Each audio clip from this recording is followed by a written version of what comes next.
Hello guys, welcome to Fiction Quest.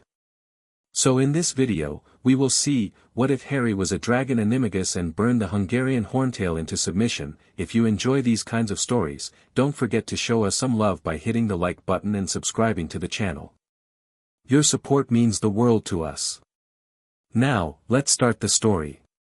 Chapter 1, The Beast Within the Champion's Tent Smelled of Sweat and Fear. Harry stood apart from the others, his back against the canvas wall, watching Cedric pace a hole into the ground. Fleur Delacour sat perfectly still on a wooden bench, her silver blonde hair catching what little light filtered through the fabric, but her hands were clasped so tightly her knuckles had gone white. Victor Krum simply stood like a statue, arms crossed, face unreadable. For champions. For dragons waiting outside. Harry could hear them. Not just the distant roars that made the crowd gasp, not just the heavy beating of wings that sent vibrations through the earth, he could hear them. The low, rumbling growls that humans weren't meant to perceive. The clicking of claws on stone. The whisper of scales sliding against each other. And beneath it all, something else. Something that called to him like a song half remembered from a dream. Soon, the voice inside him whispered. Soon. Harry closed his eyes and forced himself to breathe. 3 months ago, he hadn't known what he was. The Dementors on the Hogwarts Express had changed everything, not because of what they'd shown him, but because of what they'd awakened. His mother's screams, yes. The green light, always the green light. But beneath that memory, deeper than he'd ever gone, something had stirred. Professor Lupin had found him afterward, shaking, pale, a piece of chocolate melting forgotten in his hand. Harry? Harry, can you hear me? He'd heard him. But he'd also heard something else, a distant roaring, like thunder trapped inside his chest. The Patronus lessons had started a week later. Think of your happiest memory, Lupin had said, standing across from him in the empty classroom, a Boggart Dementor rattling in the wardrobe behind him. Something powerful. Something that fills you with light. Harry had tried. Flying for the first time, the rush of wind, the freedom. His father's face in the mirror of Erist. The moment Hagrid had told him he was a wizard. The silver mist that emerged from his wand was formless, weak, barely enough to push back the Boggart's cold. Again, Lupin said, patient as ever. Dig deeper. Harry dug. And something dug back. It happened on the 4th lesson. Harry was exhausted, frustrated, angry at himself for failing again and again while the Boggart Dementor grew stronger with each attempt. He could feel the cold seeping into his bones, could hear his mother's voice growing louder, and something inside him simply snapped. Not his temper. Not his focus. Something deeper. The sensation was like falling into fire, not burning, but becoming.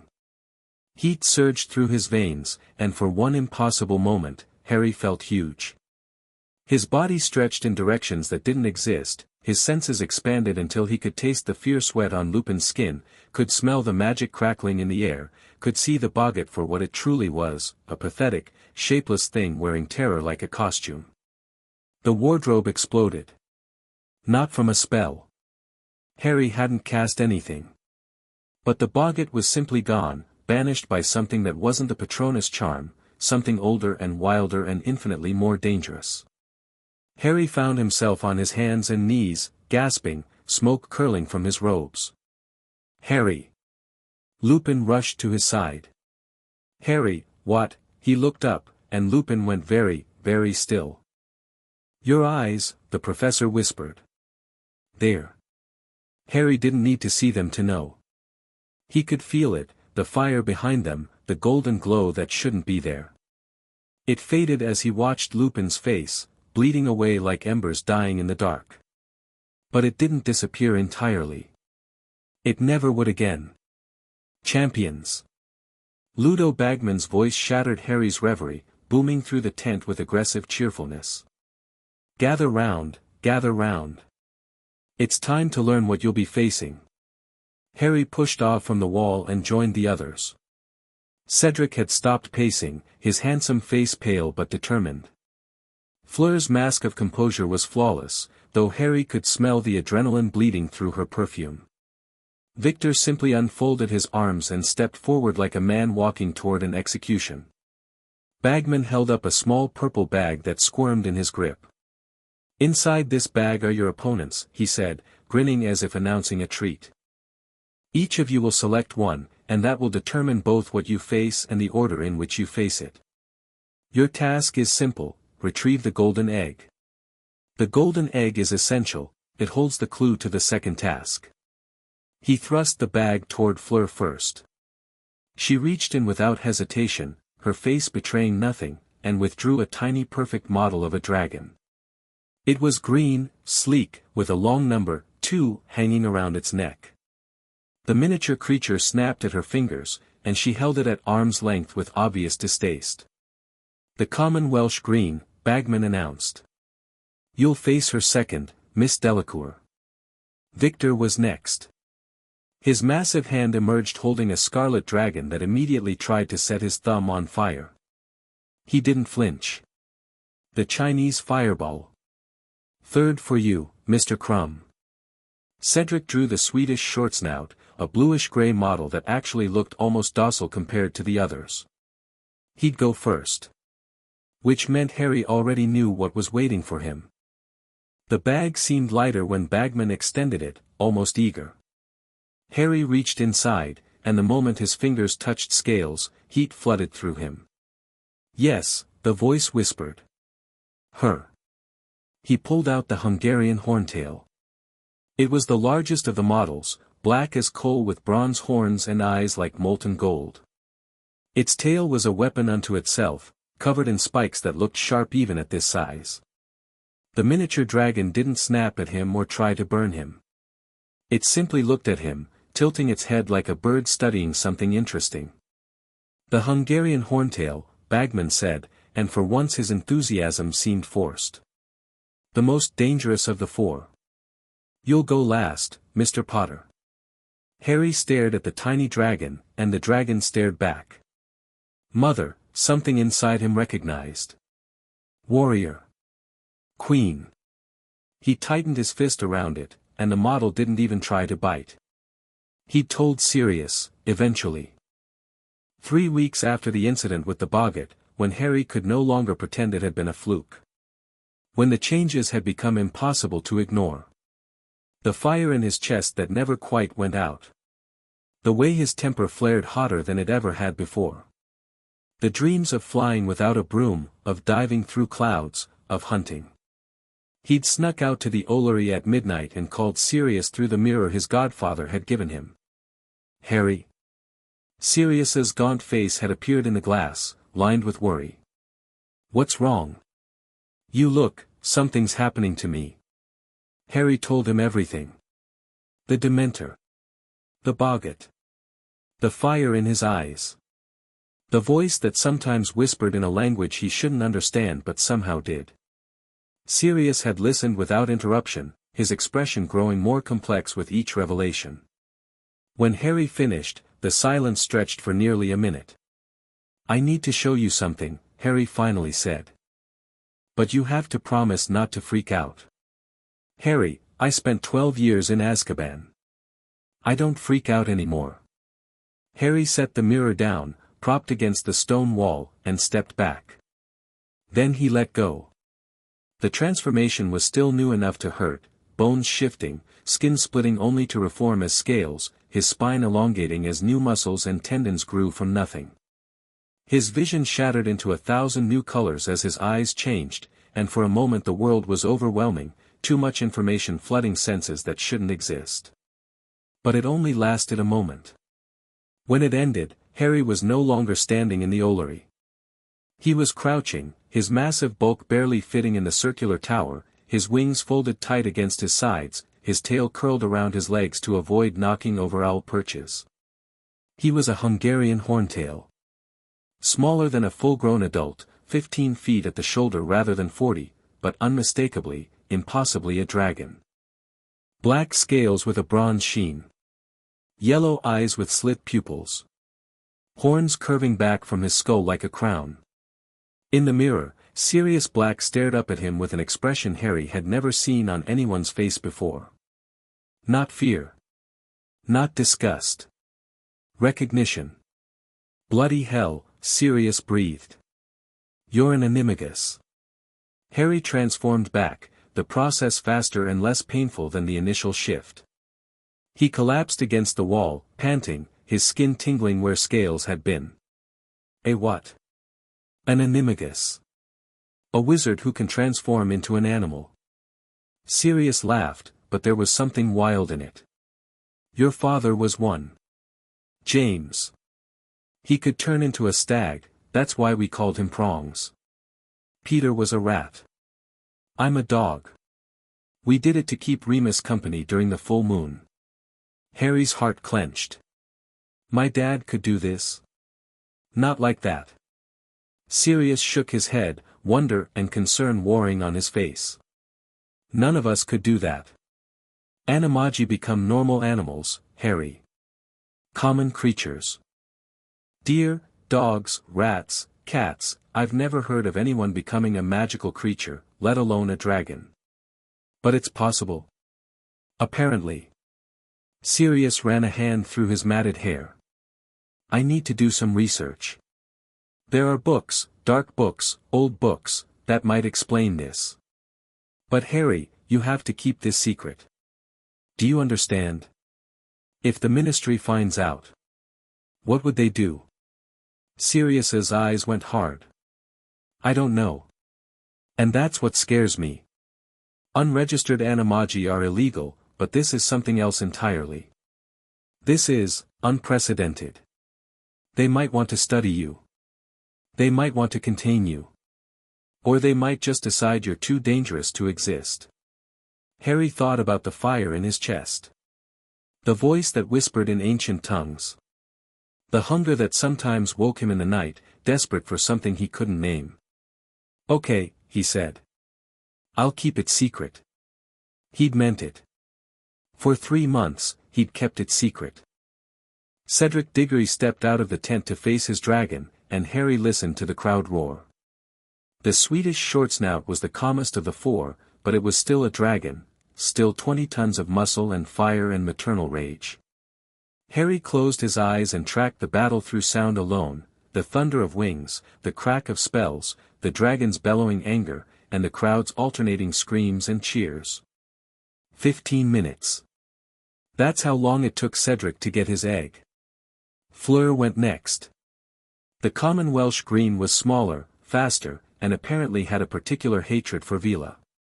Harry heard the fight turn desperate halfway through, heard Fleur scream in what might have been pain or fury, heard the dragon shriek as something burned. She got her egg.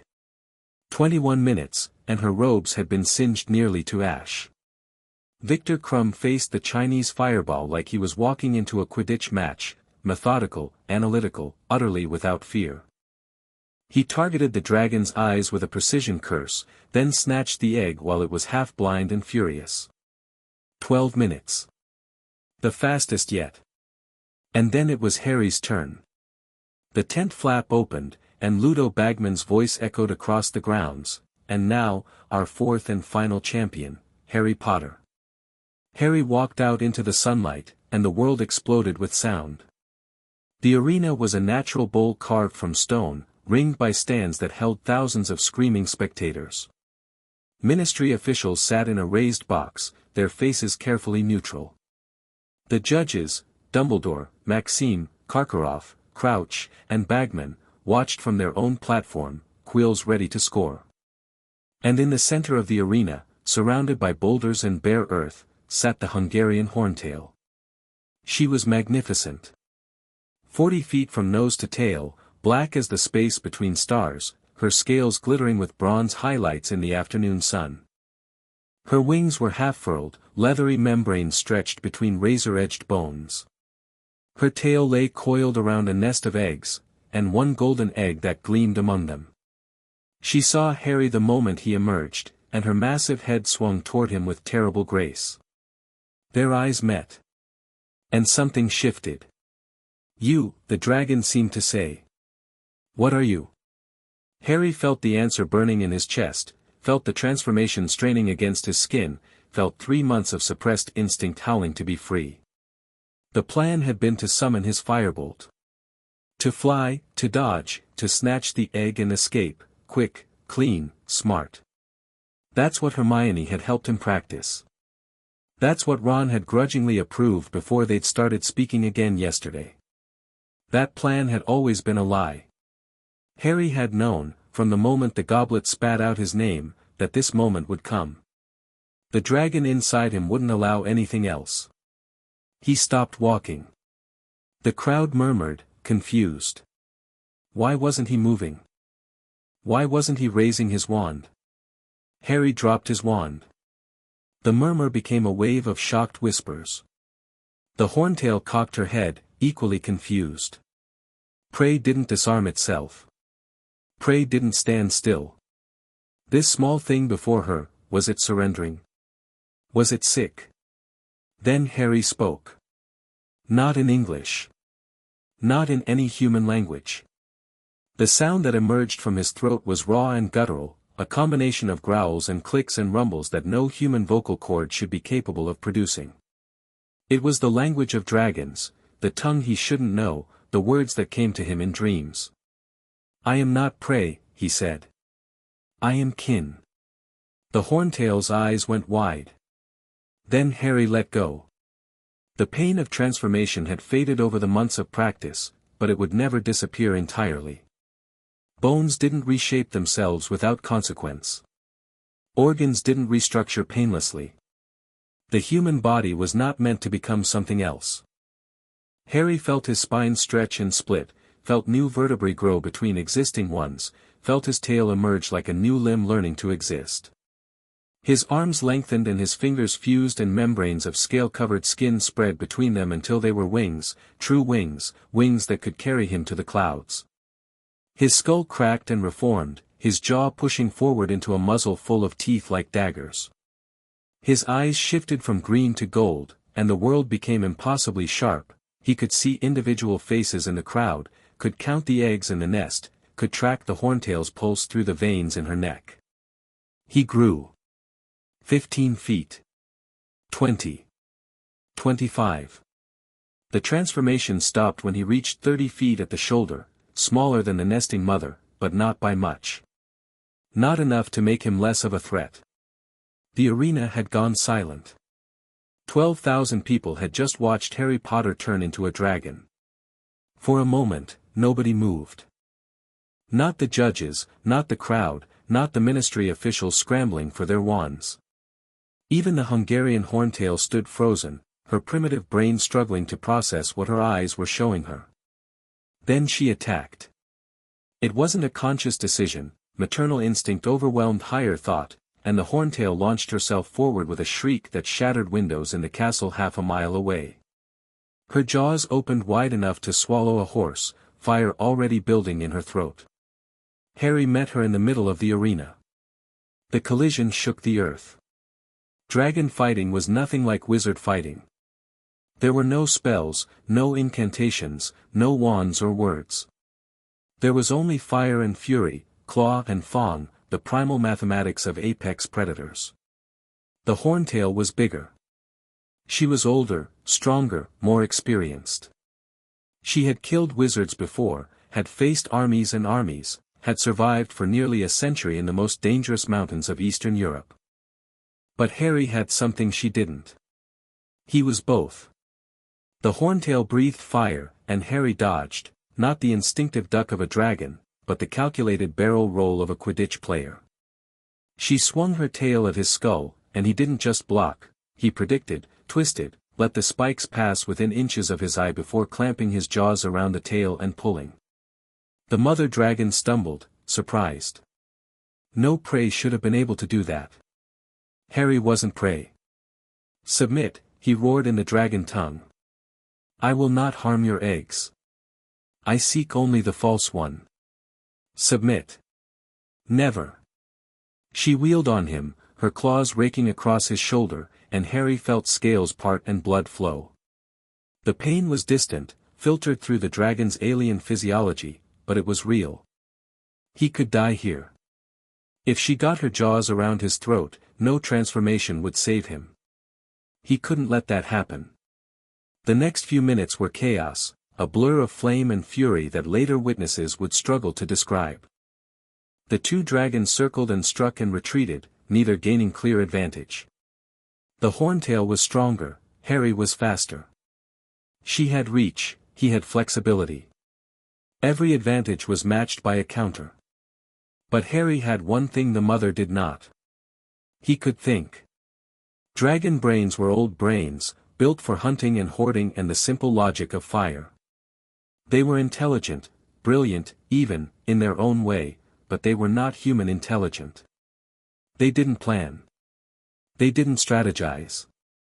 They reacted. Harry watched the Horntail's patterns. Every time she lunged, she led with her right foreleg.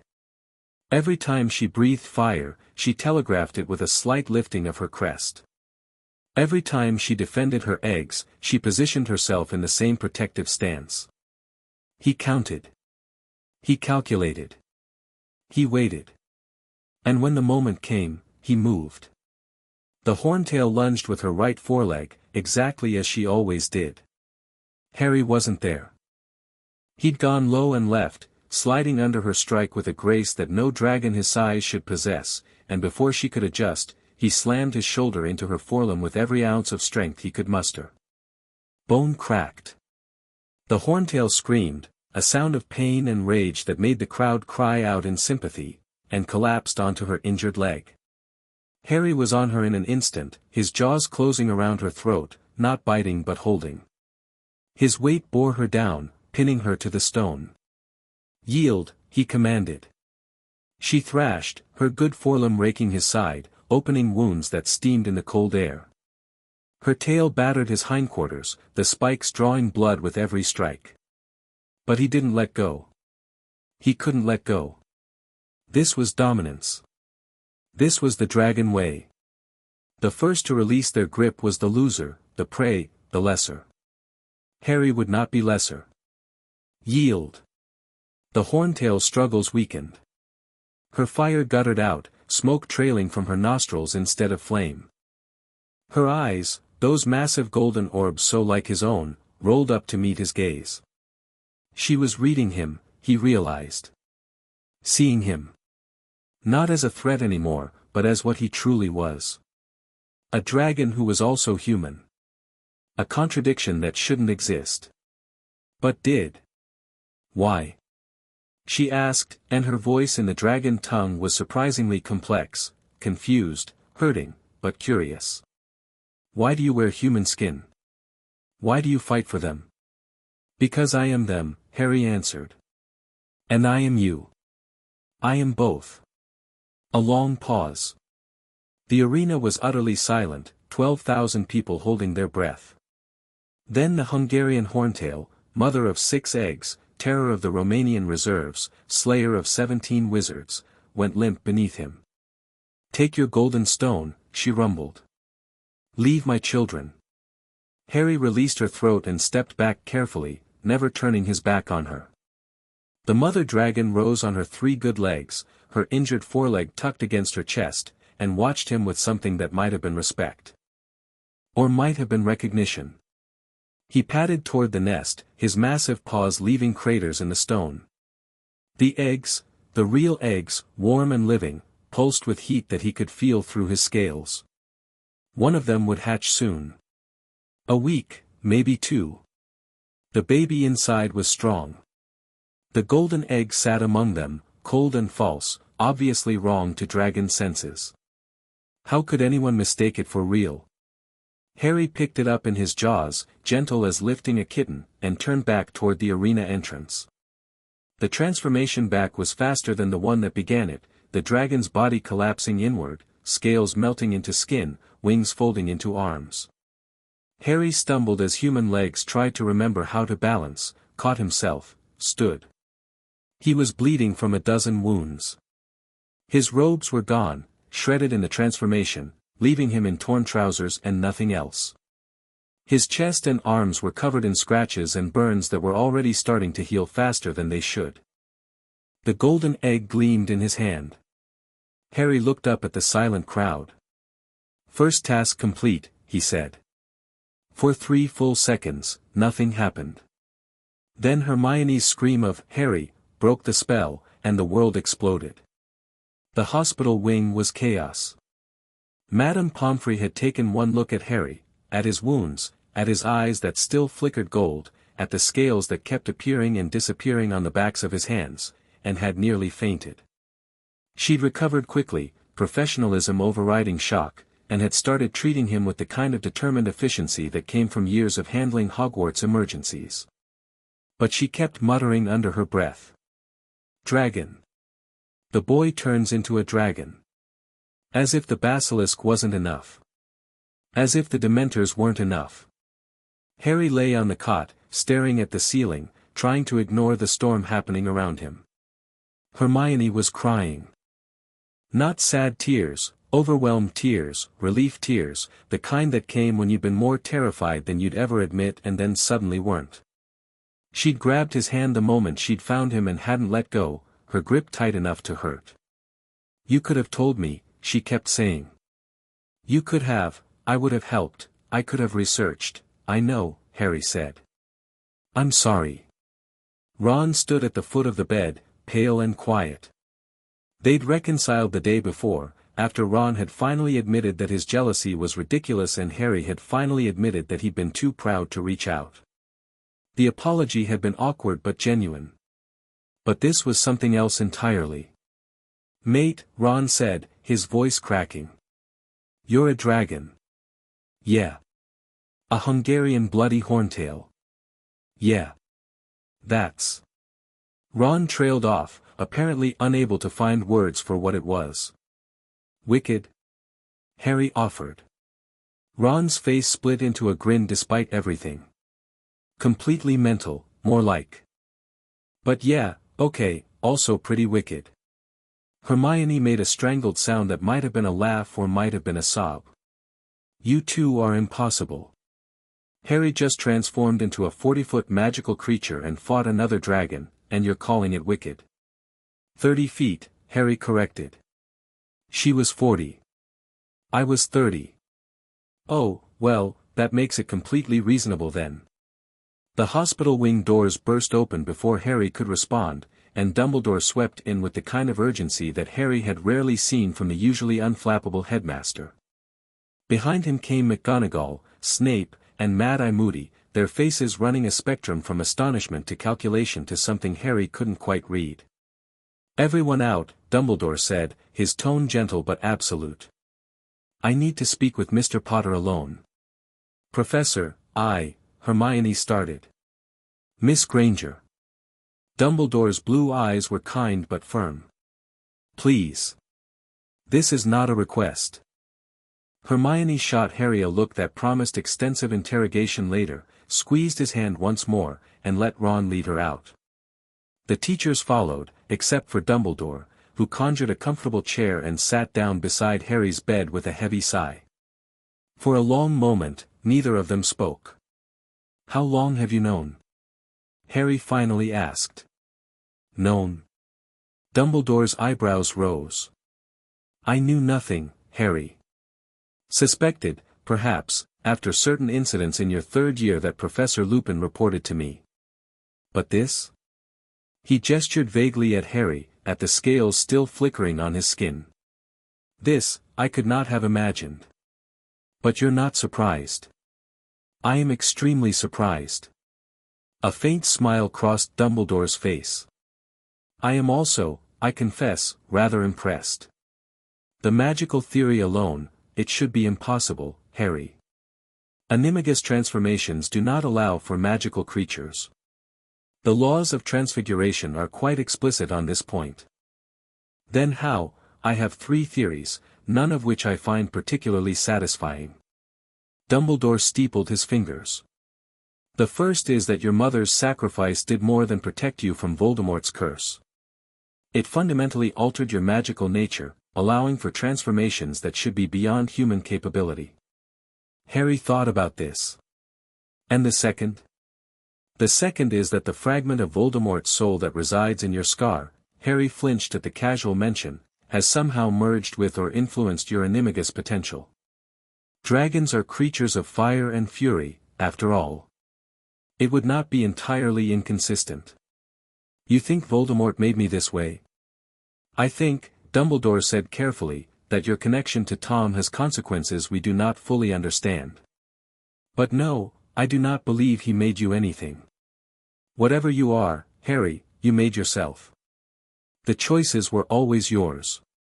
And the third theory? Dumbledore was quiet for a long moment. The third theory, he said at last, is that you are not entirely human. That somewhere in your ancestry, perhaps through the Potter line, perhaps through the Evans, there is blood that is not wizard blood.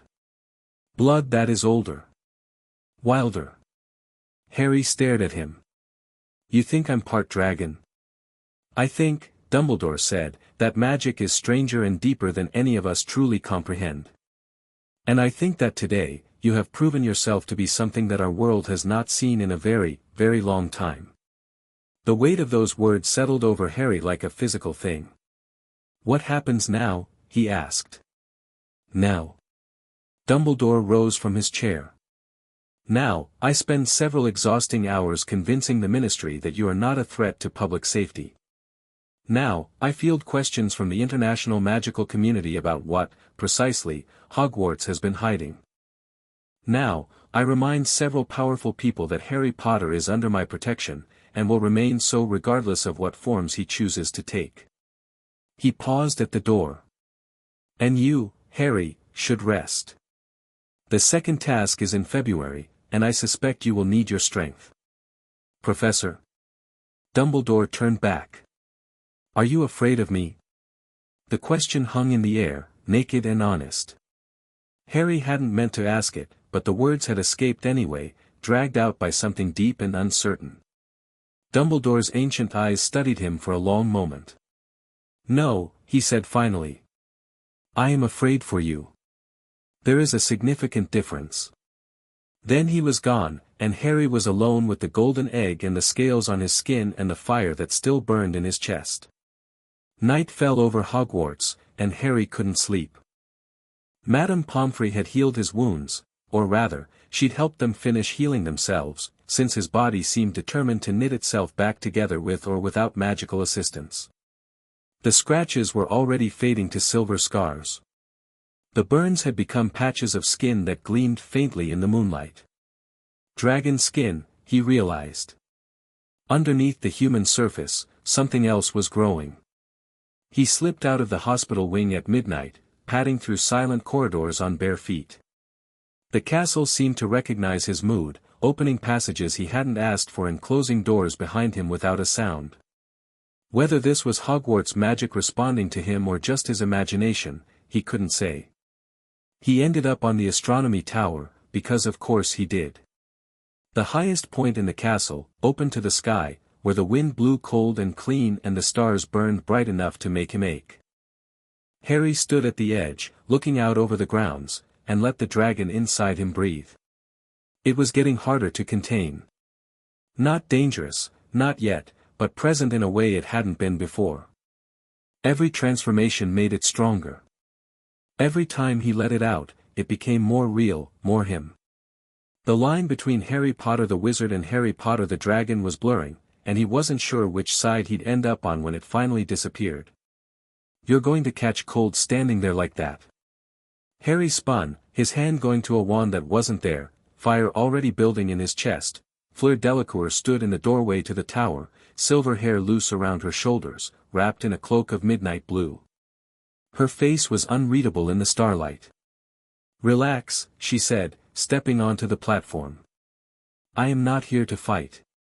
How did you find me? I followed the warmth. She moved to stand beside him at the edge, looking out at the same view. You radiate heat like a furnace, Harry Potter.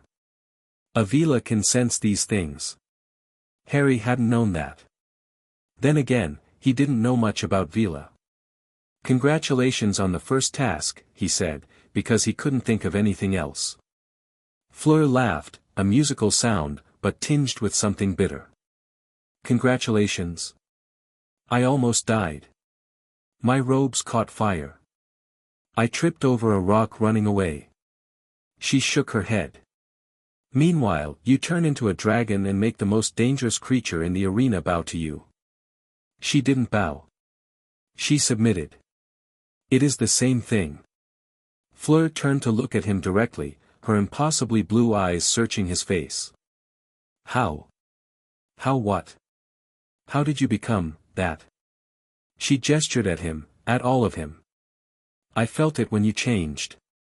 Every magical creature within miles felt it. Your transformation rang like a bell across the world.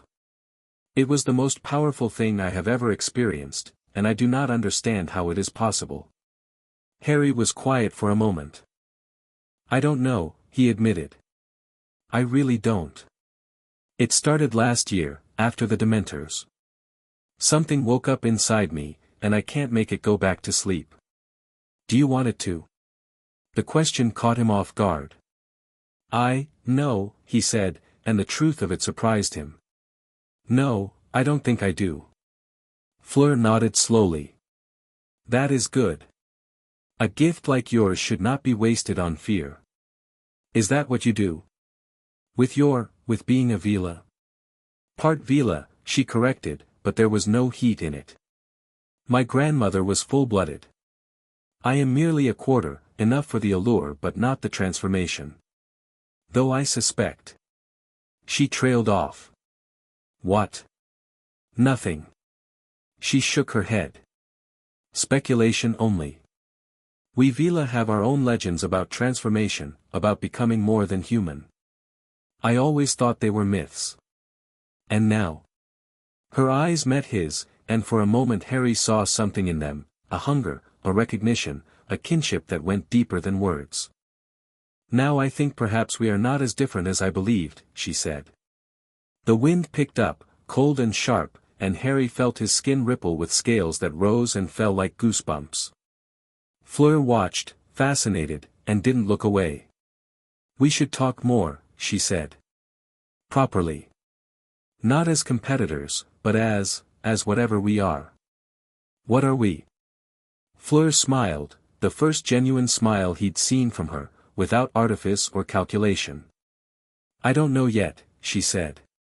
But I think finding out will be interesting. She turned and walked back toward the door, her cloak billowing behind her. At the threshold, she paused. Oh, and Harry. Next time, wear a shirt. Some of us are trying to remain professional. Then she was gone, and Harry was alone again with the stars and the wind and the fire in his chest that suddenly burned a little brighter. Sleep found him eventually, back in the hospital wing, and with it came dreams.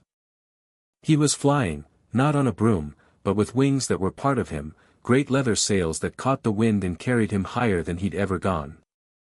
The world spread out below him in perfect clarity, mountains and forests and rivers that gleamed like silver threads in the moonlight.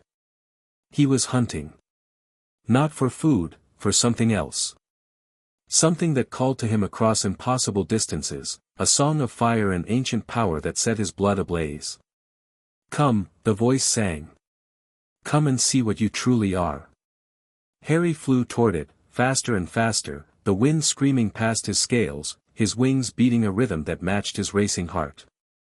The source was ahead, a light, a flame, a presence that existed outside of normal space and time. He was close now. So close. Yes, the voice crooned. Yes, dragon child. We have waited so long. Harry reached for it, and woke up screaming. Dawn light flooded the hospital wing. His hands were claws, black scales covering his forearms up to the elbows, and smoke was pouring from his mouth with every ragged breath. Harry. Hermione's voice, sharp with fear. She was there somehow, already there, her wand raised defensively even though they both knew it would do nothing against him. Harry, you have to calm down. He couldn't calm down. The fire was everywhere, burning through his veins, demanding release. The transformation wanted to complete itself, wanted to tear its way out of his human shell and, Harry. A new voice. Calm, quiet, utterly unafraid. Harry turned his head, his golden eyes meeting blue ones that held no fear. Fleur stood at the foot of his bed, still in her nightclothes, her silver hair wild and her face set with determination. She stepped forward, ignoring Hermione's whispered warning, and placed her hand on Harry's chest. Heat met heat. Something in him recognized her, not as prey, not as threat, but as kin. The fire that burned in her was different from his, older in some ways and younger in others, but it came from the same place. The place where human ended and something else began. Peace, her touch seemed to say. You are not alone in this. The scales receded. The claws became fingers. Harry collapsed back against the pillows, shaking, drenched in sweat that steamed in the cool morning air. What? He croaked. What was that? Fleur's face was pale, but her hand remained on his chest, steady as a heartbeat. That, she said, is why we need to talk. They told Hermione everything. Not just Harry's story, his transformation, his dreams, his fears, but Fleur's as well. The Veela legends she'd grown up hearing, about creatures of fire and passion who could become something more. About the original Veela, who weren't nymphs or spirits but something far older. Something that predated wizards entirely.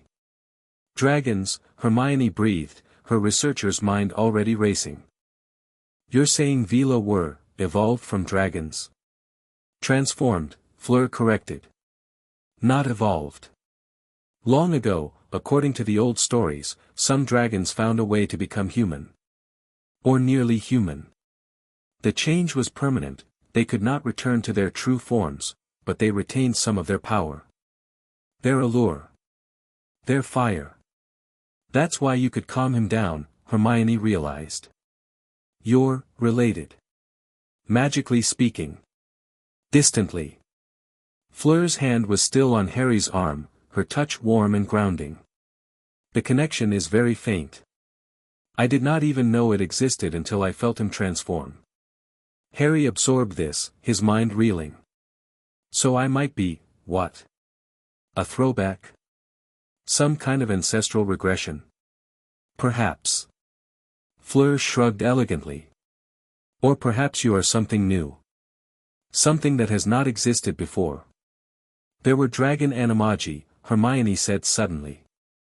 I found a reference, it took weeks to track down, but there were records. The Purge of 1287. An entire community of them, hunted and killed by. She trailed off, her face going pale. By who? Harry demanded. The Order of the Dragon. A secret society dedicated to destroying anyone who could transform into a magical creature. They believed such transformations were abominations, violations of the natural order. She swallowed hard. The record said they killed hundreds. Maybe thousands. Anyone who showed the ability was executed, and their families were often killed too, to prevent the trait from passing on. The fire in Harry's chest flared, hot with sudden rage. And this order? Do they still exist?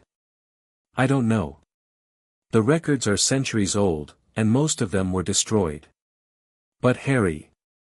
Hermione's eyes were frightened now. If they do still exist, and they saw what you did today. She didn't need to finish the sentence. Harry looked at Fleur, at her calm face and steady eyes, at the warmth of her hand that seemed to anchor him to something human. I'm not going to hide, he said. Not anymore. Whatever comes, Hunters, Ministry, Voldemort, I'm not going to spend my life afraid of what I am. No one is asking you to hide, Fleur said. But perhaps being more strategic would be wise. She's right, Hermione agreed. You revealed yourself to 12,000 people today, Harry. The entire wizarding world knows what you are. The question now is what you do with that.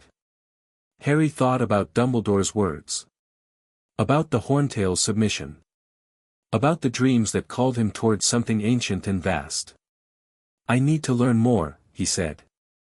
About what I am. About where this power comes from. About why it's happening now. I can help with the research, Hermione said immediately. And I can teach you about magical creature instincts, Fleur added. How to control them. How to use them without losing yourself. Harry looked at them both, his best friend, and this strange beautiful girl he barely knew but somehow trusted. Why? He asked Fleur. Why help me? We're supposed to be competing. Fleur's smile was small but real. Because you are the first person I have met who understands what it is like, she said. To have something inside you that is not entirely human. To feel the fire and the hunger and the need to be more. She squeezed his hand. We are not competitors, Harry. We are kin. Kin, the dragon inside him agreed. Yes. The morning sun climbed higher, streaming through the hospital wing windows, and somewhere in the distance Harry heard the Hungarian Horntail roar. She was being moved today, along with the other dragons, back to Romania where she belonged. But Harry knew he would see her again, feel her, at least, in his dreams and his blood and the fire that bound all dragons together. He was part of something now. Something ancient and dangerous and utterly unknown.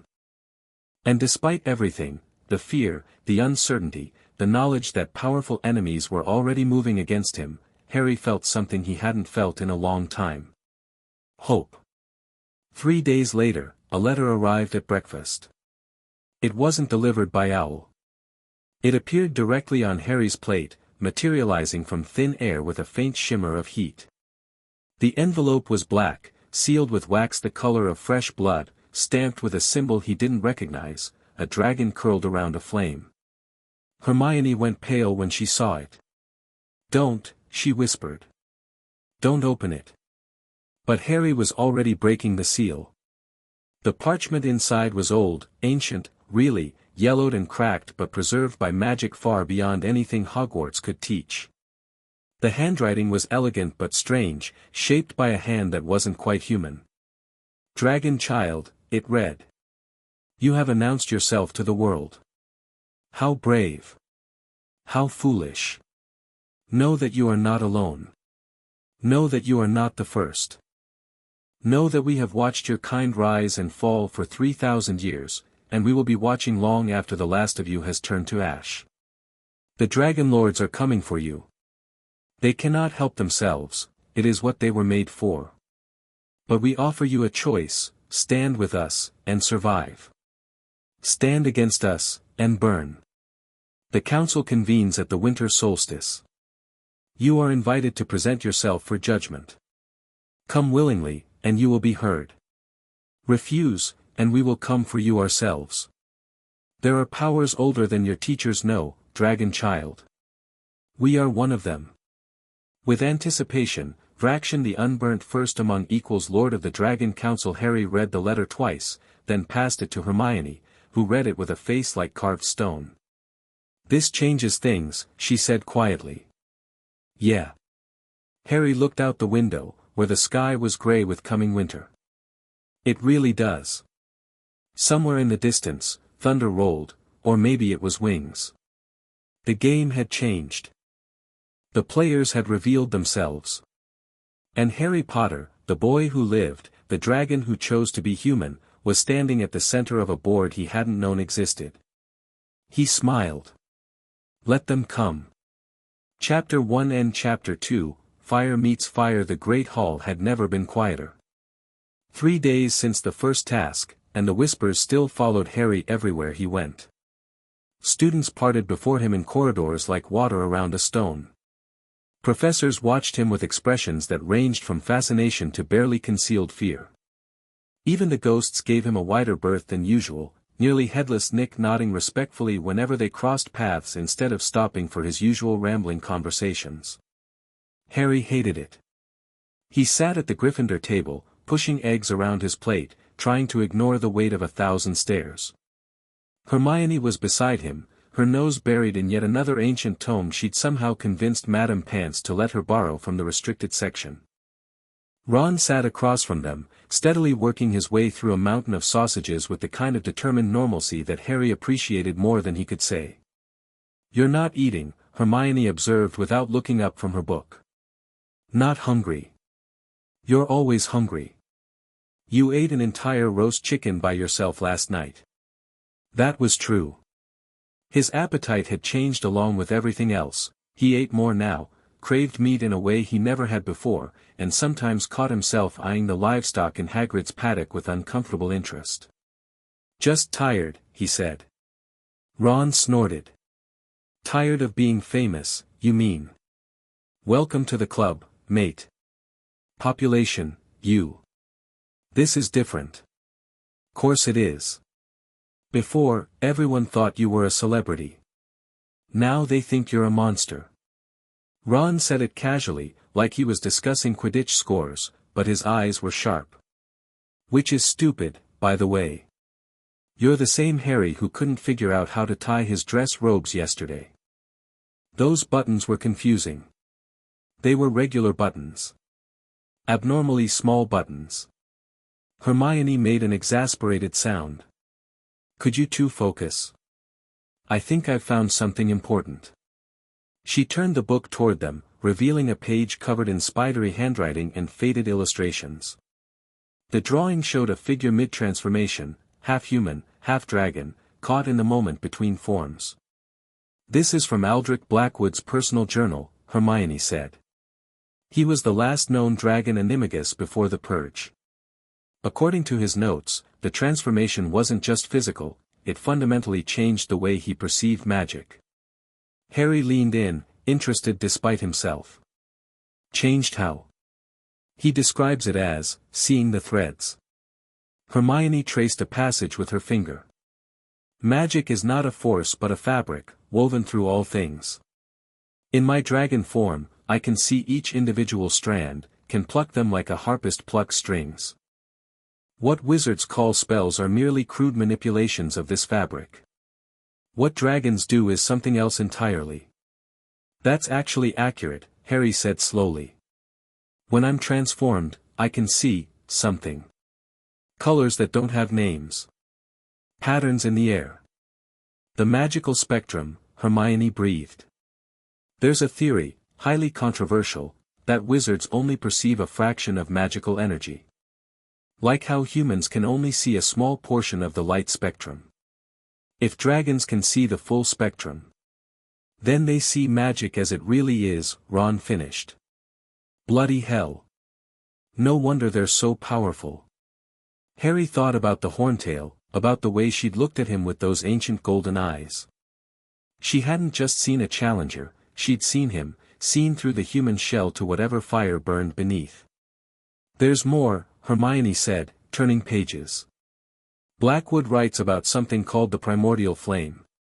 He believed it was the source of all draconic magic, a kind of cosmic fire that existed before the universe began.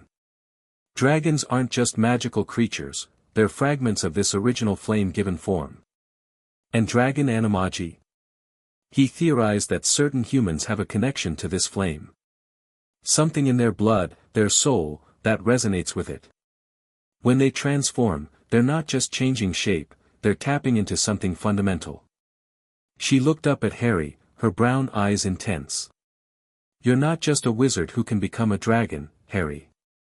According to this, you're a piece of the original fire wearing human skin. The words hit him like a physical blow. A piece of the original fire. Something inside him, the dragon, the flame, whatever it was, stirred in recognition. Yes, it whispered. Yes, that is what we are. The letter from Vraction had changed everything. Harry had shown it to Dumbledore, who had read it 3 times before setting it down with hands that trembled slightly. The headmaster had been quiet for a long time, staring at the blood-red seal, before finally speaking. I had hoped we would have more time, he said. You knew about them? The Dragon Council? I knew they existed. Rumors, mostly, whispers in dark corners, references in texts so old they predate Hogwarts itself. Dumbledore's blue eyes were troubled. I did not know they were still active. I did not know they were watching. Who are they? Dragons, Harry. Or they were, once. The oldest of their kind, who found a way to take human form permanently. They have been walking among us for millennia, guiding events from the shadows, pursuing agendas we cannot begin to comprehend. Harry absorbed this. And Vraction? The Unburnt. If the legends are true, he was the first, the original dragon Animagus, transformed 3,000 years ago when magic was wild and the world was young. Dumbledore shook his head slowly. I always believed he was a myth. A story to frighten children. He seems pretty real to me. Yes. Dumbledore picked up the letter again, studying it. Yes, he does. And that, Harry, is deeply concerning. They had discussed options. Dumbledore wanted Harry to stay at Hogwarts, protected by ancient wards and a staff of powerful wizards. Harry had pointed out that Vraction's letter had appeared directly on his plate, which meant the wards were meaningless against whatever power the council possessed. In the end, they had agreed on a middle path. Harry would continue his education, continue competing in the tournament, but he would also prepare. Train. Grow stronger. Because the winter solstice was coming, and one way or another, Harry would have to face judgment. The first owl arrived at lunch. It was enormous, easily twice the size of any normal postal owl, with feathers of deep crimson and eyes that gleamed with uncanny intelligence. It landed directly in front of Harry, ignoring the startled gasps from surrounding students, and extended its leg with regal disdain. The letter attached was written in French. It's from my father, Fleur said, appearing at Harry's shoulder as if summoned. She'd been doing that lately, showing up whenever something important happened, her Vila senses apparently attuned to moments of significance. May I? Harry handed her the letter, and she scanned it quickly, her expression shifting from curiosity to something more complex. He wants to meet you, she said. Officially. As head of the Delacour family. Why? Because you are what you are. Fleur folded the letter carefully. The Delacour family has Vila blood going back 20 generations. We have always known we were different. But we did not know why, not truly. Now there is someone who might have answers. I don't have answers. I barely understand what's happening to me. Then perhaps you can find answers together. Fleur's hand brushed his arm, and Harry felt that same resonance he'd experienced in the hospital wing, two flames recognizing each other across the dark. My father is a powerful man, Harry. Politically and magically. If you are going to face the Dragon Council, you will need allies. Harry looked at the Crimson Owl, which was now preening itself with an air of supreme patience. Tell him I'll meet him, he said. After the holidays.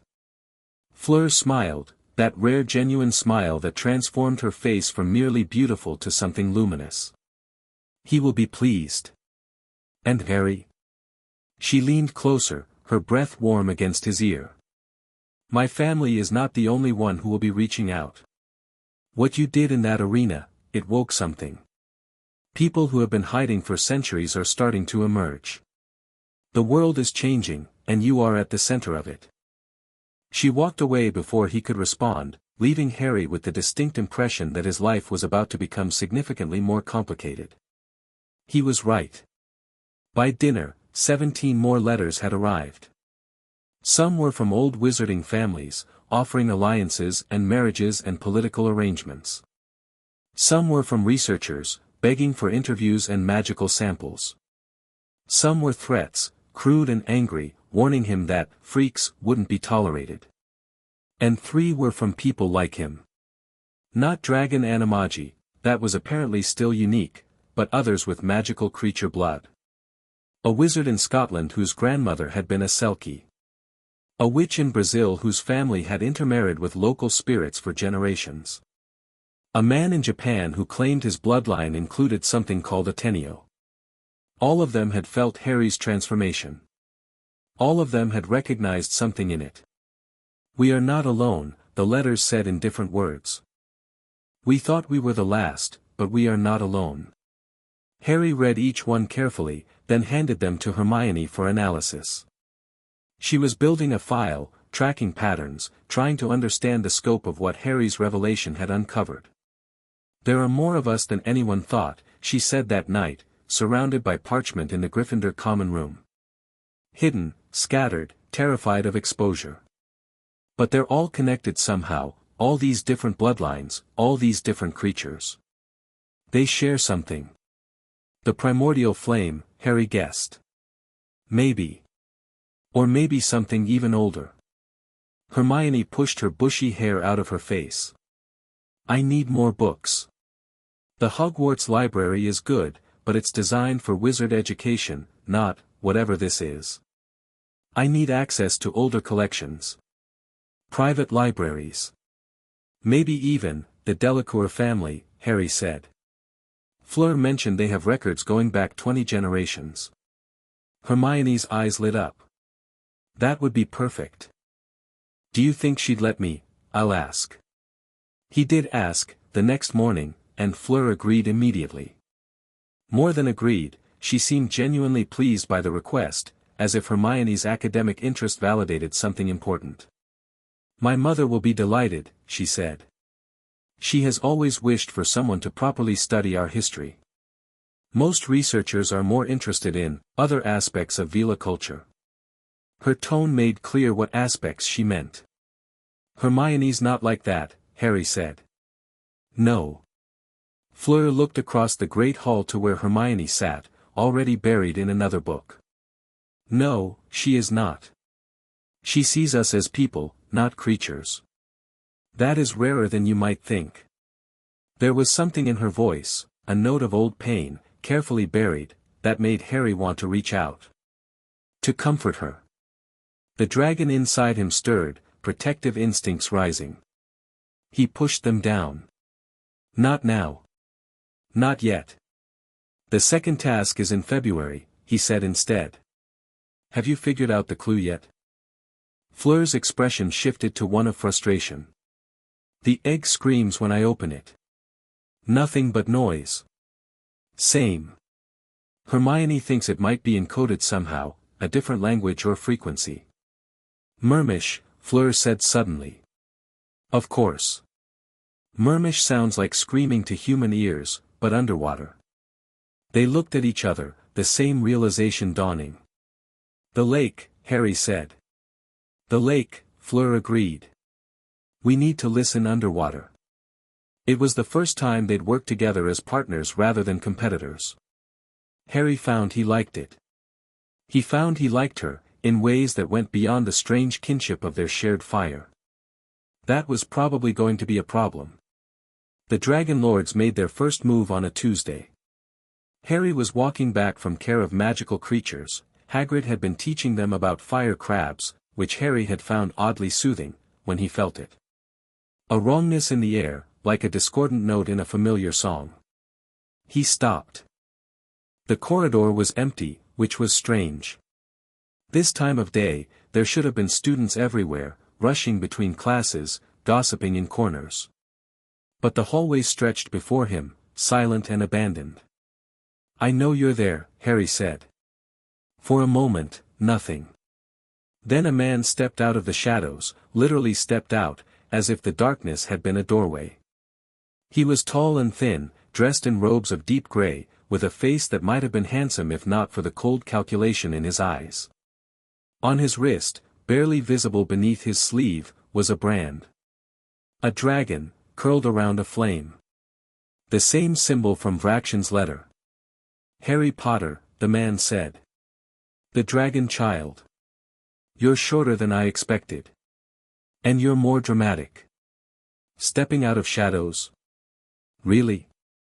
The man's lips twitched, not quite a smile, but close. "My name is Aldrich Thornwood. I represent the Order of the Dragon. The Dragon Lords. We prefer the traditional name, but yes." Thornwood began walking toward him, slow and deliberate. "I've been sent to evaluate you." "Evaluate me for what?" "For threat potential." Thornwood stopped about 10 feet away, just outside arm's reach. "You understand, we've been doing this for a very long time. Hunting your kind. The process has become quite refined. Harry felt the fire stir in his chest, responding to the danger. He forced it down.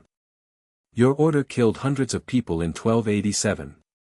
Maybe thousands. Necessary losses. Thornwood's voice held no emotion. Do you know what happens when dragon animagi are allowed to flourish? They grow ambitious. They decide they're better than normal wizards, better than normal humans. They try to rule. And that justifies murder. It justifies prevention. Thornwood's eyes were fixed on Harry's, searching for something. The question is whether you can be prevented. Whether you'll accept limitations. Or whether you'll become what they always become, a tyrant in dragon's clothing. Harry was quiet for a moment. I'm 14, he said. Pardon? I'm 14 years old.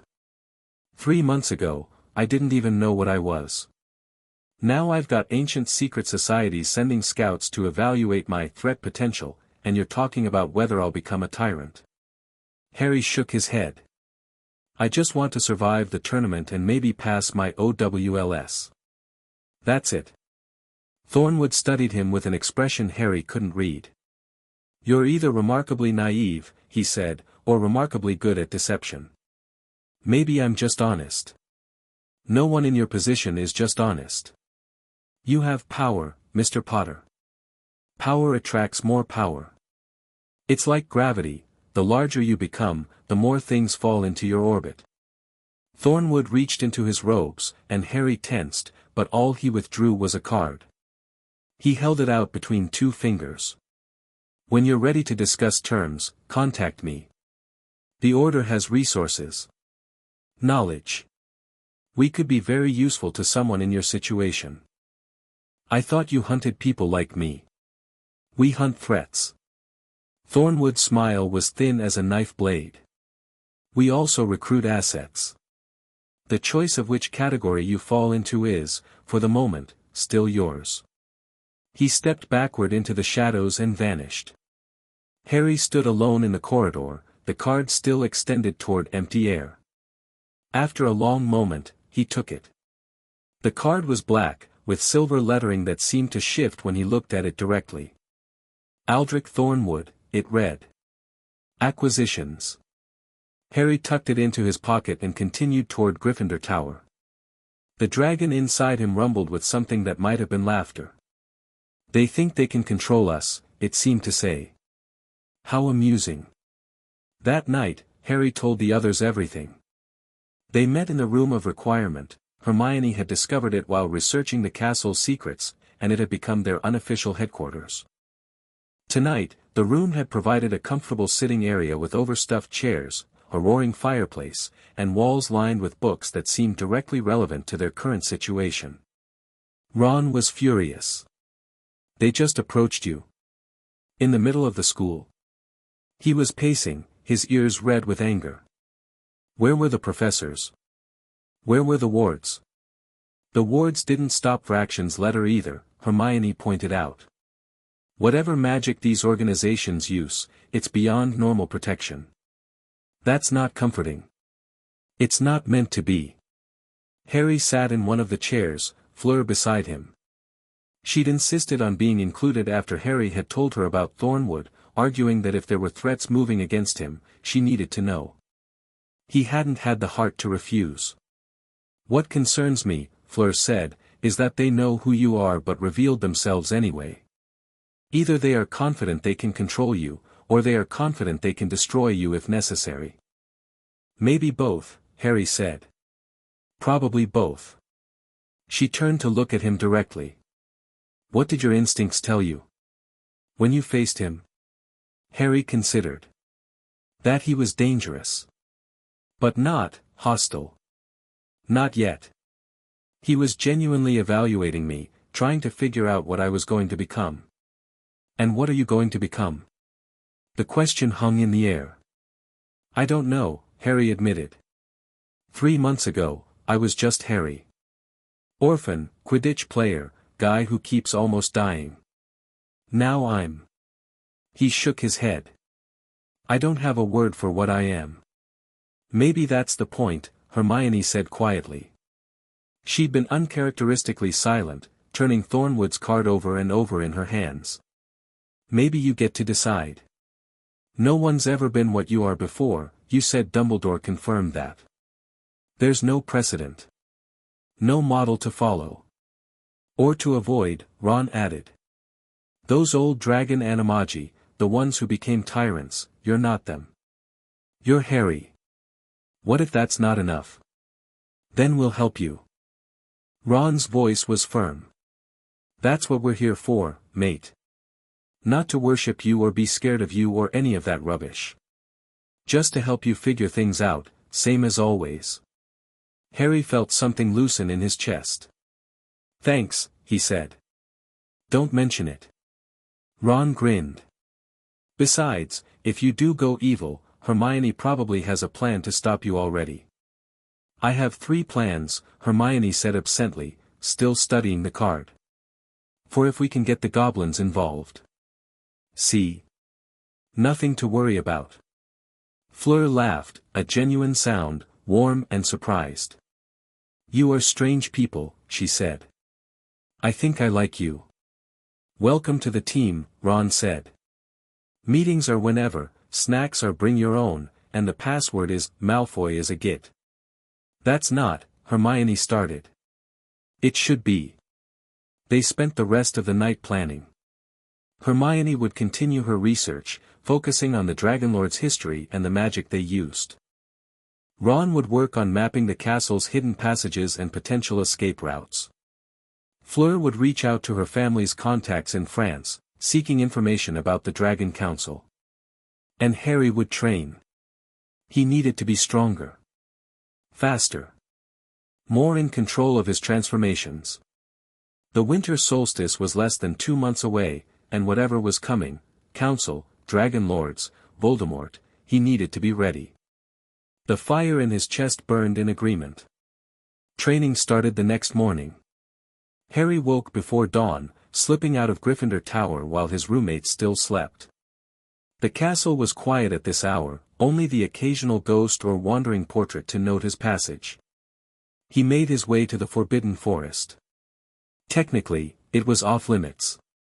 Practically, Harry had been breaking that rule since his first year, and at this point, the forest felt more like home than anywhere else. The trees knew him. The creatures that lurked in the shadows had learned to give him space. And it was the only place where he could transform without being seen. The clearing he'd chosen was deep in the woods, far from any trail or path. Harry stood in the center, feeling the pre-dawn chill on his skin, and reached for the fire inside him. The transformation came easier now.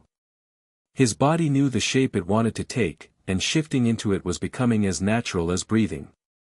Bones stretched, muscles reformed, wings unfurled, and then he was himself, truly himself, 30 feet of scaled power and ancient fire.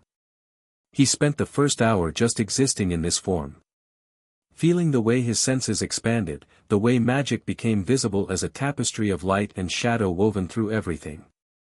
A rabbit 300 yards away, its heartbeat a tiny drum. An owl returning to its nest, its wings leaving trails of disturbance in the magical fabric. The trees themselves, ancient and slow, their consciousness barely perceptible but definitely there. Then he started to move. Flight came naturally now, had from the very beginning, actually, as if his body remembered how even though he'd never done it before. But there was a difference between natural and skilled, and Harry needed to be skilled. He pushed himself through aerial maneuvers that would have been suicidal on a broom, vertical dives, barrel rolls, sudden stops that tested the limits of his wings. By the time the sun rose, he was exhausted. But it was a good exhaustion. The kind that came from genuine effort, from pushing past boundaries and finding new limits to push against. Harry transformed back and lay on the forest floor, staring up at the canopy, feeling his body slowly remember how to be human. You're getting better. He didn't startle this time. He was starting to recognize that voice. Fleur stepped into the clearing, dressed in practical clothes rather than her usual elegant robes. Her silver hair was pulled back, and there was a determined set to her jaw. You followed me, Harry said. I have been following you every morning for the past 3 days. She smiled at his surprise. Did you think I would let you train alone? What if something went wrong? What could you do if something went wrong? I'm a 30-foot dragon. I could call for help. I could provide medical assistance. She stopped, her expression shifting. I could be here. That is what matters. Harry sat up, studying her. In the early morning light, without any magical enhancement, she looked almost normal. Still beautiful, of course, Vila Blood saw to that, but more approachable somehow. More real. Why do you care? He asked. I told you. We are kin. That's not the only reason. Fleur was quiet for a moment. When I was 8, she said finally, I nearly killed someone. Harry blinked. There was a boy. Older than me, bigger than me. He said, things. About what Vila were good for. About what I would be good for when I was older. Her voice was flat, carefully controlled. I became angry. And when Vila become angry? Fire.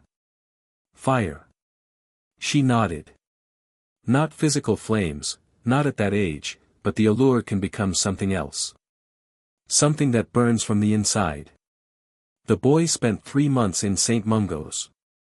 He still cannot be in the same room as a beautiful woman without having a panic attack. Harry wasn't sure what to say. I was terrified, Fleur continued. Terrified of what I could do. For years, I controlled myself so tightly that I became cold. Distant. People thought I was arrogant, but I was just afraid. And now? Now I have met you. She looked at him, and there was something vulnerable in her eyes. You do not hide what you are. You do not apologize for it. You transformed in front of 12,000 people and demanded that a dragon acknowledge you as an equal. I have never seen anything so brave, or so terrifying. I didn't feel brave. I felt like I didn't have a choice. That is what bravery is. Fleur stepped closer, close enough to touch. Harry, I have spent my whole life being afraid of the fire inside me. You are the first person I have met who makes me think, perhaps I do not have to be afraid. The moment stretched between them, charged with something neither of them was quite ready to name. I'm not a role model, Harry said quietly. I barely know what I'm doing. Neither do I. Her hand found his, warm against the morning chill. Perhaps we can figure it out together. Harry looked at their intertwined fingers, at the way her skin seemed to glow faintly in the dawn light. The dragon inside him purred with contentment. Kin, it said. More than kin. Partner. Okay, he said. Together. Fleur smiled, that real smile, the one that made her look like a person rather than a painting, and the world seemed a little brighter. The morning of the Yule Ball, Harry received another letter. This one came by Normal Owl, which was almost suspicious given everything else that had been arriving. It was written on plain parchment in neat, precise handwriting. Mr. Potter, I hope this letter finds you well. I understand you have been receiving a great deal of correspondence lately, and I apologize for adding to the pile. My name is Aldrich Thornwood. Yes, the same Thornwood who approached you in the corridor last week. Before you destroy this letter, please know that I am writing not as a representative of the Order, but as myself. The Order has decided that you are too dangerous to recruit and too valuable to kill, for now. They are in a state of paralysis, which means I have a small window to act independently. I want to help you. Not because I believe in you, I don't. I've seen too many dragon animagi promise peace before bathing the world in fire. But I believe in information, and I have information you need. The Dragon Lords have been watching Hogwarts for months. Not just since your transformation, since the beginning of the year. They knew something was going to happen at the Triwizard Tournament. They had advance warning. Someone at Hogwarts is working with them. Someone close to you. I cannot prove this yet, but I can investigate. If you want my help, send an owl to the address below. If not, destroy this letter and pretend you never received it. Either way, be careful at the Yule Ball tonight. There are those who see it as an opportunity. Harry read the letter twice, then showed it to Hermione. It could be a trap, she said immediately. Obviously. But the information about advance warning. She frowned. It matches something I found. The Dragonlord's records show increased activity in Britain starting last summer. Before anyone knew about you, before your name came out of the goblet. You think he's telling the truth? I think he's telling a truth. Whether it's the whole truth is another matter. Harry looked at the letter again. The warning about the ball was concerning. Fleur was his date, and if anything happened to her because of him. We go ahead as planned, he said. But we stay alert. And we don't eat or drink anything we haven't watched being poured. Paranoid. I've earned it. Hermione nodded slowly. I'll tell Ron. We'll set up a rotation, someone watching you at all times. That's not, yes, it is. Her voice was firm. You're my best friend, Harry. You've been since a troll almost killed me in first year. I'm not losing you to some centuries-old conspiracy because we weren't careful enough. There was nothing Harry could say to that. The Yule Ball was beautiful. Harry had to admit, the decorators had outdone themselves. The Great Hall had been transformed into a winter wonderland, with icicles hanging from the ceiling and snow falling in gentle flurries that never quite reached the floor. A massive Christmas tree dominated one corner, decorated with enchanted ornaments that sang carols in tiny voices. None of which Harry noticed. He was too busy watching Fleur descend the marble staircase. She wore silver, of course she did, but it wasn't the cold silver of metal or ice. It was the silver of moonlight on water, of stars in a clear sky, of fire so pure it transcended heat. The dress flowed around her like liquid light, and her hair was swept up in a complicated arrangement that left her neck bare and elegant. She was the most beautiful thing Harry had ever seen. Mine, the dragon growled inside him, and for once Harry didn't argue. You're staring, Fleur said as she reached him. You're worth staring at. She smiled, and Harry felt that warmth spread through his chest again. You clean up well yourself, Harry. I was half afraid you would come in your Quidditch robes. Hermione threatened me. Smart woman. They entered the hall together, and conversation stopped. Every eye turned toward them, the boy who lived, the dragon who chose to be human, and the Veela princess who had somehow claimed him. Harry could feel the weight of all those stares, the calculations running behind all those eyes. He ignored them. Shall we dance? He asked. Fleur's smile widened. I thought you would never ask. The music started, something slow and elegant, and they moved together. Harry was a terrible dancer under normal circumstances, but something about Fleur's presence made it easier. She guided him subtly, and his body followed without conscious thought. You are doing well, she murmured. I'm trying not to step on your feet. I meant in general. Her eyes met his. The pressure, the attention, everything that has happened. You are handling it better than most would. I've had practice. Being stared at, I mean. This is just, more. Yes.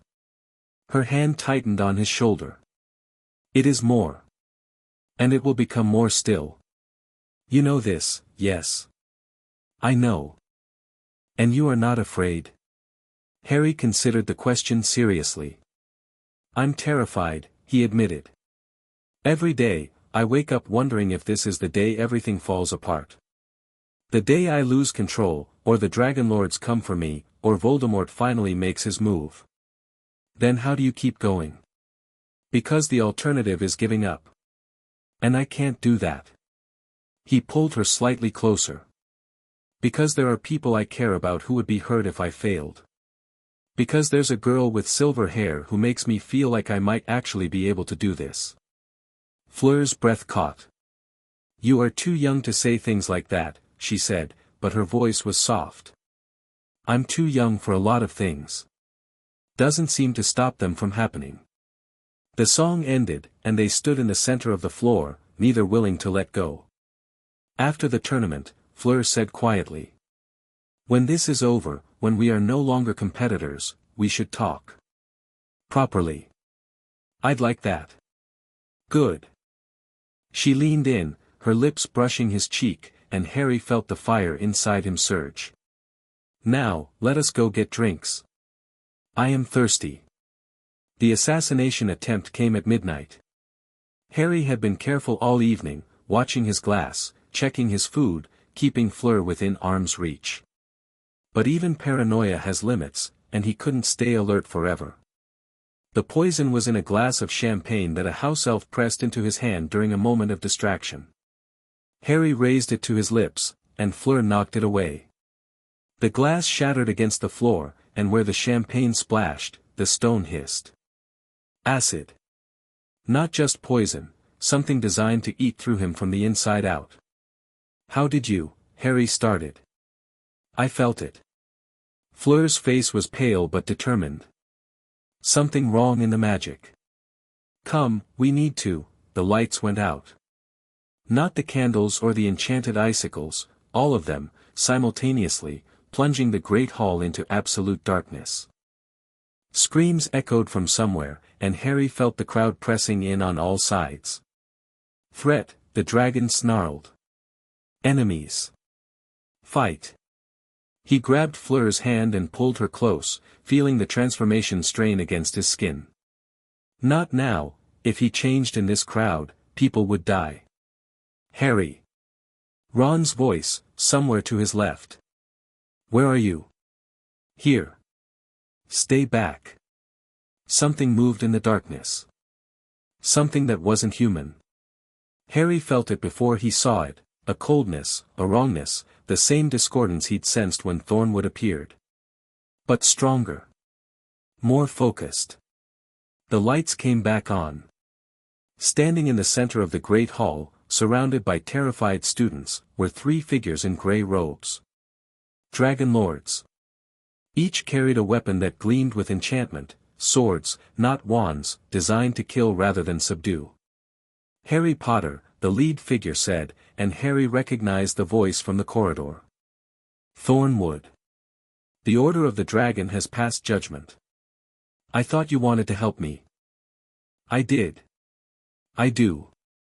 Thornwood's face was expressionless. But I was overruled. They've decided you're too dangerous to let the council have you. If you die now, before the solstice, the balance of power remains unchanged. And you went along with this? I follow orders, Mr. Potter. Even ones I disagree with. Thornwood raised his sword. I'm sorry. For what it's worth. He lunged. Harry shoved Fleur aside and met the strike with his bare hand. The blade bit into his palm, cutting deep, and blood flowed, but the wound was already closing, already healing. Harry felt scales rippling across his skin, felt his eyes shifting to gold, felt the fire building in his chest. You should have brought more people, he said. Then he let the dragon out. Not a full transformation, there wasn't room, but enough. His hands became claws. His neck elongated, his jaw pushed forward, and when he opened his mouth, fire poured out. Thornwood threw himself aside, barely avoiding the flame, but one of his companions wasn't fast enough.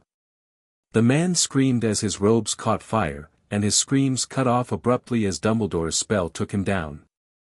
The headmaster had arrived. He stood in the doorway, wand raised, eyes blazing with a fury Harry had never seen from him. Behind him came McGonagall, Snape, and a dozen other professors, all ready for battle. Enough, Dumbledore said, and his voice echoed with power. You have violated the sanctuary of this school. You have attacked my students. There will be consequences. Thornwood looked at his fallen companion, at Harry's partially transformed form, at the army of teachers facing him. Something flickered in his eyes, calculation, regret, something else. "This isn't over," he said. "The order doesn't stop.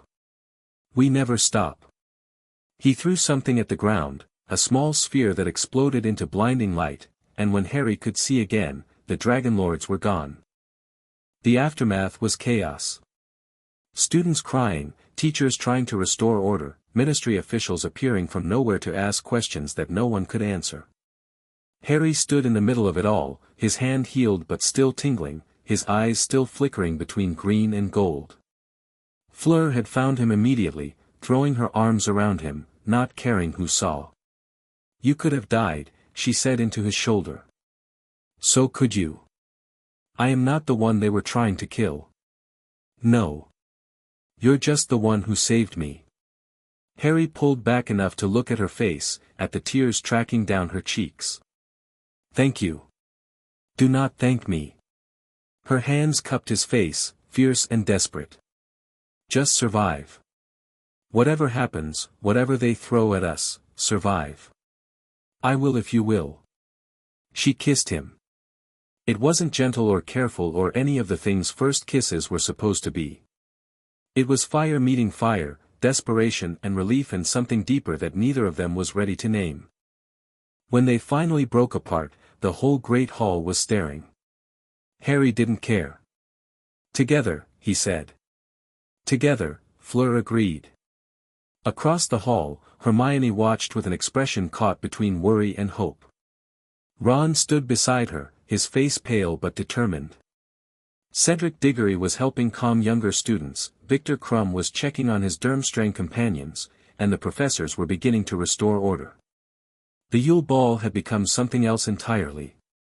But looking at Fleur, at her fierce eyes and her warm hands and the fire that burned inside her like an answer to his own, Harry couldn't bring himself to regret any of it. The Dragon Lords had tried to kill him. They had failed. And now, for the first time since his name had come out of the goblet, Harry wasn't alone.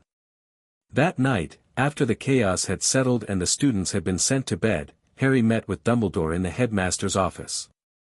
The old wizard looked tired, more tired than Harry had ever seen him. The attack had shaken something loose, some pretense of control that Dumbledore usually maintained. "I failed you tonight," he said. "The wards should have kept them out. The protections should have been sufficient. They came in through the shadows," Harry said. "Like Thornwood did before. Whatever magic they use, it bypasses normal defenses." "Yes." Dumbledore nodded slowly. "Ancient magic. Dragon magic, perhaps, they have been hunting your kind long enough to learn some of its secrets." He paused. "Harry, I must ask you something, and I need you to be honest with me." "Okay. When you partially transformed, did you choose to stop? Or did you have to?" Harry considered the question. "Both," he admitted. "I could have gone further. Part of me wanted to burn them all for threatening Fleur. But I held back." "Why?" "Because there were innocent people everywhere. Because Fleur was right next to me. Because..." He struggled for words. "Because I'm not just a dragon. I'm Harry. And Harry doesn't kill people if he can help it." Dumbledore's expression softened. "That," he said, "is why I believe in you. Even after tonight. Especially after tonight." The headmaster leaned forward. "Harry, the Dragon Lords are right about one thing, dragon animagi are dangerous. The power you possess could level cities, could reshape nations, could burn the world to ash if you chose. But you don't choose. Even under attack, even with every reason to lose control, you held yourself back." "I didn't feel in control. I felt terrified. Control isn't the absence of fear. It's the presence of choice."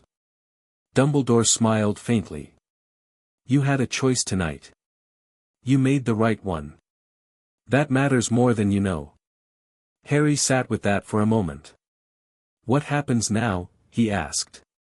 Now, we prepare. The winter solstice is approaching, and Vrakshan's invitation still stands. We need to decide whether you'll attend. Do I have a choice?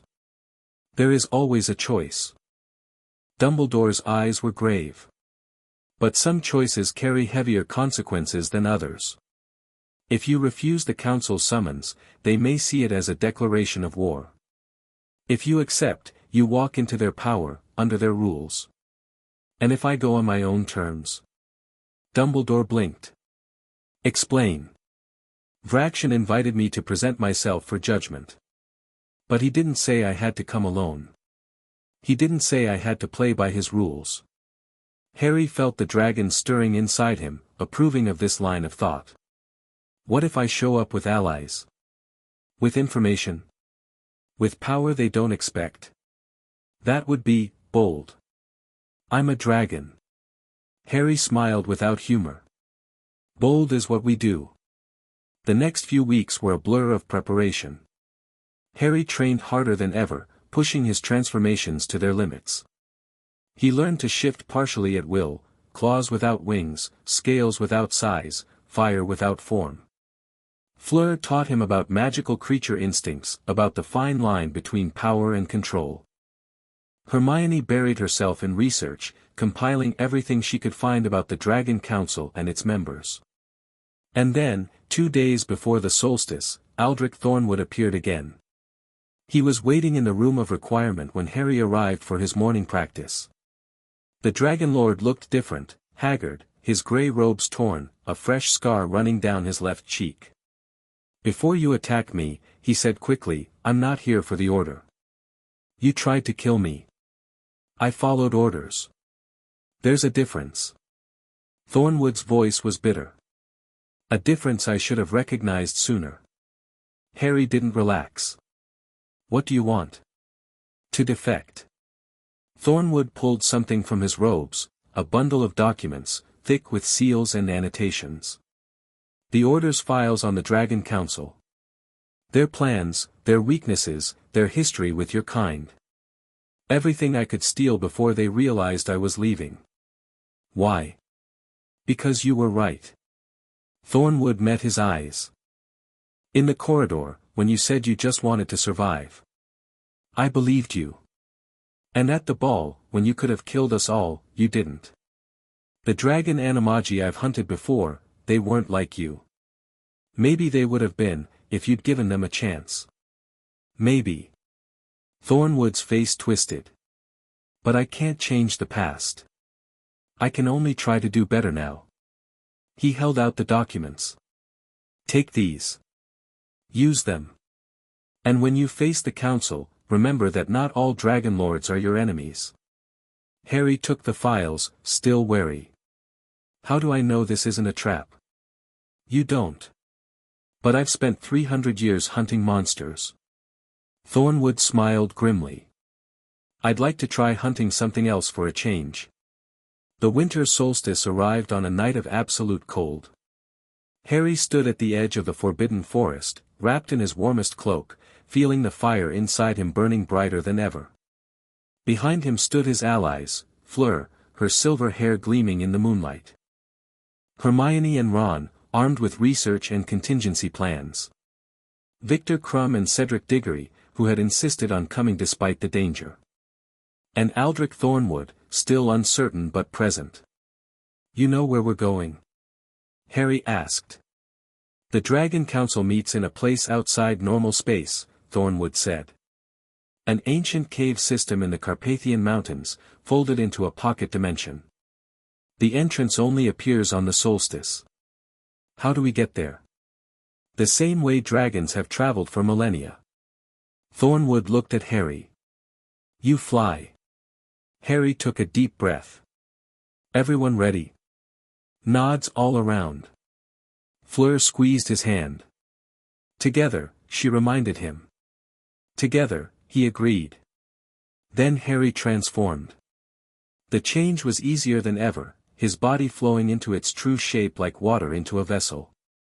30 feet of black scales and bronze horns, wings that spread wide enough to blot out the stars, eyes that burned with golden fire. His companions climbed onto his back, settling between the spikes along his spine. Fleur sat just behind his neck, her hands resting on scales that purred under her touch. "Ready," the dragon inside him said. "Let us show them who we are." Harry spread his wings and leaped into the sky. The night swallowed them, and the real battle began. Chapter 2 and Chapter 3, The Dragons Wake. The wind screamed past them at 200 miles an hour. Harry had never flown this high before. The clouds were below them now, a carpet of silver in the moonlight, and the air was so thin that his passengers had to use bubblehead charms just to breathe. But to Harry, to the dragon, the altitude felt like freedom. Like coming home. "Higher," the instinct whispered. "We could go higher still. Touch the stars themselves." He pushed the thought aside. There would be time for exploration later. Now, they had a destination. The Carpathian Mountains rose from the clouds like broken teeth, their peaks dusted with snow that glittered under the winter moon. Harry could feel something pulling at him, a resonance, a call, like a frequency only dragons could perceive. The council's meeting place was close. "There!" Thornwood shouted over the wind, pointing toward a peak that stood slightly taller than the rest. "The entrance appears at midnight exactly. We have perhaps 10 minutes. Harry angled his wings and dove. The descent was exhilarating, a controlled fall through frozen air, the ground rushing up to meet them with terrifying speed. Behind him, he felt Fleur's hands tighten on his scales, felt Hermione's sharp intake of breath, heard Ron's muttered prayer to anyone who might be listening.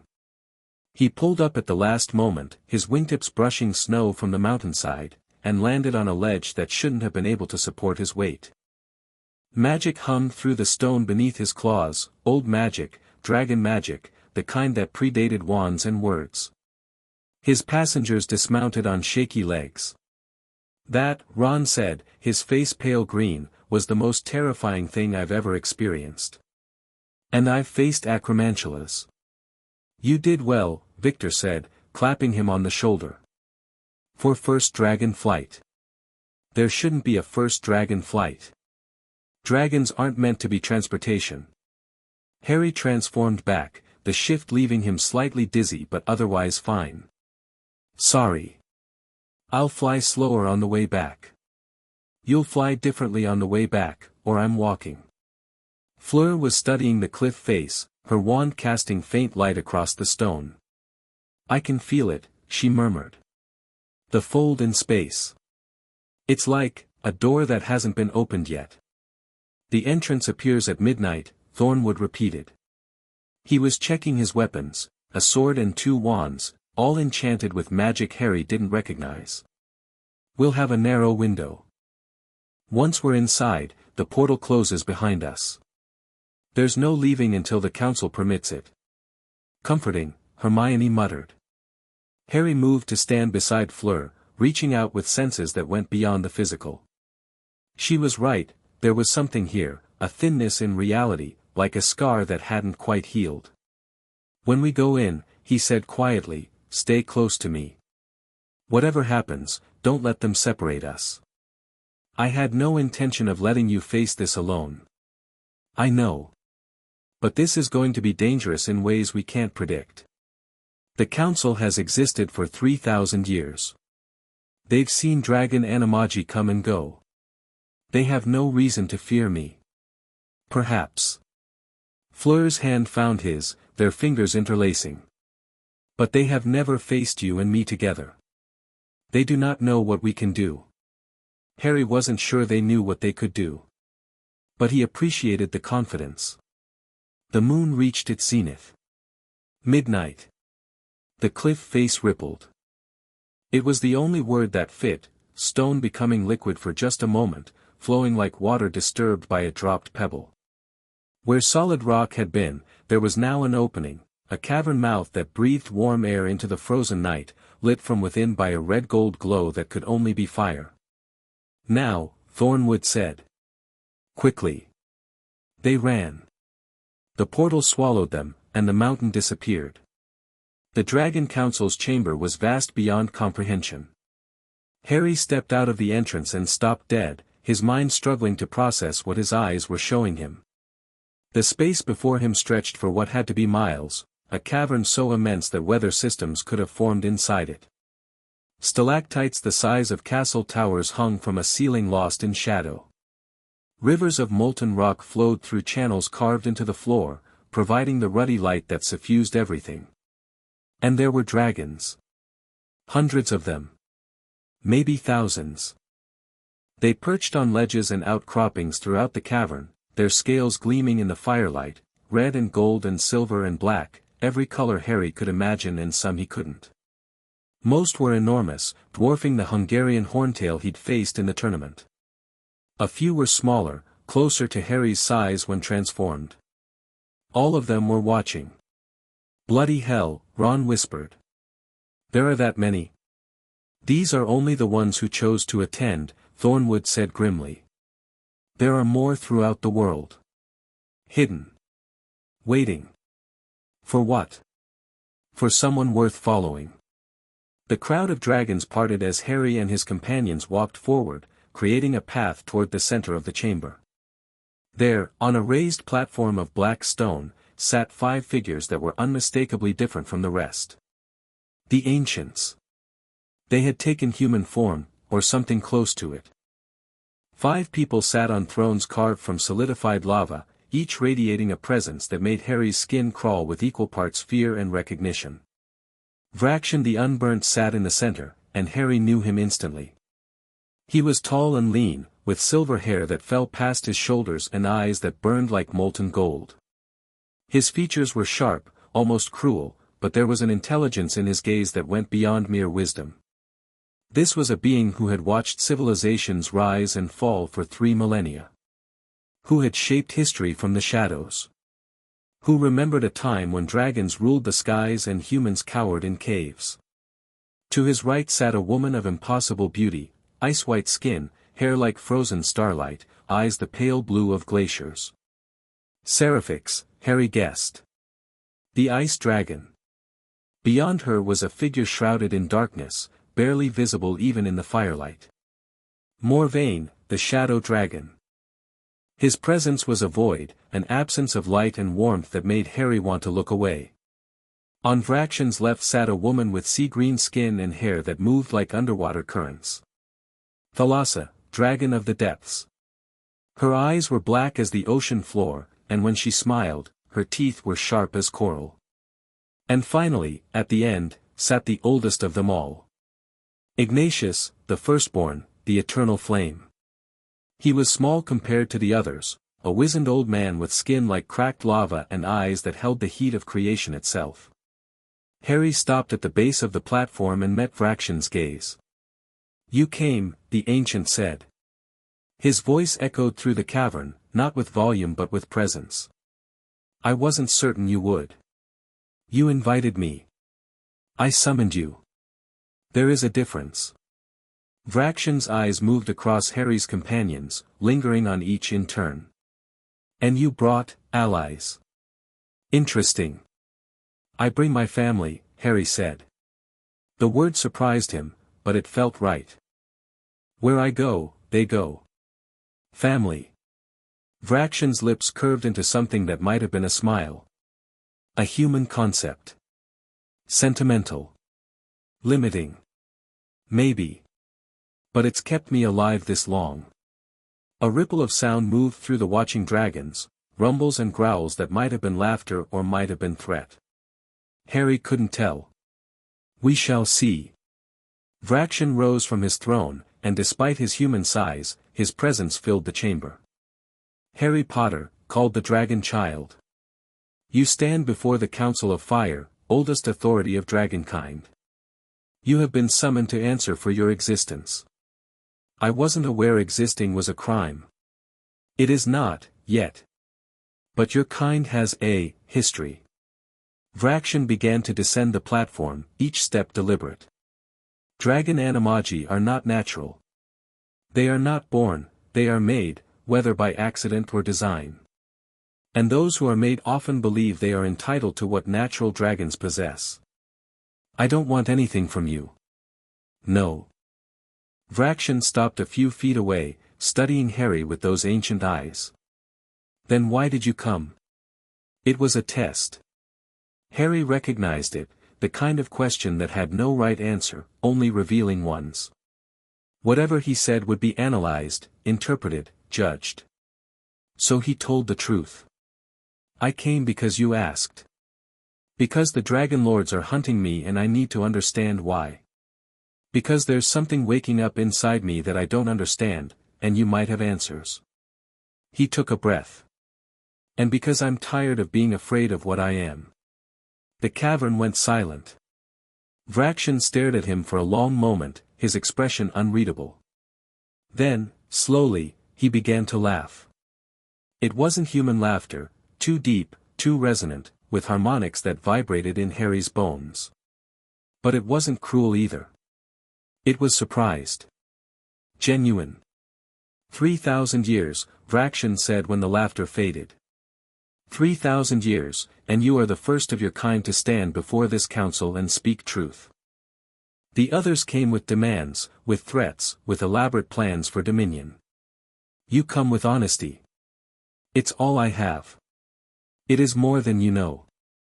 Vrakshin turned back to the other ancients. Brothers. Sisters. What say you? Does this child deserve our attention? Morvain spoke first, his voice like wine through empty graves. He should be destroyed. Whatever novelty he presents, he is still an abomination, human and dragon merged against nature's law. Let him burn, and let his ashes serve as warning to any who might follow. Ever the pragmatist, Seraphic said coolly. But destruction is wasteful. This boy defeated a nesting mother in single combat. That is not nothing. He is young, Thalassa added, her voice carrying the rhythm of tides. Unformed. He could be shaped into something useful, or something dangerous. The question is which? Ignatius had not spoken. The eldest ancient sat motionless on his throne, his cracked lava eyes fixed on Harry with an intensity that made the fire in his chest burn hotter. Grandfather? Vrakshin prompted. Your wisdom. He carries the flame, Ignatius said. The words dropped into silence like stones into still water. Impossible, Morvain hissed. No human could, I did not say he was human. Ignatius rose, and despite his apparent age, there was nothing weak in his movements. He descended the platform and approached Harry, stopping just inches away. This close, Harry could feel the heat radiating from his skin, not uncomfortable, but present, like standing near a hearth. Show me, Ignatius said. Harry didn't ask what he meant. He reached for the fire inside himself, not to transform, but to reveal. To let what burned in his chest rise to the surface without changing his shape. His eyes flared gold. His skin rippled with scales that didn't quite manifest. And in his chest, something blazed. Ignatius nodded slowly. There. Do you see it? I see fire, Vrakshin said. Any dragon carries fire. Not like this. Ignatius reached out and placed one burning hand against Harry's chest. The touch should have hurt, should have incinerated, but instead it felt like recognition. Like two flames greeting each other after an eternity apart. This is the primordial flame, Ignatius said. The source from which all dragonkind springs. I have not felt its touch in 2,000 years, not since the last of its chosen walked this earth. Chosen? Harry managed. The flame does not gift itself randomly.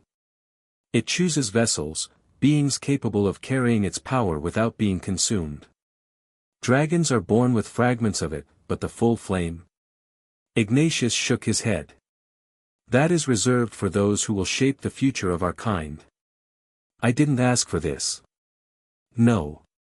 But it chose you nonetheless. Ignatius removed his hand, and Harry felt the absence like a physical loss. The question now is what you will do with it. The council deliberated for 3 hours. Harry and his companions were given quarters in a side cavern, comfortable enough, with conjured furniture and food that appeared from nowhere, but clearly guarded. Dragons perched at the entrance, watching them with eyes that never blinked. "Well," Ron said, collapsing onto a stone bench, "that went differently than I expected." "Better or worse?" Cedric asked. "No idea. Better, I think. Nobody's tried to kill us yet." "Give it time," Thornwood muttered. He'd stationed himself near the entrance, watching the guards as carefully as they watched him. "Morvain won't let this go. He's been arguing for the extermination of dragon animagi for centuries." But Ignatius spoke for Harry, Hermione pointed out. "That has to count for something. Ignatius is the eldest, but Vraction leads the council. And Vraction is complicated." Thornwood turned to face them. "He's not evil, exactly. He genuinely believes that dragons should reclaim their place as rulers of this world. But he's patient. 3,000 years have taught him that direct confrontation rarely works.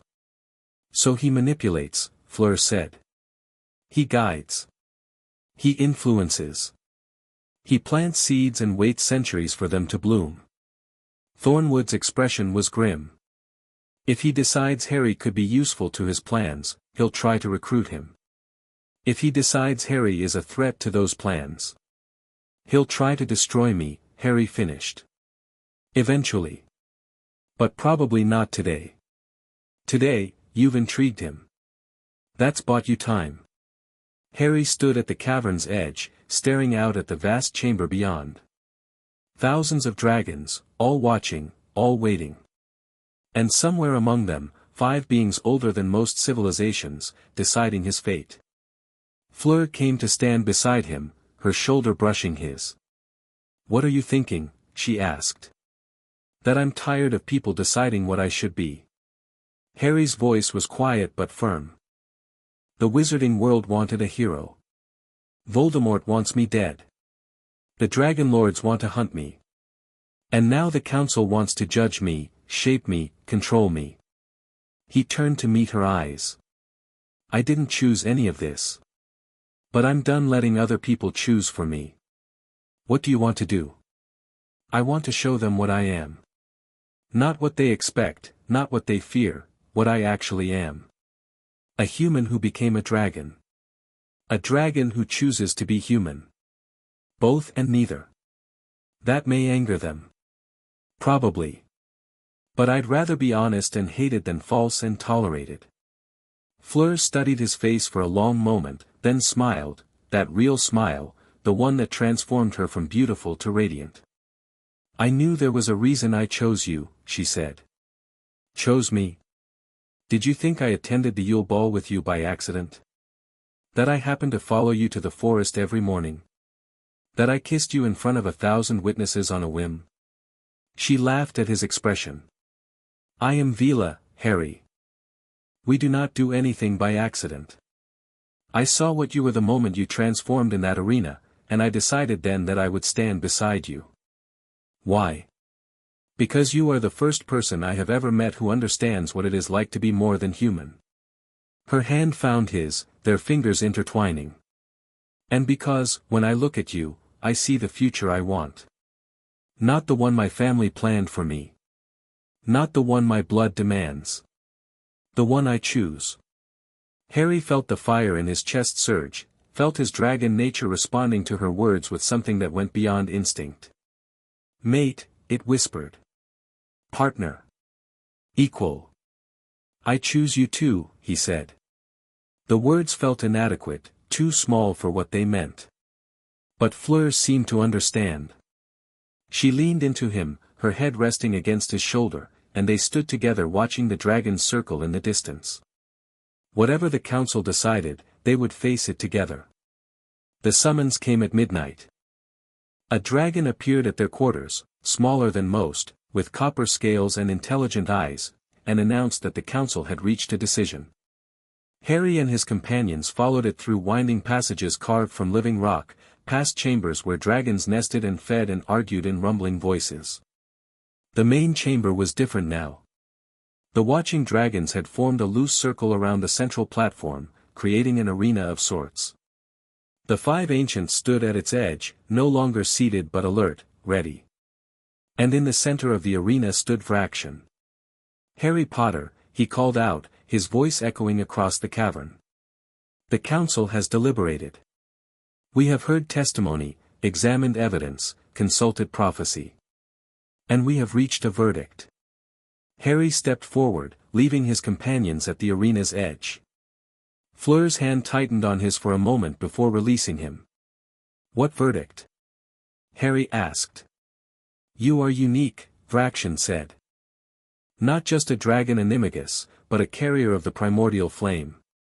The council recognizes this, and recognizes that you cannot be judged by the standards we apply to others of your kind." "So what? I go free?" "Nothing is free." Vraction's smile was thin as a blade. "You must prove yourself worthy of what you carry. The flame chose you, but choice must be earned." Harry felt the temperature in the cavern rise, or maybe that was just his blood. "How?" "Combat." The word rippled through the watching dragons like a wave. Vraction raised his hand, and the murmuring subsided. "You defeated a nesting mother through dominance, through the ancient way. We would see if that victory was chance or destiny." His eyes glittered with something that might have been anticipation. "You will face a champion of the council's choosing. If you win, you leave here with our blessing and our protection. If you lose, I die. That depends on the champion."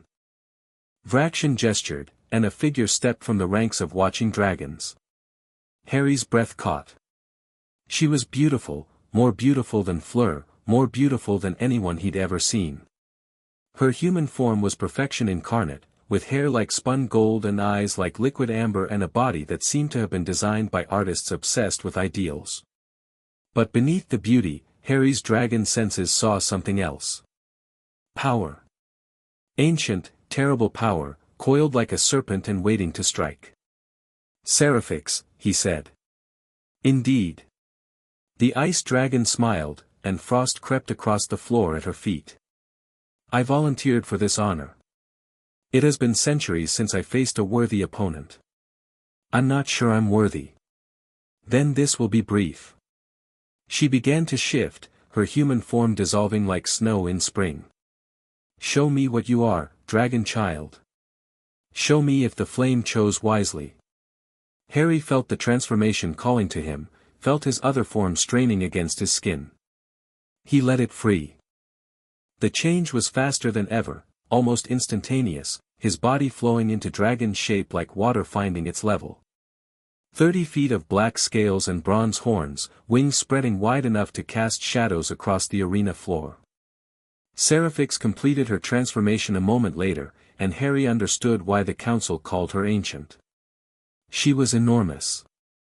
50 feet at the shoulder, maybe more, with scales like frozen diamonds and wings that glittered with internal light. Her breath misted in the air, dropping the temperature so sharply that Harry could feel it even through his scales. Big, his dragon mind observed. Old. Strong. Not unbeatable. Seraphix attacked without warning, a blast of ice that would have frozen Harry solid if he hadn't thrown himself aside at the last instant. The ground where he'd been standing turned to glacial stone, creaking with cold. Harry responded with fire, a stream of white-hot flame that melted through the ice and kept going. But Seraphix was already moving, her massive body surprisingly agile, dancing around his attack with the ease of 3,000 years of experience. She's faster than she looks, Harry realized. I can't win a straight fight. So he wouldn't fight straight. The arena was large, but not infinite. Harry launched himself into the air, climbing rapidly, feeling the heat of the cavern's magma rivers below him. Seraphix followed, her wings cracking with each beat as ice formed and shattered around them. They clashed in midair, claws and teeth and elemental fury. Harry caught a slash across his shoulder, scales parting under her diamond-hard talons. He responded with a bite that would have crushed a car, but her neck twisted away at the last second. Faster, he pushed himself. Smarter. He dove suddenly, dropping toward the arena floor with reckless speed. Seraphix followed, her ice breath lashing out, trying to catch him, freeze him, end him. Harry hit the ground and bounced, using his momentum to launch himself backward, directly into her descending form. His horns caught her chest, scales grinding against scales, and they tumbled together across the arena in a tangle of wings and claws. Seraphix recovered first. She was simply too experienced to stay disoriented, but Harry had gained something from the exchange. His claws had found purchase in her scales, and when they separated, he was inside her guard. He bit. Not for the throat, she was too big, and he couldn't get the angle, but for the joint where her wing met her body. His jaws closed on muscle and tendon, and he tasted blood that was colder than ice. Seraphix screamed. It wasn't a human sound, wasn't even a dragon sound, it was the shriek of a glacier calving, of a winter storm being born. She thrashed, trying to dislodge him, but Harry held on with every ounce of strength he possessed. "Submit," he demanded in the dragon tongue. "Submit." "Never." She rolled, crushing him beneath her weight, and Harry felt something crack in his chest. Pain exploded through him, ribs, probably, maybe worse, but he didn't let go. Couldn't let go. This wasn't just about winning. This was about showing them, all of them, the council, the watching dragons, the world, that he was more than a child playing at power. "Submit." Seraphix's struggles weakened. The cold radiating from her body was affecting him now, slowing his movements, numbing his jaws. But her struggles were weakening too. The damage to her wing was severe, she couldn't fly, could barely stand. Enough. The voice wasn't Seraphix's. It was Vraxion's, echoing through the cavern with absolute authority. Harry released his grip and stumbled back, blood dripping from his jaws, his broken ribs screaming with every breath. Seraphix collapsed onto her side, her massive chest heaving, her golden eyes fixed on Harry with something that might have been respect. Or might have been hunger for revenge. Hard to tell with dragons. "The trial is complete," Vraxion announced.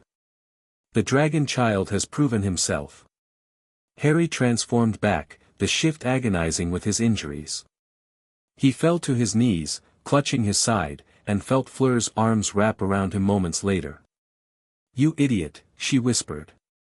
"You beautiful, brave idiot. Did I win? You survived. That counts as winning."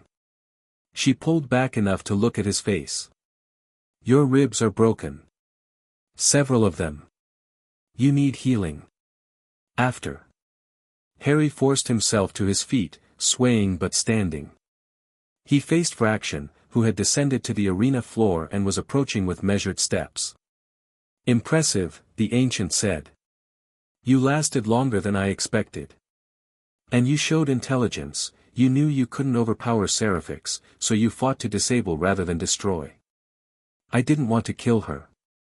"No. I noticed." Vraxion's expression was unreadable. Most dragon animagi, when given power, use it without restraint. They see combat as conquest. You see it as necessity. Violence should always be a last resort. A human sentiment. But not an unwelcome one. Vraxion nodded slowly. "The council accepts you, Harry Potter. You will leave here with our protection, no dragon will hunt you or harm those under your care. In return, you will remember our generosity when the time comes to choose sides." "Choose sides in what?" "The war that is coming." Vraxion's eyes glittered with ancient fire. "You know it approaches. You felt it, the primordial flame stirring, the old powers waking. The balance that has held for millennia is shifting, and when it breaks." He spread his hands. "Dragons will have to choose. The council will have to act. And you, carrier of the flame, will have to decide where you stand." "I stand with my family." "Yes. You've said that before." Vraxion smiled, and there was something almost warm in it. "Hold to that, dragon child. When the fire comes, those who have something to protect often burn brightest." He turned and walked away, leaving Harry swaying on his feet with Fleur's arms the only thing keeping him upright. The trial was over. But Harry had the distinct feeling that the real test was just beginning. They stayed in the council's domain for 3 days while Harry healed. Dragon medicine was different from human medicine, cruder in some ways, more effective in others. Ignatius himself tended to Harry's injuries, his burning hands somehow soothing rather than destructive. The flame heals those who carry it, the eldest ancient explained. Your body will mend faster than a human's, stronger than before. It is one of the gifts. What are the others? Long life, if you choose it.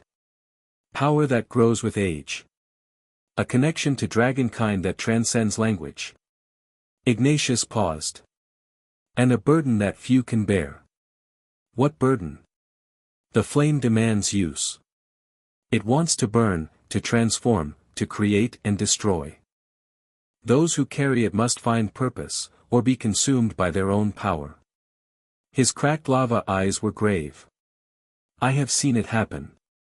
Dragon animagi who started with the best intentions, who swore they would use their gifts for good, but the flame whispered to them, and they listened, and in the end they burned brighter than anyone, until they burned out entirely. Harry thought about the voice inside him. The hunger for power that sometimes woke him in the night. The dragon's desire to dominate, to rule, to burn. How do I avoid that fate? By remembering what you are. Ignatius placed his hand over Harry's heart. You are not just a dragon wearing human skin. You are Harry Potter, a boy who grew up loved and unloved, who has lost and survived, who carries scars that have nothing to do with fire. That humanity is your anchor. Lose it, and you lose everything. My friends keep me human. Then keep them close.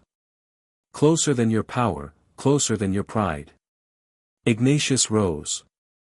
The council has accepted you, but not all dragons share the council's wisdom. There will be those who see you as a threat, or a prize, or a means to an end. Be careful who you trust. Even you. The ancient laughed, a sound like cooling lava, popping and hissing. Especially me. I am old, Harry Potter. Old and tired and carrying wounds that even the flame cannot heal. My time is ending, and I would see dragonkind secure before I pass into the fire. You're dying. Everything dies. Even ancients. Even stars. Ignatius smiled, and there was peace in it. But not today, and probably not tomorrow. I have a few centuries left to irritate fraction.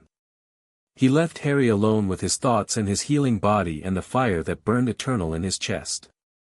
On the 3rd day, they prepared to leave. The council had provided supplies, food, clothing, a few gifts that Harry suspected were more significant than they appeared. Seraphix had even approached him, her human form bearing no trace of the injuries he'd inflicted. You fight well, she said. It wasn't quite an apology, but it wasn't a threat either. You fight better. I just got lucky. Luck is a form of skill. Her ice-blue eyes studied him. My sister speaks highly of you. Harry blinked. Your sister. Thalassa. She sees patterns in the tides, prophecies in the depths. She believes you are important, not just to dragons, but to the world. Seraphix shrugged. I am less certain. But I am willing to wait and see. That's very generous. It is practical. Killing you would upset Ignatius, and he is insufferable when upset. She turned to leave, then paused. A word of advice, dragon child. When the war comes, and it will come, do not try to stand between the factions. You will be crushed. What should I do instead? Choose a side. Any side. But choose, and commit. She smiled, and frost glittered on her lips. Indecision is death. Then she was gone, and Harry was left wondering how many more cryptic warnings he would receive before someone actually explained what was happening. The journey home was quieter than the journey there. Harry flew through clear winter skies, his passengers bundled against the cold, the mountains falling away behind them until they were just purple smudges on the horizon.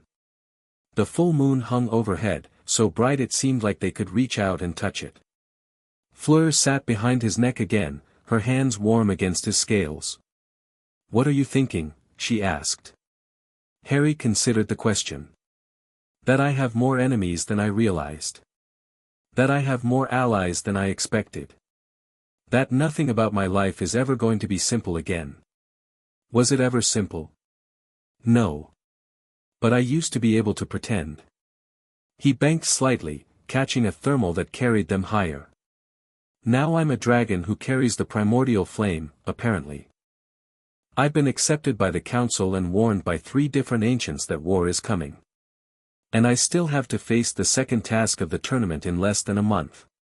One challenge at a time. That's what I keep telling myself. But the challenges keep multiplying. Fleur was quiet for a moment. "My grandmother used to say something," she said finally. She was full-blooded Vila, and she lived through the Grindelwald War. She said, "The fire that burns brightest is the fire that faces the most wind. Let the wind come, and burn all the brighter for it." That's either very wise or very reckless. Perhaps both. Fleur leaned forward, her lips brushing the scales near his ear. "You are not alone, Harry. Whatever challenges come, we will face them together. Never forget that." Together, the dragon inside him agreed. Always. Harry flew on through the winter night, carrying his family toward home. The second task was waiting. The dragon lords were still hunting. Voldemort was still out there, somewhere, planning. But for this moment, soaring through moonlight with Fleur's warmth at his back and his friend's heartbeat steady against his scales, Harry felt something he hadn't felt in months. Peace. It wouldn't last. It never did. But it was enough. They landed at Hogwarts just before dawn. The castle was still asleep, its windows dark, its grounds blanketed in fresh snow. Harry transformed at the edge of the forbidden forest, shivering slightly as cold air hit human skin. "Everyone okay?" Nods all around. Even Ron looked less green than he had on the outward journey. "Right. We should get inside before someone notices we've been gone for 3 days." "Too late," Hermione said, pointing. A figure was walking toward them across the snow-covered lawn. Even at this distance, Harry recognized the silhouette, tall, thin, moving with a purpose that suggested important business. Dumbledore reached them a moment later, his blue eyes sharp behind his half-moon spectacles. "You're back," he said. "Good. We have much to discuss. How did you know we were gone?" "I am the headmaster of this school, Harry. I notice when 4 of my students and a French champion disappear for 72 hours. Dumbledore's expression was unreadable. "Though I confess I did not expect you to take a Dragonlord defector with you." Thornwood stepped forward. "Headmaster. I have information that, yes, I'm sure you do. And we will discuss it, at length, in my office." Dumbledore's tone was polite but firm. "For now, I suggest you all get some rest. The second task is in 3 weeks, and I suspect you'll need your strength." "What about the council?" Harry asked. "They accepted me. Gave me their protection. A development I am most interested to hear about. But later." Dumbledore turned back toward the castle, clearly expecting them to follow. "There have been incidents. While you were away. The Dragon Lords made another move. The Ministry is in an uproar. And," he paused. "And there is news about Voldemort." Harry felt ice in his stomach that had nothing to do with the winter cold. "What news?" "Later," Dumbledore repeated. "For now, rest. You'll need it." He walked away, and after a moment, Harry's friends began to follow. Fleur lingered, her hand finding his in the pre-dawn darkness. "Whatever it is," she said, "we will face it together." "I know." "Good. She kissed his cheek, brief and warm. Now come. You need sleep, and I need to explain to Madame Maxime why her champion was missing for 3 days. They walked toward the castle together, leaving footprints in the fresh snow. Behind them, the sun began to rise over the mountains. A new day was beginning. And with it, Harry suspected, a new set of problems. Chapter 3 and Chapter 4, Old Blood. The headmaster's office smelled of lemon drops and ancient secrets. Harry sat in a chair that was simultaneously too comfortable and too small, watching Dumbledore pace behind his desk with an energy that belied his age. Fawkes perched on his stand, occasionally trilling notes that seemed to carry meaning Harry couldn't quite grasp. It had been 6 hours since they'd returned from the Dragon Council. 6 hours of sleep that felt like 6 minutes, interrupted by a house elf's insistent knocking and the message that the headmaster required his presence immediately. The Dragon Lords attacked Hogsmeade while you were away, Dumbledore said without preamble. 3 shops destroyed, 17 injured, 2 dead. Harry's stomach dropped. Who? The proprietor of Scrivenshaft's quill shop. And a 7th-year Hufflepuff who was in the wrong place at the wrong time. Dumbledore's voice was heavy. A boy named Marcus Webb. He was shopping for Christmas gifts for his family. The name meant nothing to Harry, which somehow made it worse. A person he'd never met, dead because of a war he'd never asked to join. Why Hogsmeade?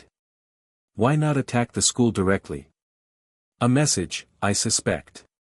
They cannot breach Hogwarts wards, not easily, at any rate, but they can strike at what surrounds it.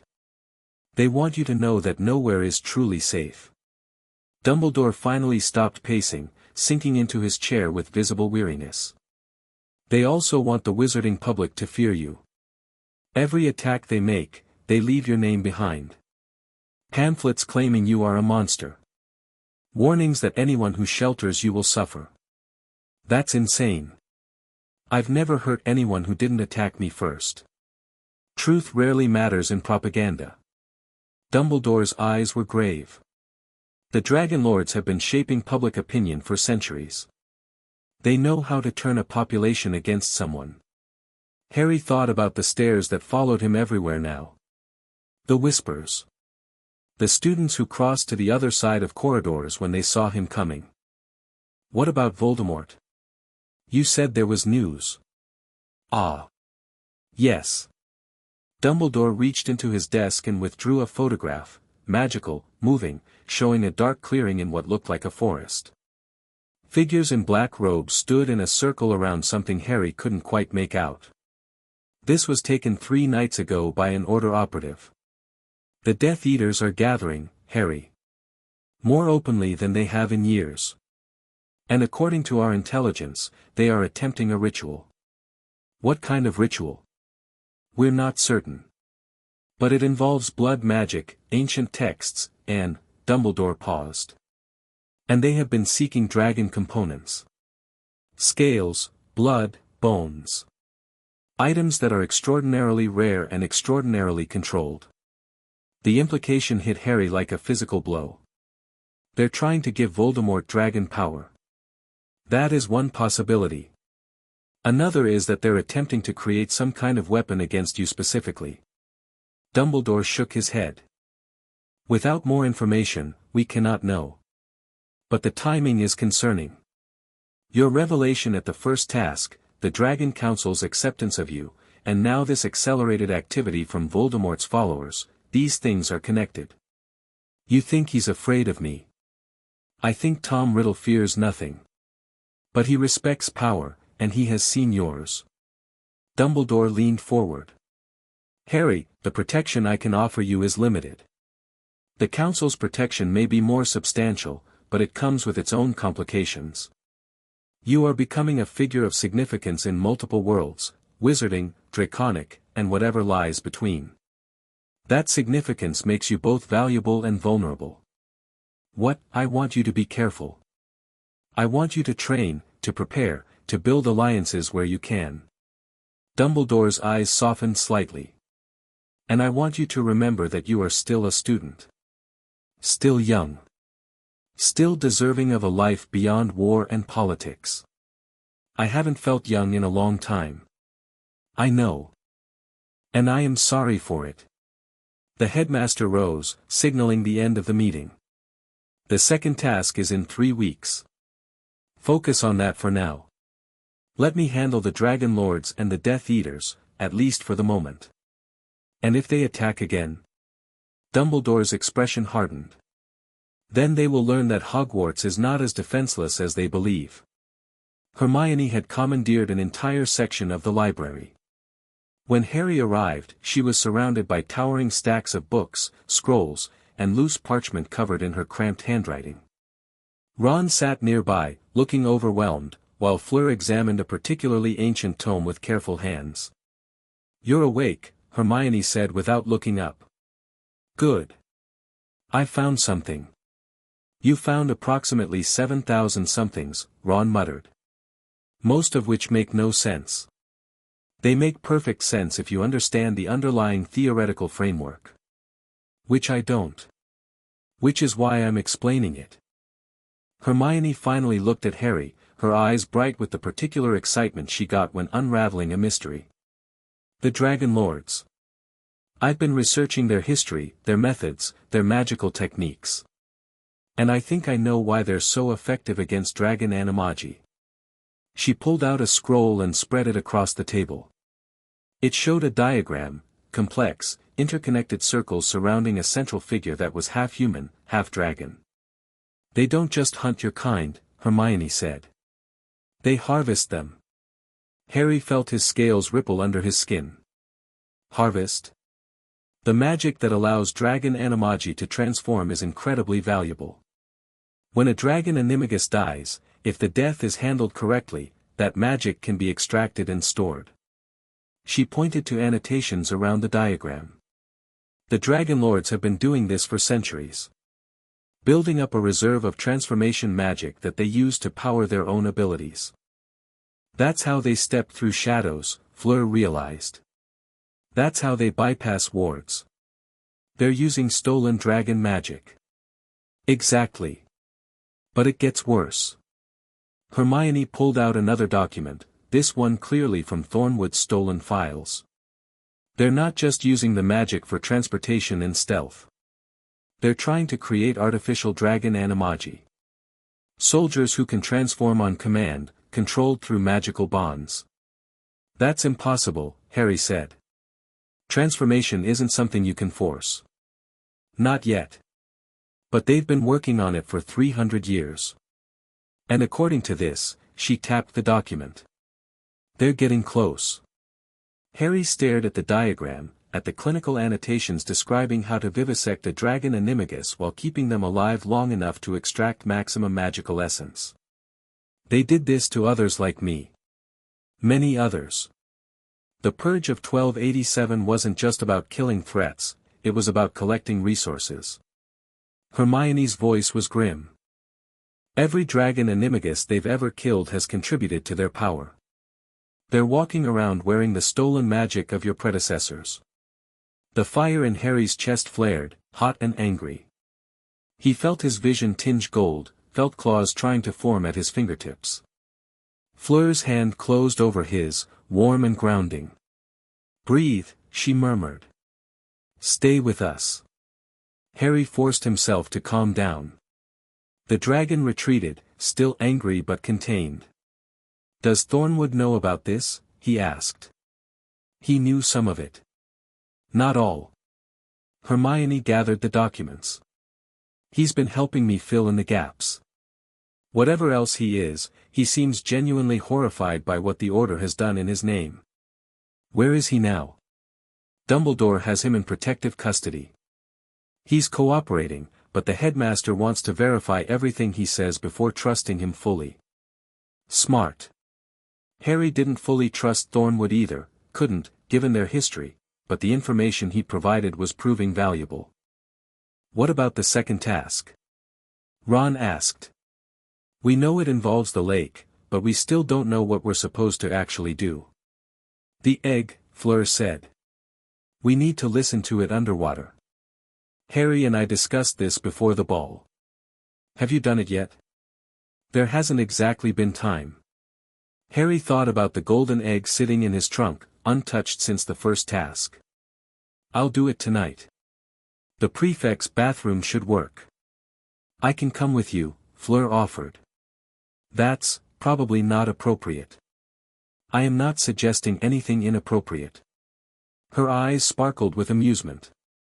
But two heads are better than one, and I am curious about the clue as well. Ron made a strangled sound. Hermione looked like she was trying very hard not to laugh. Fine, Harry said, feeling his face heat. Tonight. After curfew. The prefect's bathroom was everything Harry remembered and more. Enormous, gleaming with marble and gold, filled with taps that produced every conceivable type of bubble bath. The pool-sized tub dominated the center of the room, steam rising from its surface. Fleur arrived 10 minutes after he did, dressed in a simple swimming costume that somehow managed to be both modest and devastating. Harry reminded himself firmly that he was here to solve a puzzle, not to admire his, what were they exactly? Girlfriend seemed too casual. Partner felt more accurate. Ready? She asked. Harry held up the golden egg. Let's find out what this thing has to say. They slipped into the water together, the warmth enveloping them instantly. Harry took a breath, dove under the surface, and opened the egg. The screeching he'd heard before transformed into something else entirely. A chorus of ethereal voices, singing in harmonies that raised goosebumps on his skin even underwater. Come seek us where our voices sound, we cannot sing above the ground, and while you're searching ponder this, we've taken what you'll sorely miss, an hour long you'll have to look, and to recover what we took, but past an hour, the prospect's black, too late, it's gone, it won't come back. Harry surfaced, gasping, to find Fleur already above water with a troubled expression. Mere people, she said. They will take something from us and hide it in the lake. We have 1 hour to find it. What do you think they'll take? Fleur's face was pale. Something we'll sorely miss. A person, perhaps. Someone we care about. Harry thought about the people he cared about. Ron. Hermione. Fleur herself. The lake is enormous, he said. And I can't breathe underwater. Not even as a dragon. There are ways. Gillyweed. Bubblehead charms. Transfiguration. Fleur was already thinking tactically. But you have an advantage the other champions do not. What's that? Dragons are apex predators. Even underwater, you would be feared. She moved closer in the water, her hand finding his beneath the surface. You could transform partially, keep your human form but take dragon senses. See through the murk. Hear the merpeople's song. I've never tried that in water. Then you should practice. She had a point. Harry had been training his transformation extensively, but always on land or in the air.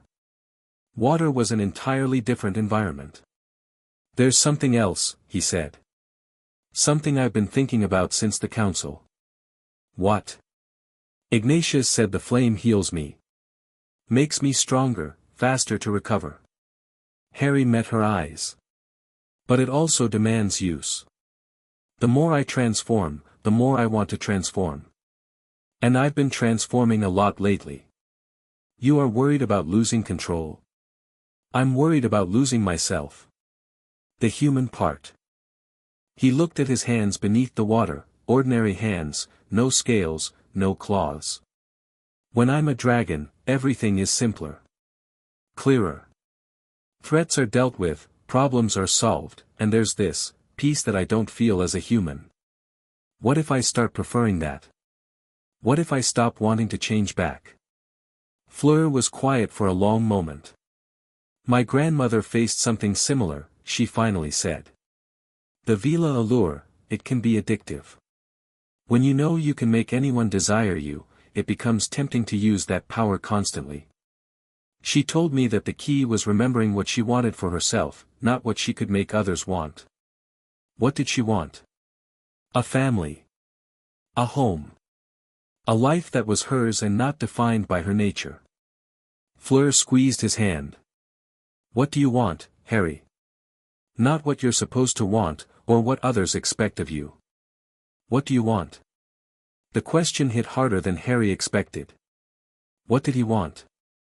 He thought about the life he'd imagined as a child, a normal family, a normal home, a life without lightning bolt scars and dark lords.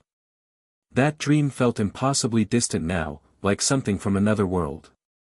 But there were other things. Smaller things. Real things. I want to survive this year, he said slowly. I want my friends to be safe. I want.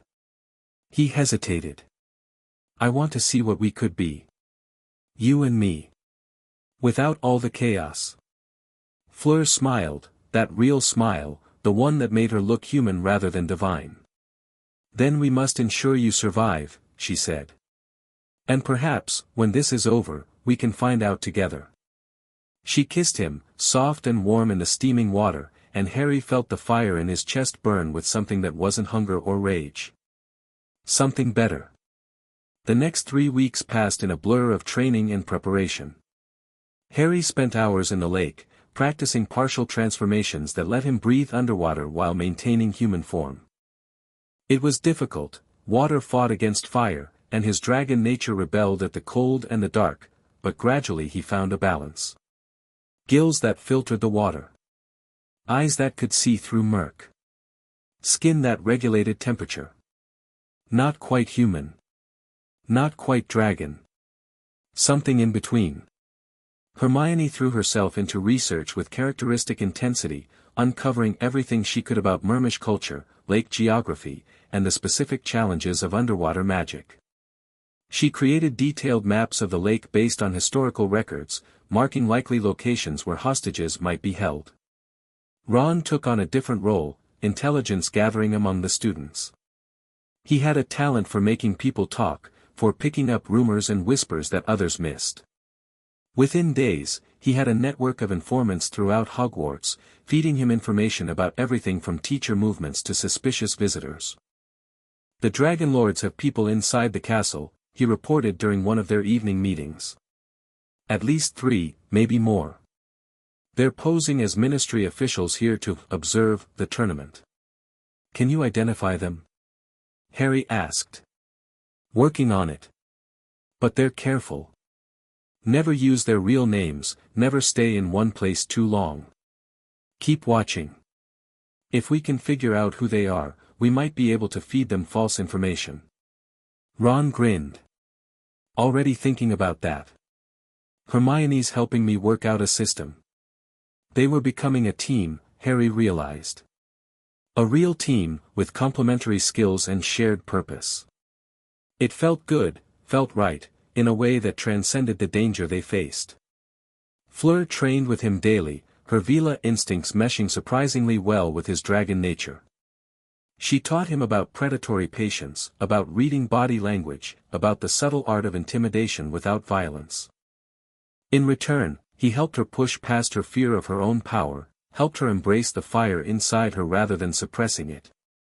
You're stronger than you know, he told her one evening, after a particularly grueling session. As are you.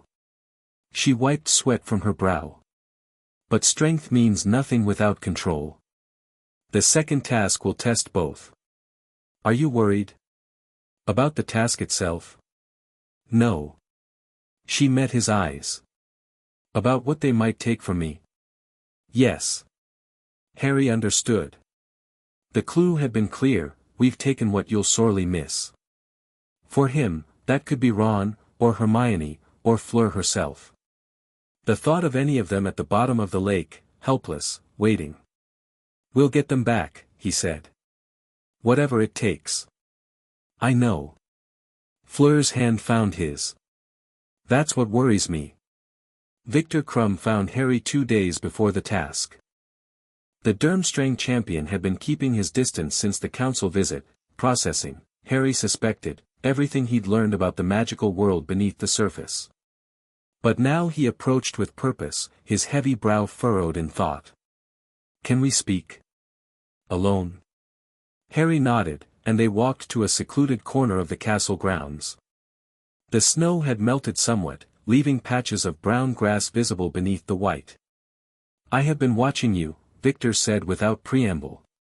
"Your training. Your transformations. What you can do. And I am impressed.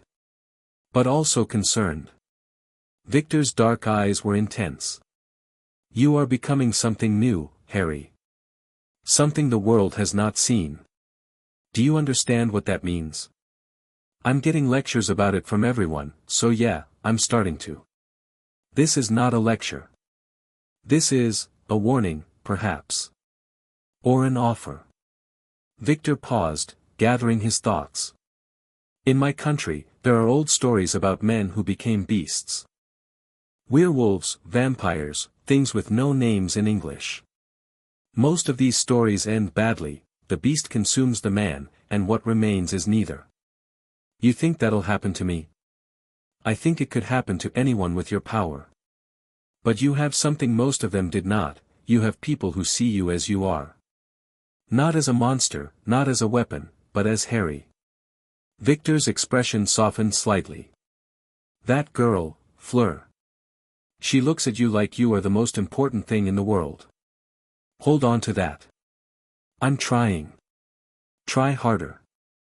Because there will come a time when the dragon wants to burn everything, and you will need something, someone, to bring you back." Victor extended his hand. "I would like to be your ally, Harry. Not because you are powerful, but because I believe you are good. And the world needs more good men with power." Harry shook his hand. "I'd like that too. Then it is settled." Victor's stern face cracked into something approaching a smile. "Now, let us discuss tactics for this task. I have been researching the lake, and I believe I know where the Mer people will take our hostages." The morning of the second task dawned cold and grey.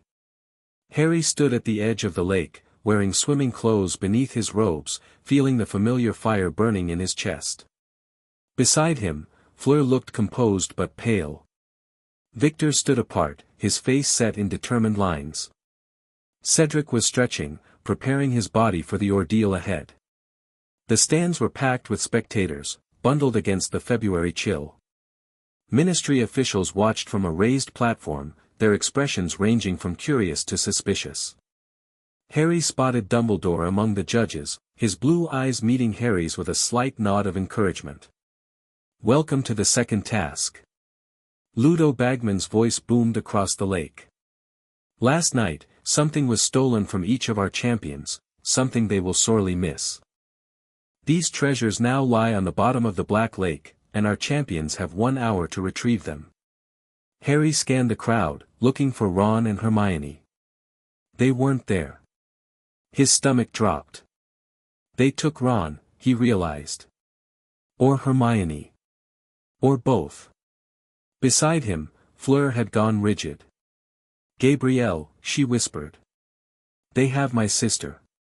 We'll get them back. You don't understand." Fleur's voice was tight with controlled panic. "Gabrielle is 8 years old. She cannot swim well. If something happens, nothing is going to happen." Harry gripped her arm. "I swear to you, Fleur. I'll bring her back." The cannon fired. Harry didn't hesitate. He stripped off his robes and dove into the lake, the cold hitting him like a hammer. Immediately, he reached for the transformation, not full, but partial. His skin rippled with scales, providing insulation against the freezing water. Gills opened along his neck. His eyes shifted, the murk becoming clear as day. He swam. The lake was enormous, and even with dragon senses, finding the hostages would be a challenge. But Harry had an advantage the other champions didn't. He could hear the merpeople's song, carried through the water like a beacon. He followed it down, deeper and deeper, past underwater cliffs and tangled forests of kelp. Fish scattered at his approach, sensing the predator in their midst. A Grindylow tried to grab his ankle and recoiled, burned by the heat radiating from his scales. The Mermish village appeared out of the gloom like something from a nightmare, crude structures built from stone and bone, illuminated by bioluminescent plants that cast everything in sickly green light. Mere people watched from windows and doorways, their sharp teeth bared in expressions that might have been curiosity or hostility. In the center of the village, bound to a massive statue of a merperson warrior, floated 4 figures. Ron, Hermione, Cho Chang, and a small girl with silver blonde hair who could only be Gabrielle. Harry's heart clenched. All of them. They took all of them. He swam closer, and the mere people moved to intercept, a wall of scaled bodies and wicked-looking tridents blocking his path. You may take only your own, a merman said, his voice distorted but understandable in the water. Those are the rules. Which one is mine? The merman pointed at Ron. The red-haired boy. He is your treasure. Harry looked at the 4 hostages, unconscious and helpless. Hermione, his best friend, the sister he'd never had. Cho, who he barely knew but who didn't deserve to drown because of a stupid tournament. Gabrielle, a child, Fleur's heart walking around outside her body. I'm taking them all. That is not permitted, I don't care what's permitted. Harry felt the dragon rising inside him, felt his eyes blaze gold, felt power crackling along his scales. Get out of my way, or I will move you. The mere people exchanged glances. Something in Harry's voice, or perhaps in his eyes, made them hesitate. The girl child is claimed by the Silver Witch, the merman said finally. If you take her, you steal from another champion. Then I'll answer to the champion. Not to you. A long moment of tension. Harry could feel the merpeople's uncertainty, could see them calculating whether this strange creature before them was worth fighting. They parted. Harry swam to the statue and began cutting the hostages free, using claws that extended from his fingers with a thought. Ron came loose first, then Hermione, then Cho. He gathered them in his arms, awkward but manageable. Gabrielle was last. The little girl was pale, too pale, and when Harry touched her, he could feel her heartbeat fluttering like a wounded bird. She was dying. No. Harry pulled her close, pressing her against his chest where the heat was strongest. The fire inside him surged, responding to his desperation, and warmth flooded into her small body. Live, he commanded. Live. Gabrielle's heartbeat steadied. Color returned to her cheeks. She remained unconscious, but she was no longer dying. Harry gathered all 4 hostages and began the long swim back to the surface. He emerged from the lake to chaos. The crowd was screaming, some in excitement, some in confusion, some in what sounded like anger. Ministry officials were shouting at each other. Madame Pomfrey was rushing toward the water's edge with medical supplies. Fleur was there, ankle-deep in the water, her face a mask of terror. Gabrielle, she cried. Where is? Harry laid the small girl in her arms. She's okay, he said. She's okay. Fleur made a sound that was half sob, half laugh, clutching her sister tight. Gabrielle stirred, murmuring something in French, and Fleur's tears flowed freely. You saved her. You saved her, you. She looked up at Harry, and the expression on her face made him forget about the cold, the competition, everything. Thank you. Thank you. Champions are only supposed to retrieve their own hostage. A ministry official, Barty Crouch, Harry recognized, was storming toward them. Potter has violated the rules. The rules don't specify consequences for saving additional hostages, Hermione said, shivering in a blanket that someone had wrapped around her. She'd regained consciousness during the swim-up. They only specify the scoring mechanism. This is highly irregular, this is heroic. Dumbledore's voice cut through the argument like a knife. Mr. Potter showed moral fiber that transcends the bounds of competition. He prioritized lives over points. His blue eyes swept the crowd, then fixed on Crouch. I would think the ministry would celebrate such behavior. Crouch sputtered, but he had no response. The judges conferred. When they emerged, Bagman announced the scores with barely concealed glee. For Victor Crumb, who used partial shark transformation and returned with his hostage within the time limit, 40 points. The Durmstrang contingent cheered. For Cedric Diggory, who employed the bubblehead charm with excellent precision, 47 points. Hufflepuff went wild. For Fleur Delacour, who was attacked by Grindylows and could not reach her hostage, Bagman paused. 25 points. Fleur didn't react. She was still holding Gabrielle, still crying, still looking at Harry. And for Harry Potter, who used an unknown transformation to not only retrieve his hostage but to save all 4 captives when he believed they were in danger, Bagman grinned. 45 points, with special recognition for outstanding moral courage. Harry barely heard the announcement. He was too busy watching Fleur rise from the water's edge, hand Gabrielle to a Medowitch, and walk toward him with purpose in every step. She kissed him. Not a gentle kiss, not a polite kiss, a fierce, desperate, claiming kiss that told the entire world exactly where they stood. Harry's arms wrapped around her instinctively, pulling her close despite their both being soaking wet and shivering. The crowd went absolutely mad. "I think," Ron said somewhere behind them, "that's going to be in the Prophet tomorrow." Harry didn't care. The evening after the task, a letter arrived. It wasn't delivered by owl or magic or shadow-stepping dragon lords. It was slipped under Harry's door in Gryffindor Tower, written on plain parchment in a hand he didn't recognize. "Dragon child, you impressed us today. Not with your power, that we expected, but with your compassion. You risked yourself to save children who were not your concern. That speaks well of your character. We have been watching you for some time, debating whether to make contact. Today's events have decided us. The Dragon Lords are not your only enemies. There are others, older, stranger, who see in you a threat to their ancient plans. The primordial flame you carry was not meant to awaken in this age. Its presence disrupts arrangements that have stood for millennia. If you wish to understand what you face, come to the Shrieking Shack at midnight. Come alone. We mean you no harm, but we cannot risk exposure." A friend Harry read the letter 3 times, then showed it to Fleur. "A trap," she said immediately. "Probably. You are going anyway." "Probably." Her eyes flashed with frustration. "Harry, I know.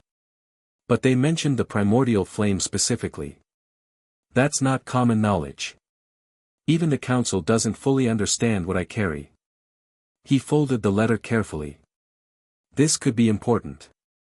Or it could be death. Everything could be death. At this point, I'd rather die knowing what's going on than live in ignorance." He took her hands. "Come with me. Stay hidden, watch from a distance. If it's a trap, you can get help." Fleur was silent for a long moment. "I should tell you this is foolish," she finally said. "You should. I should refuse to participate in your recklessness. You should. I should." She sighed. "I should stop expecting you to be sensible." Her fingers tightened on his. "Midnight. The Shrieking Shack. I will be there." The Shrieking Shack looked different in winter. Snow covered the crooked roof, softened the sharp angles, made it look almost peaceful instead of haunted. Harry approached carefully, his senses extended to their limits, feeling for any hint of ambush. Nothing. The building felt empty, abandoned, exactly as it should.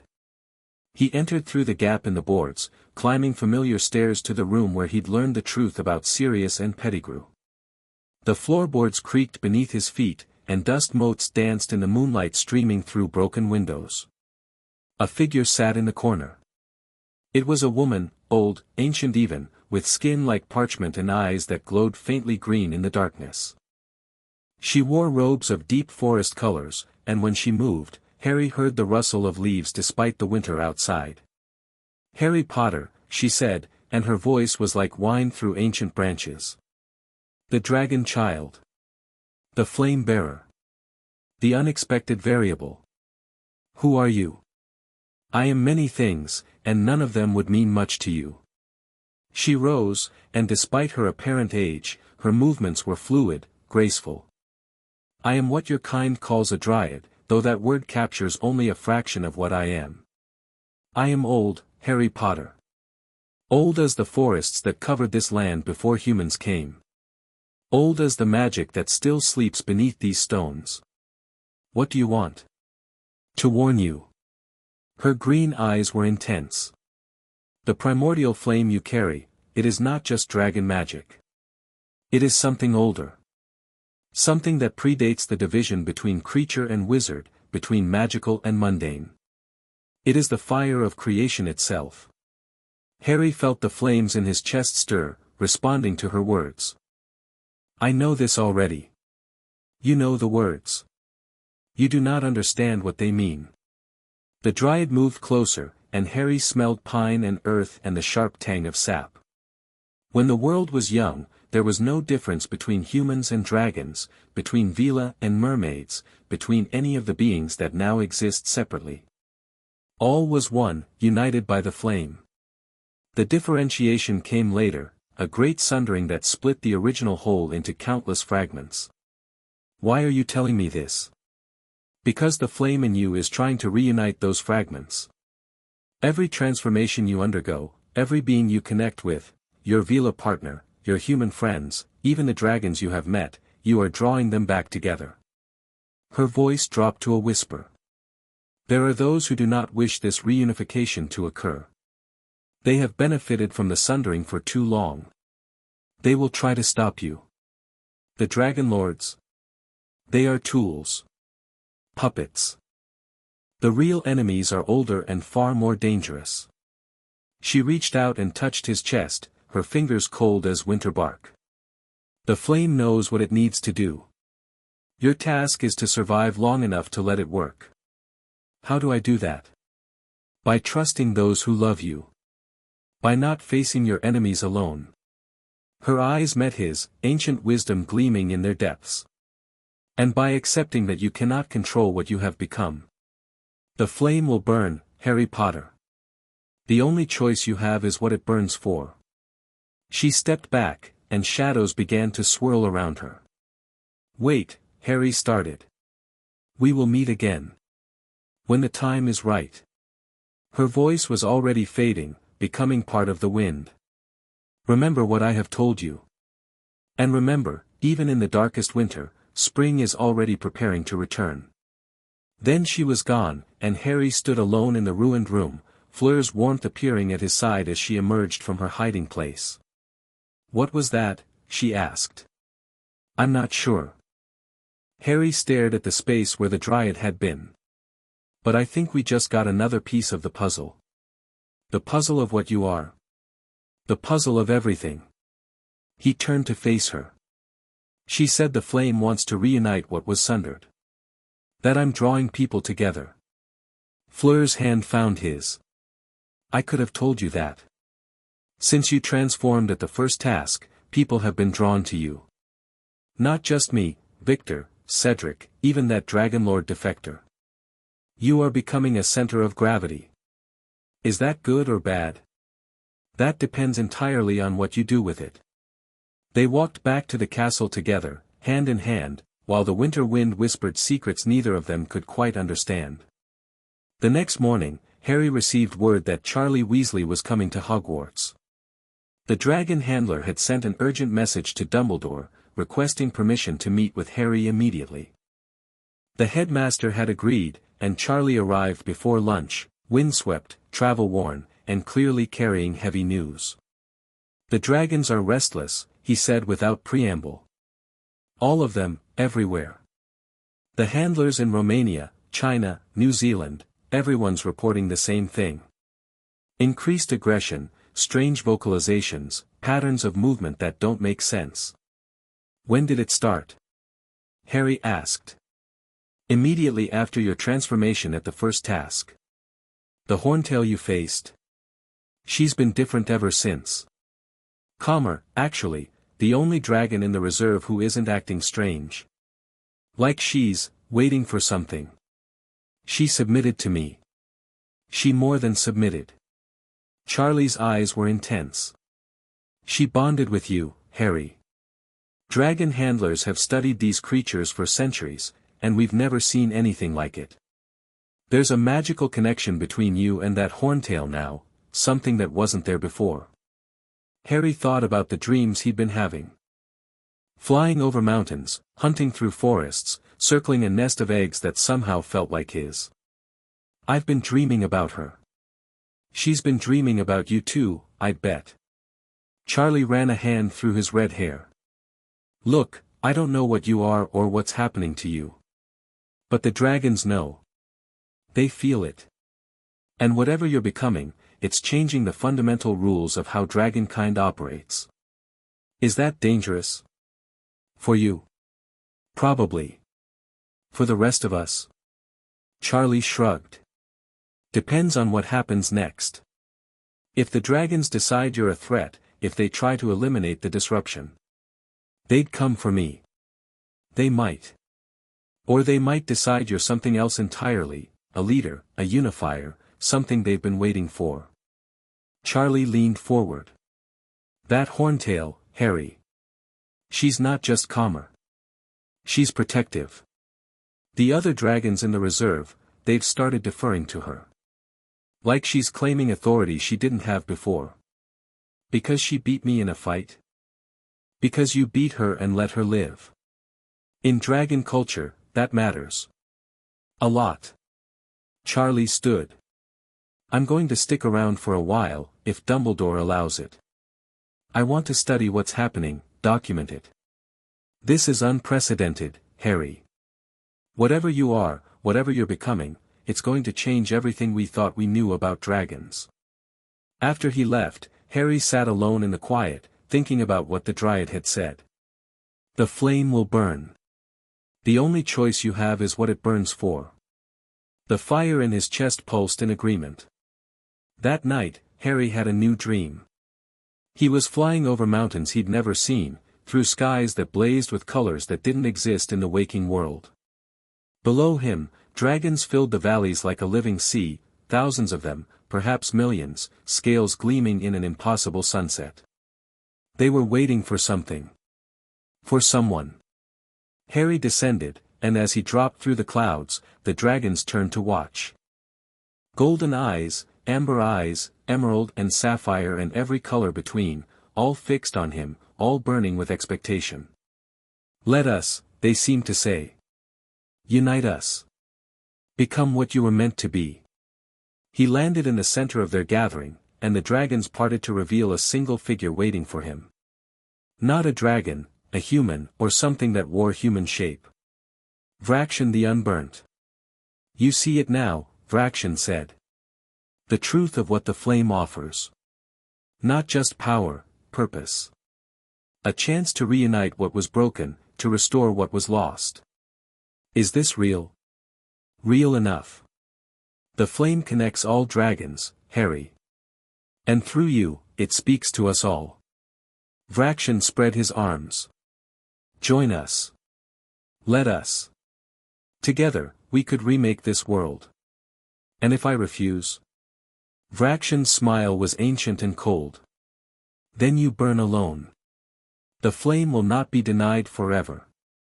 It will find another vessel, and when it does. He shrugged. Well. Let us hope you make the right choice. Harry woke gasping, Fleur's concerned face hovering over him, the fire in his chest burning brighter than ever before. The choice was coming. And he still didn't know which way to turn. Chapter 4 and Chapter 5, the Yule Ball 3 weeks until the third task. Harry stood at the window of Gryffindor Tower, watching the sun rise over the forbidden forest, feeling the weight of everything pressing down on him. The dreams had continued every night since his encounter with the Dryad, visions of dragons gathering, of Vrakshan's offer echoing through realms that shouldn't exist, of the primordial flame burning brighter with each passing day. He hadn't told anyone about the dreams. Not even Fleur. Some burdens you had to carry alone. You're brooding again. Harry turned to find Ron climbing through the portrait hole, 2 cups of tea in his hands. His best friend looked tired, they all looked tired these days, but there was a determined set to his jaw that Harry had come to rely on. I'm thinking. Same thing, with you. Ron handed him one of the cups. Hermione's in the library. Says she's found something about the 3rd task, but she wants to verify it before telling anyone. Of course she does. And Fleur's looking for you. Said something about training. Harry nodded, sipping his tea. The warmth spread through him, but it was nothing compared to the fire that burned constantly in his chest now. Even simple pleasures felt muted, distant, like experiencing them through a pane of glass. Ron. Yeah. If something happens to me. If I change, become something dangerous, stop. Ron's voice was sharp. Don't even start with that. I'm serious. The flame is getting stronger. Sometimes I can barely remember what it felt like to be normal. If I lose control, then we'll bring you back. Ron met his eyes, unflinching. That's what friends are for, mate. Not just the good times. The hard stuff too. What if you can't? Then we'll die trying. Ron said it simply, like it was the most obvious thing in the world. You'd do the same for me. Harry wanted to argue, to point out all the ways that wasn't the same, all the reasons Ron should protect himself first. But looking at his friend's face, that stubborn Weasley determination that had carried them through trolls and chess games and giant spiders, he couldn't find the words. Thanks, he said instead. Don't mention it. Ron grinned. Now drink your tea and go find your girlfriend. Some of us have normal problems to deal with, like homework.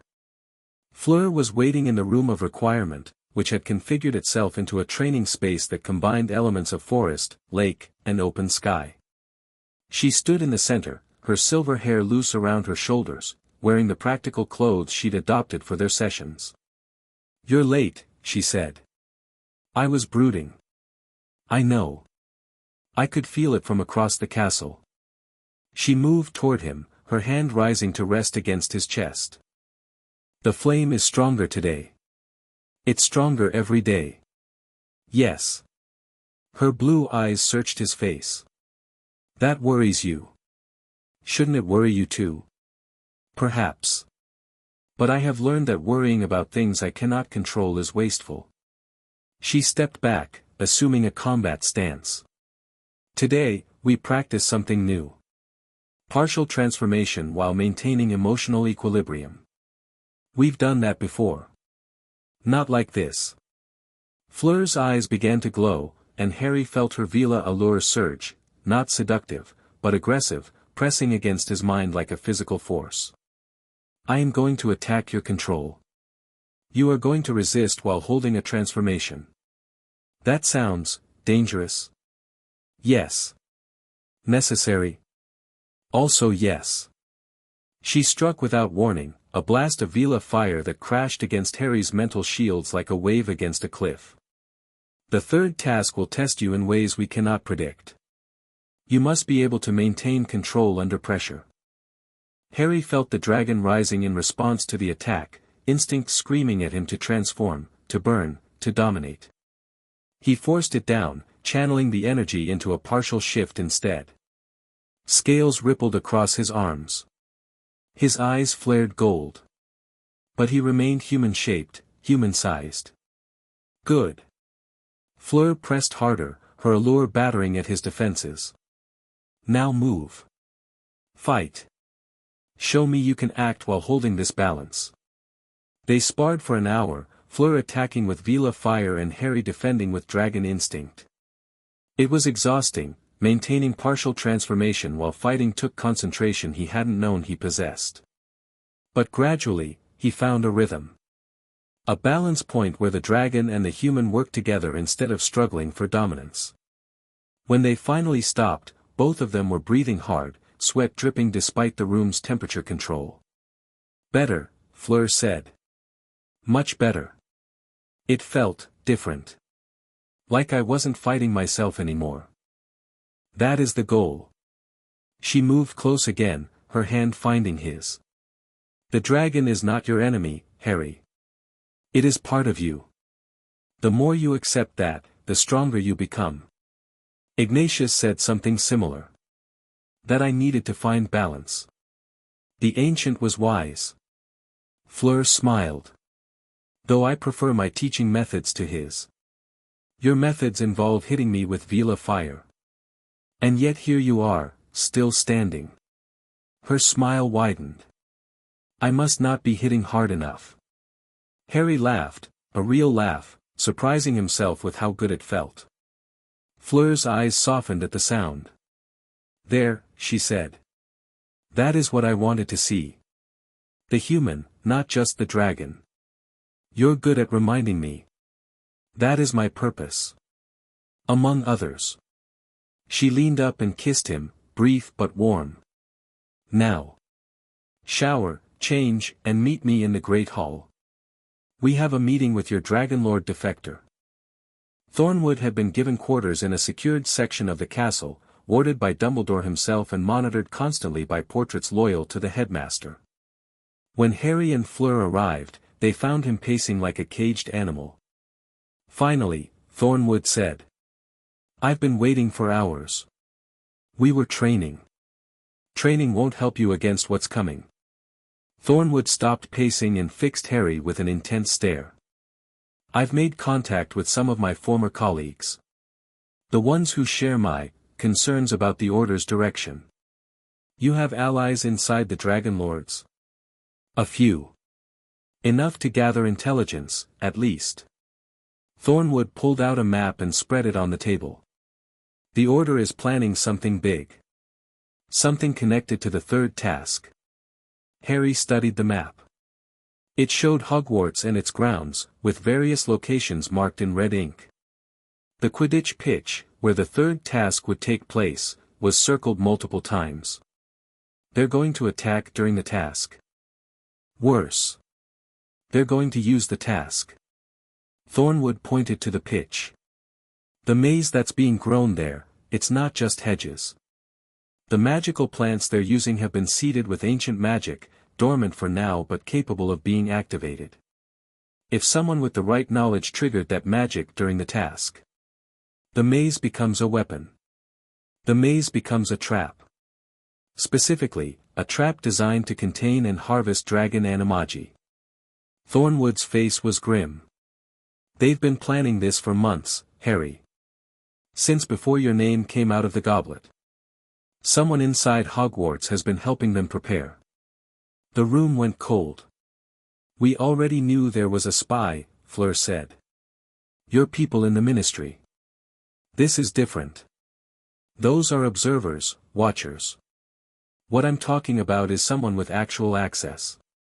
Someone who could influence the tournament itself. Thornwood met Harry's eyes. Someone who made sure you were entered, whether you wanted to be or not. Harry thought about the goblet, about his name emerging from flames, about the year of chaos that had followed. You're saying the whole tournament was a setup? I'm saying the Dragonlords have been playing a longer game than anyone realized. They knew about your potential before you did. They've been maneuvering to put you in a position where they could capture you, study you, harvest your power. Thornwood's voice was bitter. I was part of it, for years. Hunting your kind, thinking I was protecting the world. I didn't realize I was just feeding the Order's hunger. How do we stop them? First, we identify the spy. Then we neutralize the trap before the third task. Thornwood began rolling up the map. I have some ideas about who the spy might be, but I need more information. Your friend, the one who's building an intelligence network among the students, Ron. Yes. I need to coordinate with him. If we can cross-reference what he's learned with what I know about Dragonlord operatives. I'll set up a meeting. Harry's mind was racing. What about the maze itself? Can we disarm whatever they've planted? Maybe. I'd need to examine it directly, which is risky. The magical plants are sensitive, they might react to my presence. Thornwood hesitated. There's another option. The trap is designed for dragon animagi specifically. If you went into the maze in full human form, never transforming, that defeats the purpose of being what I am. But it keeps you alive. For how long? The Dragon Lords won't stop. Voldemort won't stop. If I spend my life hiding what I am, never using the power I've been given, what's the point? Harry felt the flame surge in agreement. I won't live in fear of my own nature. Fleur's hand found his, squeezing gently. He's right. We cannot plan around avoidance. We must plan around victory. Thornwood looked between them, something shifting in his expression. You're different from the others, he said slowly. The dragon animagi I've hunted before, they were scared, hiding, desperately trying to survive. You're not scared. I'm terrified, Harry admitted. But I'm more terrified of what happens if I let fear win. Spoken like a true dragon. Thornwood almost smiled. All right. We plan for victory. But we also plan for contingencies. If things go wrong in that maze, I want extraction routes, fallback positions, ways to get you out alive even if everything else fails. Agreed. They spent the next hour strategizing, mapping potential threats and responses, building a framework that would hopefully keep Harry alive through whatever the third task brought. When they finally emerged, the sun was setting over the castle, painting the sky in shades of gold and crimson. One more thing, Thornwood said as they parted. The spy I'm tracking, I think they're connected to the Death Eaters as well as the Dragon Lords. Voldemort's people have been making moves, and some of them line up too perfectly with Dragonlord operations to be coincidence. You think they're working together? I think someone is playing both sides. Using the tournament to advance multiple agendas simultaneously. Thornwood's eyes were dark. Be careful who you trust, Harry. In this game, even your allies might be your enemy's pawns. The days that followed were a blur of activity. Ron threw himself into intelligence gathering with renewed focus, leveraging every connection he'd built among the students. Hermione buried herself in research on magical plants, trying to identify what the Dragon Lords might have seeded into the maze. Fleur coordinated with her family's contacts in France, seeking information about Dragonlord operations across Europe. And Harry trained. He trained until his muscles screamed, until his magical reserves were depleted, until the dragon inside him was too tired to struggle for dominance. Then he rested, recovered, and trained again. Victor joined some of his sessions, the Durmstrang champion proving to be an excellent sparring partner. His shark transformation gave him instincts that complemented Harry's dragon nature, and their fights pushed both of them to improve. You are getting stronger, Victor observed after one particularly brutal bout. Faster, too. But you are also getting more reckless. I don't have time to be careful. Careful and reckless are not opposites. A true warrior is both, careful in planning, reckless in execution. Victor helped Harry to his feet. You plan well. But when you fight, you hold back. You are afraid of what happens if you truly let go. If I let go completely, I might not be able to stop. Then learn where the line is. Push against it, understand it. A sword that has never been drawn is useless. A sword that cannot be sheathed is dangerous. Victor clapped him on the shoulder. Find the balance, my friend. Your life may depend on it. Cedric also became part of their growing alliance, his cheerful determination a counterpoint to the grimness that sometimes threatened to overwhelm them. He wasn't a fighter like Victor or Harry, but he had skills of his own, a talent for defensive magic, for protective wards, for the kind of careful spellwork that could turn a trap into an opportunity. The third task is supposed to be about getting through the maze, he said during one of their planning sessions. But we're not going to be the only ones in there. There'll be obstacles, creatures, maybe even direct attacks. The Dragon Lords will use the confusion, Harry agreed. They'll try to isolate me, cut me off from any help. So we make sure you're not alone. Cedric pulled out a set of enchanted coins he'd been working on. Communication devices. Tap them with your wand, and the others vibrate. We can coordinate our movements, make sure at least one of us is always within supporting distance. The judges won't allow that. The judges don't have to know. Cedric's eyes glinted with unexpected rebellion. This isn't just a tournament anymore, Harry. It's a battlefield. And on a battlefield, you use every advantage you have. Harry looked at the coins, at Cedric's determined face, at the friends who had gathered around him despite every reason to stay away. Okay, he said. Let's do this. 2 weeks before the third task, everything changed. Harry was in the library with Hermione, going over her research on the maze's magical plants, when a house elf appeared with an urgent message. Dumbledore needed to see him immediately. The headmaster's office was crowded when Harry arrived. Dumbledore sat behind his desk, his face grave. Professor McGonagall stood to one side, her lips pressed into a thin line. And in the center of the room, guarded by 2 Aurors, stood a man Harry had never expected to see. Barty Crouch Jr. He looked nothing like the ministry official Harry had met before. His face was gaunt, his eyes wild, and he twitched constantly as if fighting some internal battle. Harry, Dumbledore said. Mr. Crouch has something to tell you. He's a Death Eater, Harry said. He helped Voldemort, yes. And he's been here at Hogwarts all year, disguised as Professor Moody. Dumbledore's voice was heavy. The real Alastor Moody is being treated at St. Mungo's as we speak. He was held captive since August. Harry's mind reeled. Moody, the man who had taught them about unforgivable curses, who had turned Malfoy into a ferret, who had seemed like such a perfect gruff mentor, was an imposter. Why, he managed. Crouch laughed, a broken, terrible sound. Because my master commands. Because the boy must die. Because the dragon must burn. Explain, Dumbledore said sharply. Tell Harry what you told me. The tournament, Crouch giggled. So carefully planned. So perfectly executed. Your name in the goblet, Harry Potter. Your path through each task.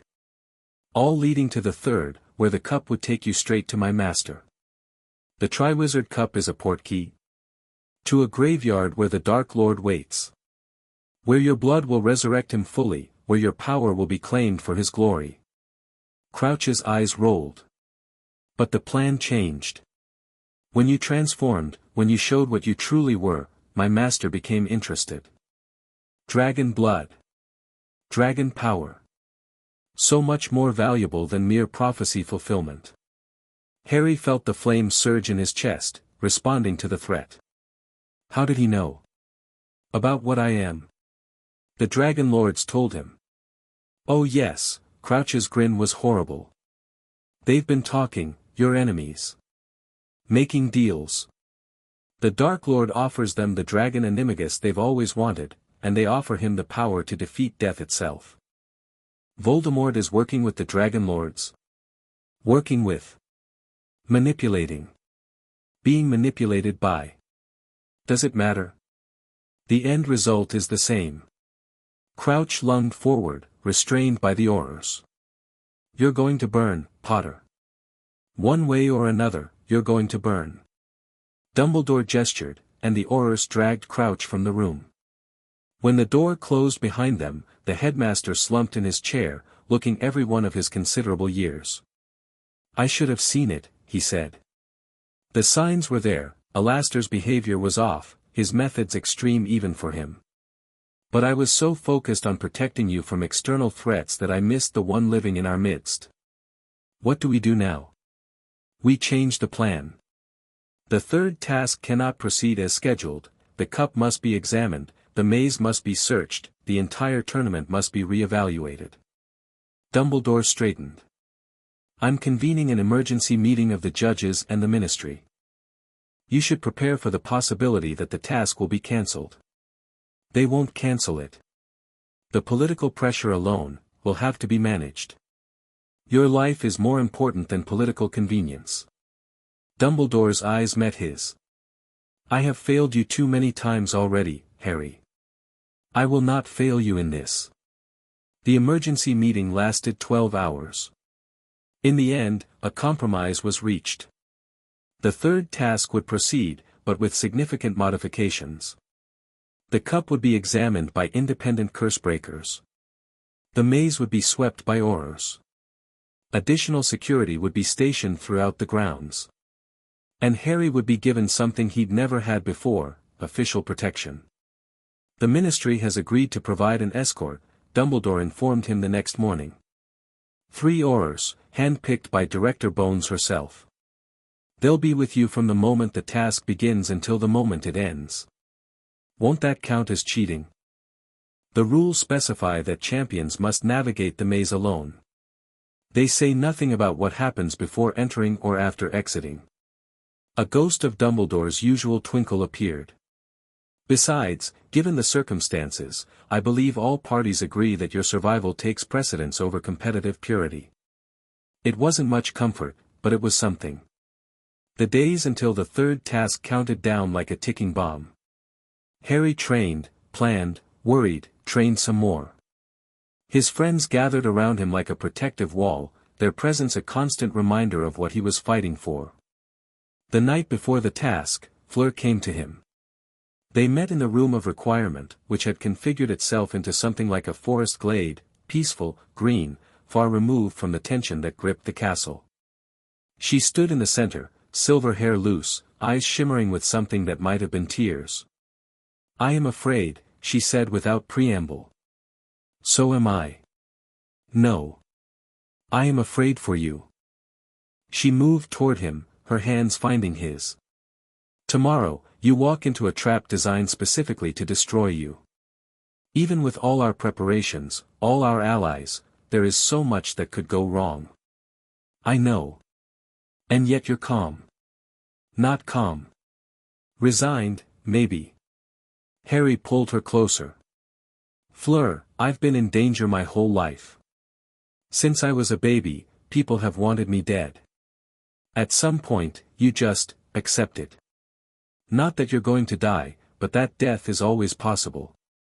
And once you accept that, you can focus on living. That is either very wise or very sad. Probably both. He smiled. But tomorrow, I'm not going to think about death. I'm going to think about winning. About surviving. About what comes after. What does come after? I don't know. But I want to find out. He cupped her face in his hands. I want to find out with you. Fleur's eyes glistened. That was romantic. I have my moments. She kissed him then, deep and fierce and full of everything they hadn't said. Harry pulled her close, feeling the fire inside him burn not with rage or power but with something warmer.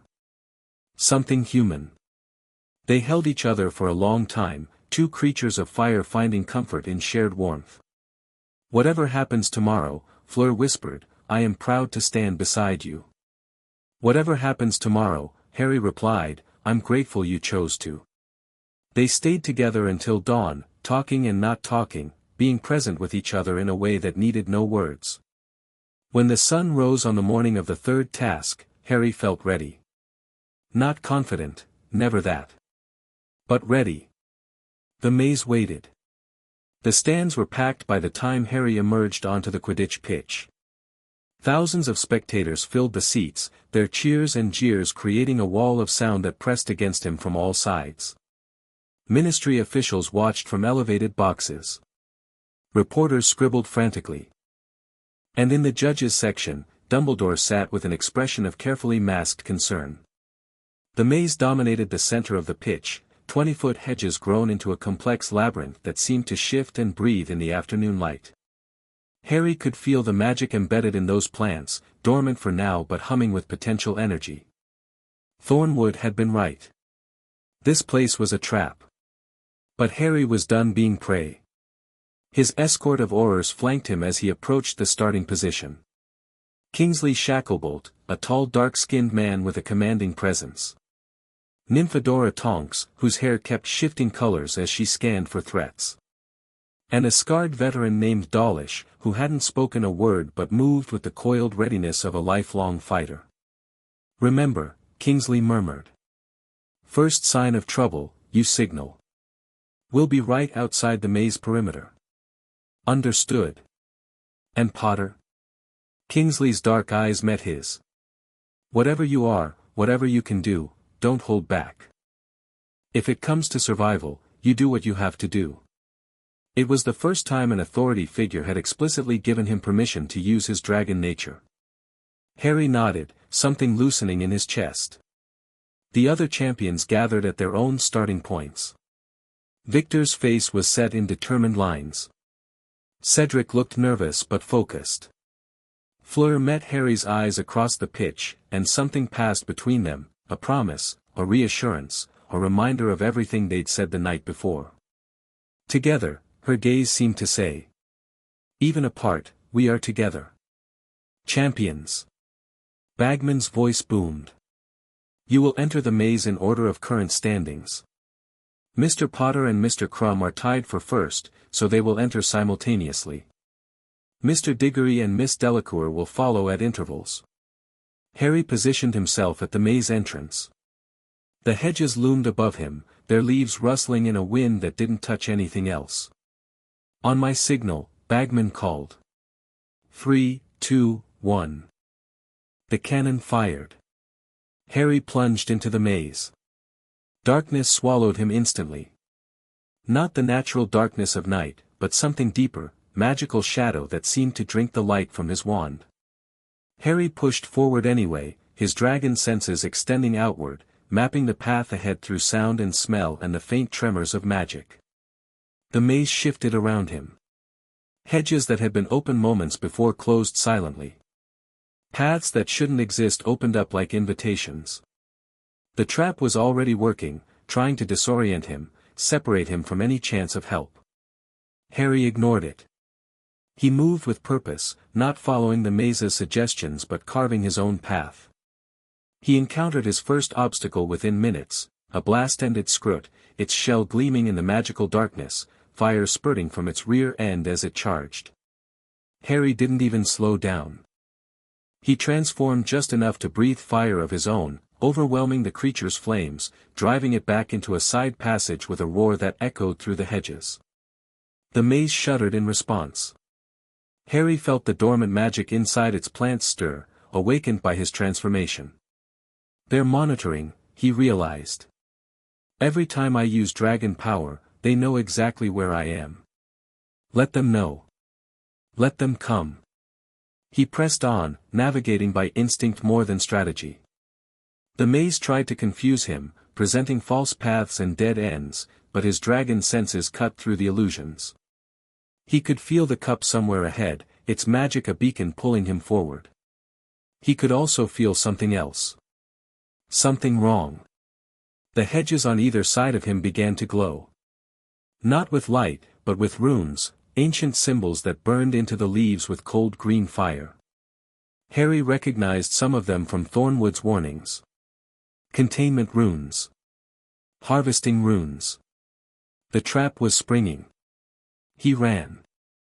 The runes spread faster than he could move, racing along the hedges ahead and behind, cutting off escape routes. Harry felt the magic reaching for him, trying to latch onto his dragon essence, trying to pull. No.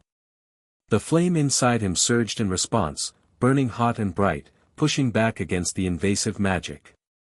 Harry transformed fully, his body expanding into 30 feet of scales and fire, and roared his defiance at the trap closing around him.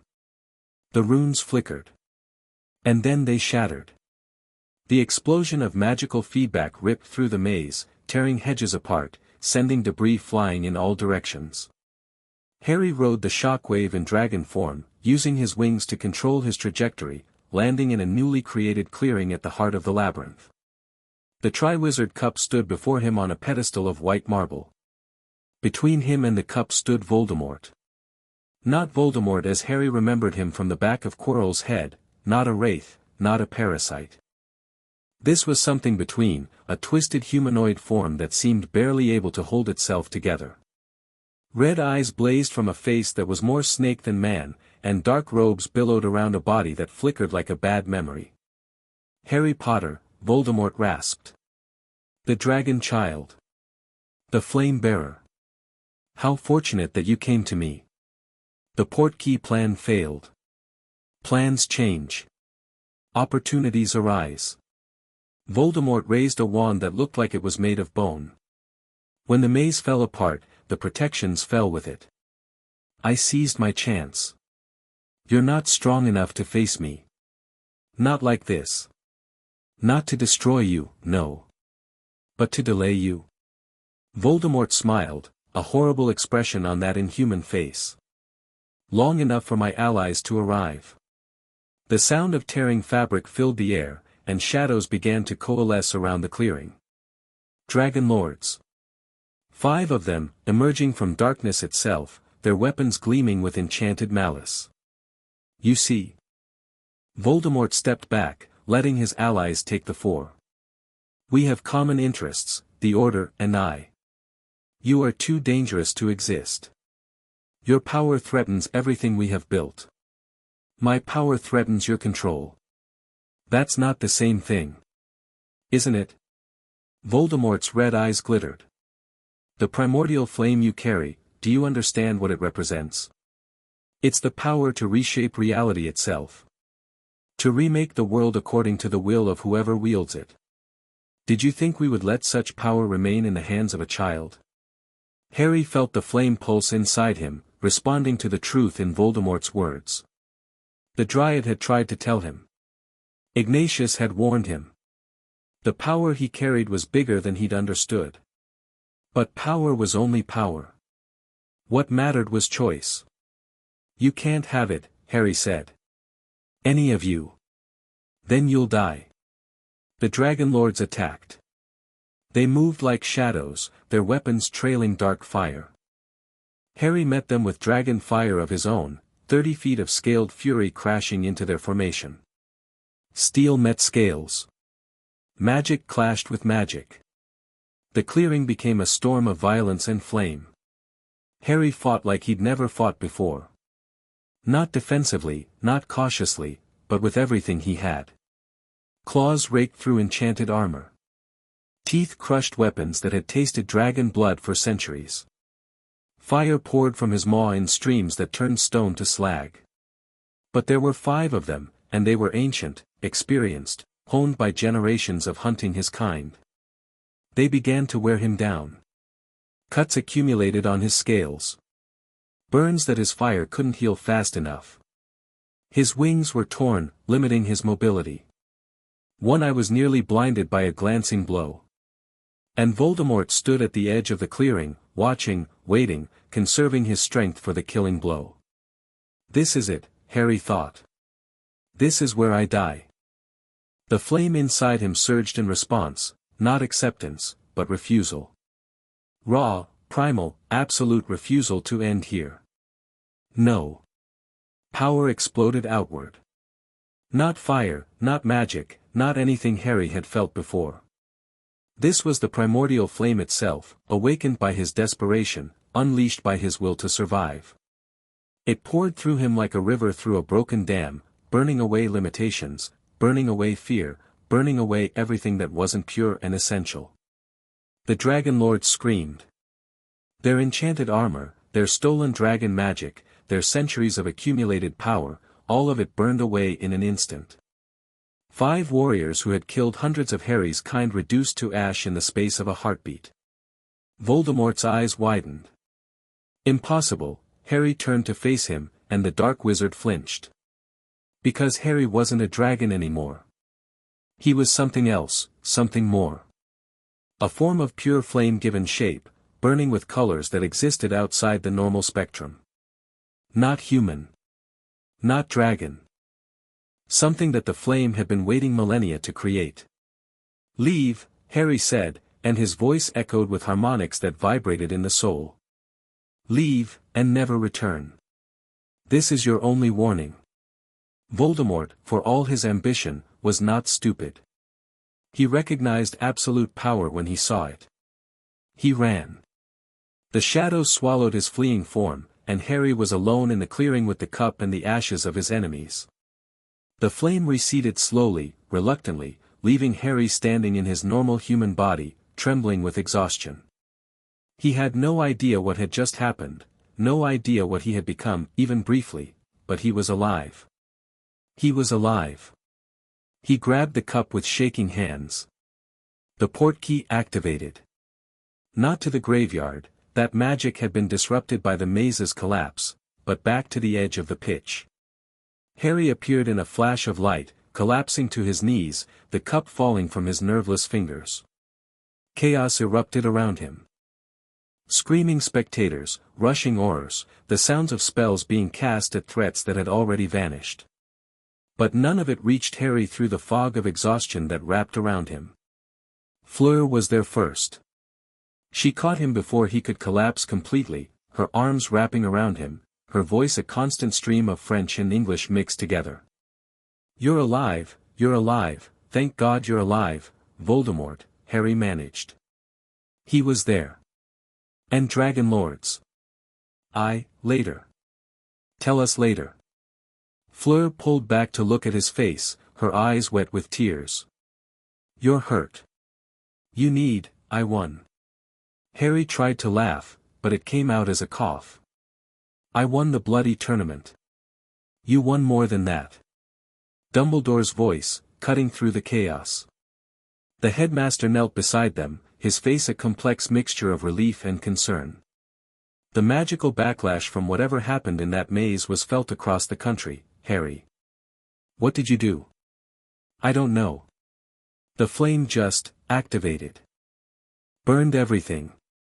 Dumbledore's eyes went distant for a moment, as if consulting some internal catalogue of impossible things. "We'll discuss it later," he finally said. "For now, rest. You've earned it." Harry let himself be helped up, let himself be supported by Fleur on one side and Dumbledore on the other, let himself be led away from the pitch while the crowd roared and reporters shouted questions and the world tried to make sense of what had happened. He was alive. Voldemort had fled. The Dragon Lords were ashes. And the primordial flame had awakened in a way that changed everything. But for now, for this moment, Harry let himself feel something simple: victory. Chapter 5 and Chapter 6, The Lake Secret. 2 weeks after the third task, Harry still couldn't sleep properly. Every time he closed his eyes, he saw flames. Not the orange warmth of normal fire, but the impossible colors of the primordial flame, hues that existed outside the visible spectrum, burning with a hunger that terrified him even in memory. He'd killed 5 people with that power. Turned them to ash without even trying. And some part of him had enjoyed it. He sat on the edge of the astronomy tower, feet dangling over hundreds of feet of empty air, watching the sun rise over the black lake. The water was still and dark, reflecting the lightning sky like a mirror. "You're brooding again." Harry didn't turn. He'd felt Fleur's approach through the strange new sensitivity that had developed since the maze. The flame had changed him in ways he was still discovering. "I'm thinking." "Same thing." She settled beside him, close enough that their shoulders touched. "You did not come to bed last night. Couldn't sleep. The dreams?" "Among other things." Harry finally looked at her, taking in the concern on her face, the silver hair that caught the dawn light like threads of moonlight. "I killed them, Fleur. 5 people, just, gone. I barely even felt resistance. They were trying to kill you. That's not the point." He turned back to the lake. "The point is how easy it was. How right it felt in the moment. The flame wanted to burn them, and I let it. I didn't even hesitate." Fleur was quiet for a long moment. "When I was 14, she said finally, I lost control of my allure. There was a boy, older, cruel, the kind who enjoyed making others feel small. He said things about me. About what Vila were good for." Her voice was carefully neutral. "I became angry, and the allure shifted. became something else. Something that burns from the inside. You told me. At St. Mungo's for months. What I did not tell you is how I felt afterward. Her hand found his. Not guilty. Not horrified. Satisfied. He had hurt me, and I had hurt him worse. There was a terrible rightness to it. How did you deal with that? Badly, at first. I tried to suppress everything, my anger, my power, my nature. I became cold because I was afraid of what my heat could do. She squeezed his hand. It took years to understand that the satisfaction was not the problem. The lack of control was. A predator does not apologize for having teeth. But a person chooses when to bite. Harry absorbed this, feeling the truth in it resonate with something deep inside him. The flame wanted to burn them, he said slowly. But I chose to let it. The choice was still mine. Yes. And if the choice had been different, if they had been innocent, if there had been another way, you would have chosen differently. Fleur leaned against him. You are not becoming a monster, Harry. You are becoming something powerful. The difference is that monsters do not ask the questions you are asking. I hope you're right. I am always right. A hint of humor entered her voice. You should know this by now. Harry laughed, a small sound, but genuine. Some of the weight on his chest eased. The professors want to examine me again today, he said. They've been running tests since the maze, trying to understand what happened. Have they learned anything? Nothing that makes sense. The magical signature I released should have been impossible, more power than any human could channel without being destroyed. But I'm fine. He looked at his hands. Better than fine, actually. I've been healing faster, sensing things I couldn't before. Whatever the flame did when it activated, it's still doing it. Evolution, Fleur murmured. What? My grandmother used to speak of it. The idea that magical beings are not static, that they grow, change, become more than they were. Her eyes met his. Perhaps this is what the flame was always meant to do. Not just give you power, but transform you. Make you into something that can carry its full weight. That's a terrifying thought. Most important truths are. She stood, pulling him up with her. Come. Breakfast first, then your tests. And after, a distant sound interrupted her. A horn, blowing from somewhere on the grounds. 3 long blasts, then silence. Harry recognized the signal. Dumbledore had established it after the maze, an alert system for emergencies that couldn't wait for normal channels. Something was wrong. They found chaos at the lake's edge. A crowd had gathered, students, professors, Aurors from the security detail that still patrolled the grounds. They were all staring at the water, where something was rising from the depths.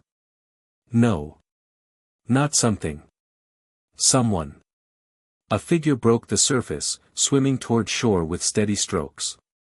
Silver hair streaming behind her. Scales glinting in the early light. A mermaid. But not like the merpeople Harry had encountered during the second task. This one was different, older, more refined, with features that spoke of depths the Black Lake had never known. She reached the shallows and rose to her feet, her tail splitting into legs as she walked onto the shore. Naked, unapologetic, with eyes like the bottom of the ocean. I seek the flame bearer, she announced, her voice carrying across the gathered crowd. The one called Harry Potter. Harry stepped forward. I'm here. The mermaid studied him with those fathomless eyes. You are smaller than I expected. I get that a lot. A flicker of something, amusement, crossed her face. I am Thessalonica, speaker for the Deep Council. I have traveled from the Mediterranean to find you, across currents and trenches that would crush lesser beings. Do you know why? I'm guessing it's connected to what happened in the maze. The entire magical world felt what happened in the maze, Flame Bearer. Every creature touched by the old power, merfolk, centaurs, dragons, beings without names in any human tongue, all of them felt the primordial flame awaken. Thessalonica's expression was unreadable. Some rejoiced.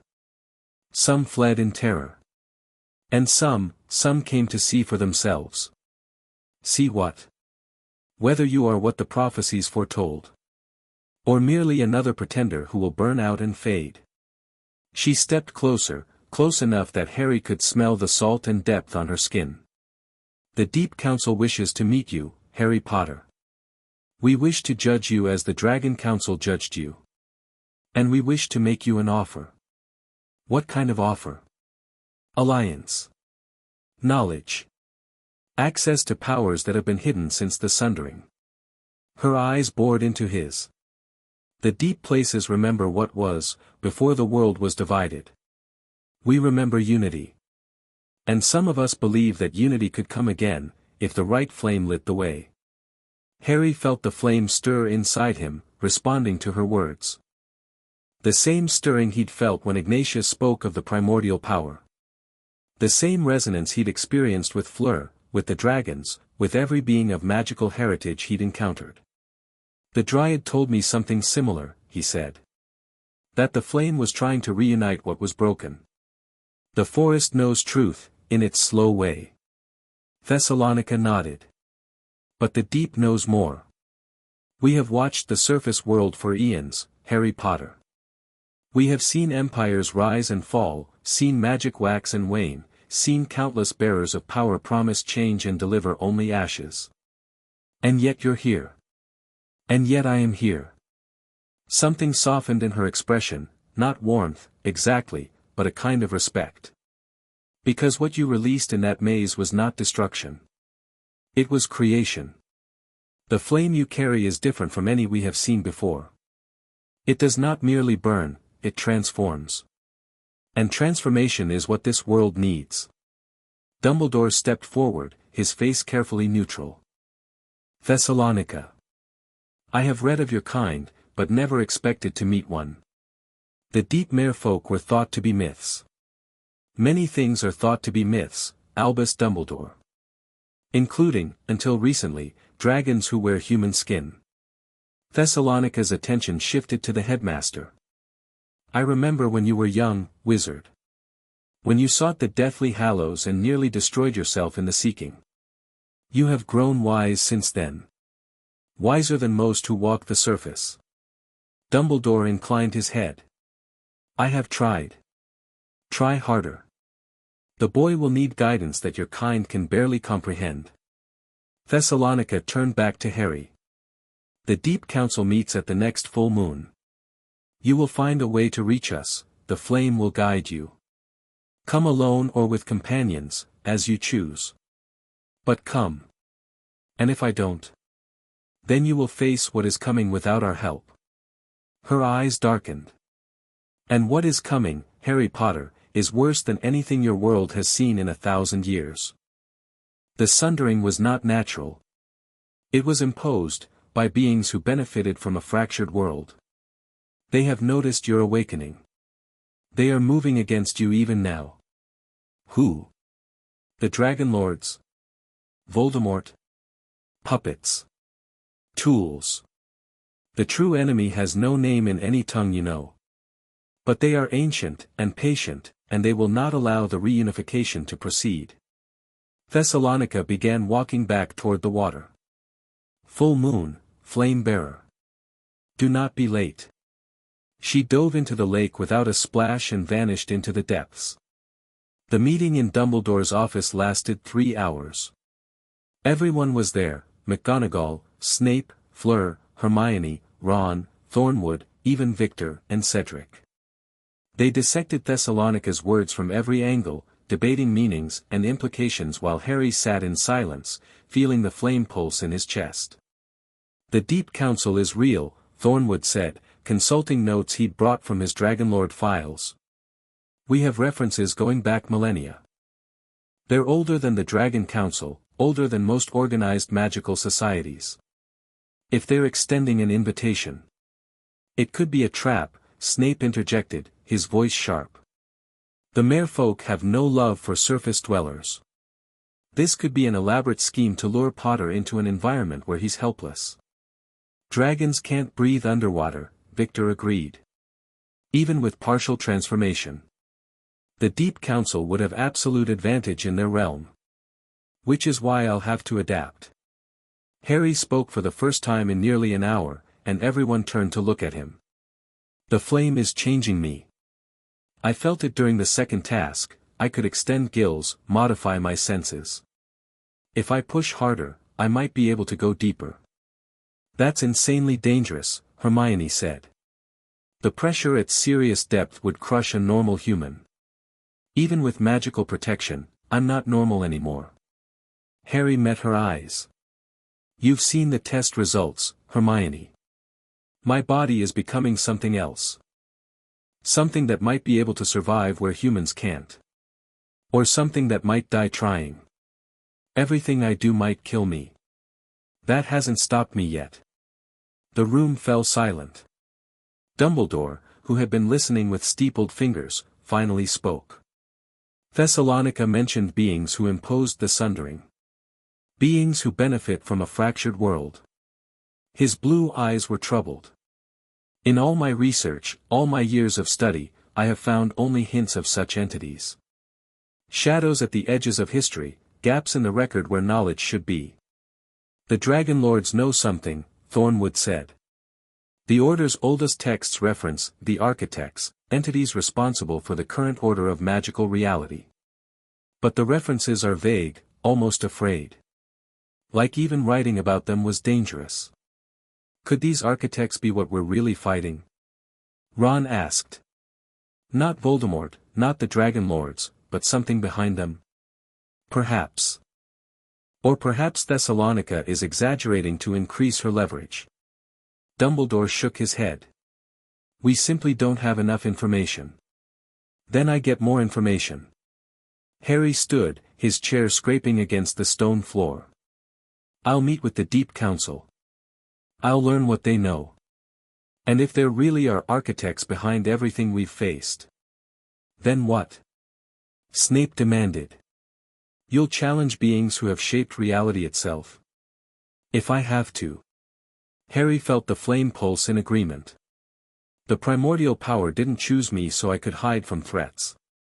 It chose me to do something. And I'm going to do it, whether the architects like it or not. Spoken like a true Gryffindor, Snape muttered, but there was something almost respectful in his tone. The full moon is in 12 days, Dumbledore said. That gives us time to prepare.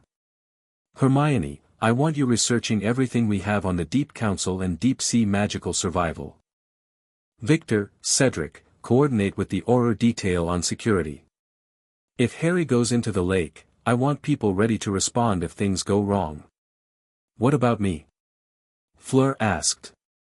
Dumbledore hesitated. Miss Delacour. I am going with him. Her voice left no room for argument.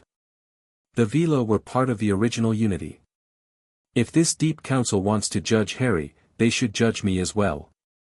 The pressure, Vila fire burns hotter than anything in the deep ocean.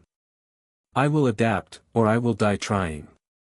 But I will not stay on the surface while Harry faces this alone. Harry took her hand. Together. Together, she agreed. Dumbledore looked between them, something complex moving behind his eyes.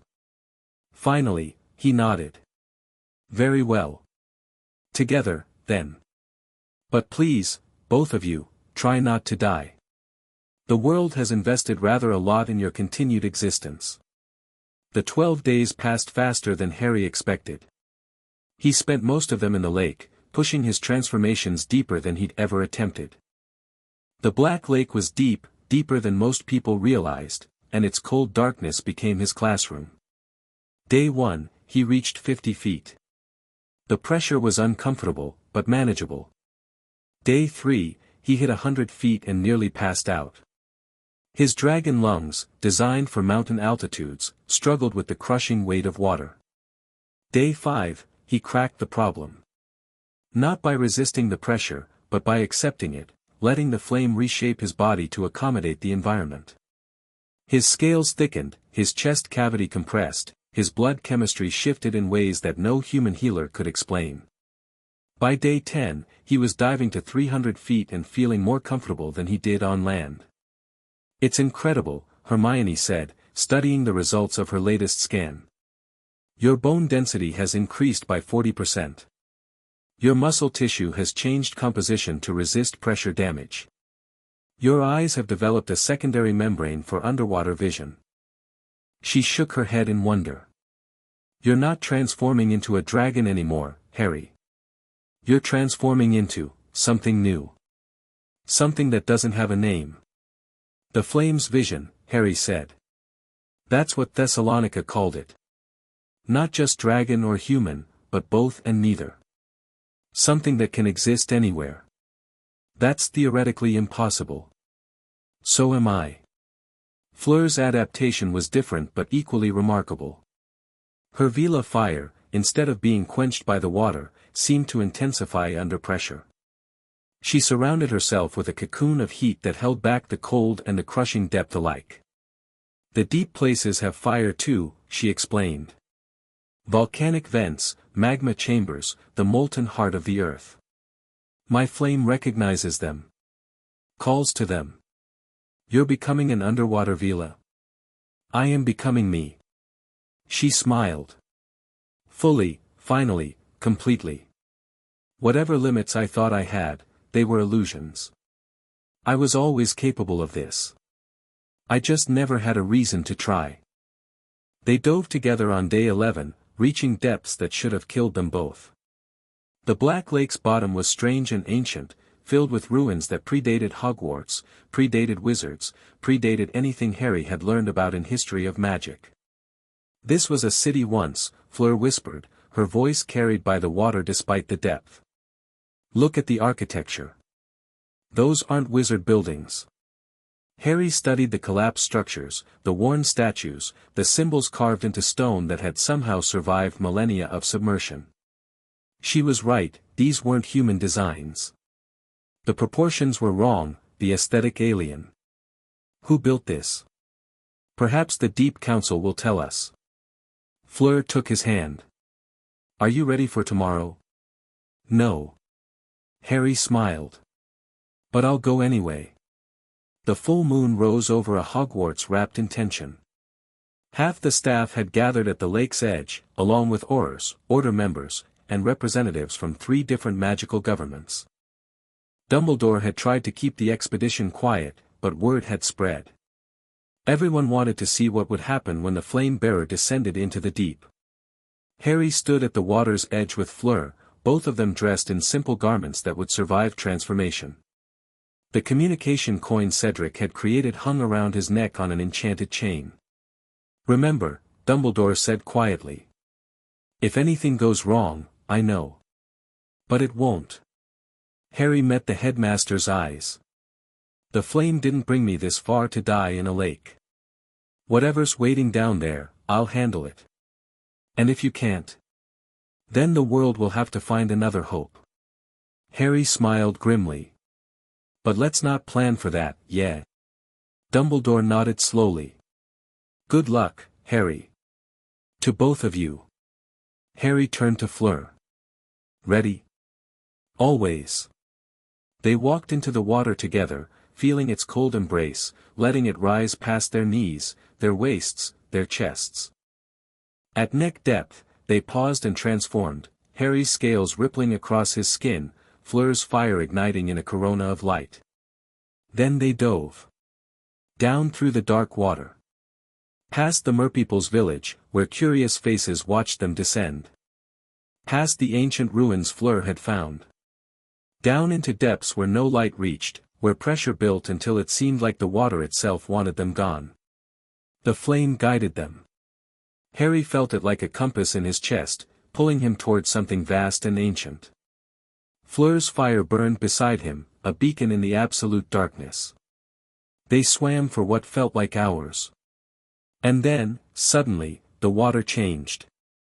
They emerged into an air pocket, impossibly large, impossibly deep, a cavern beneath the lake that should not have existed.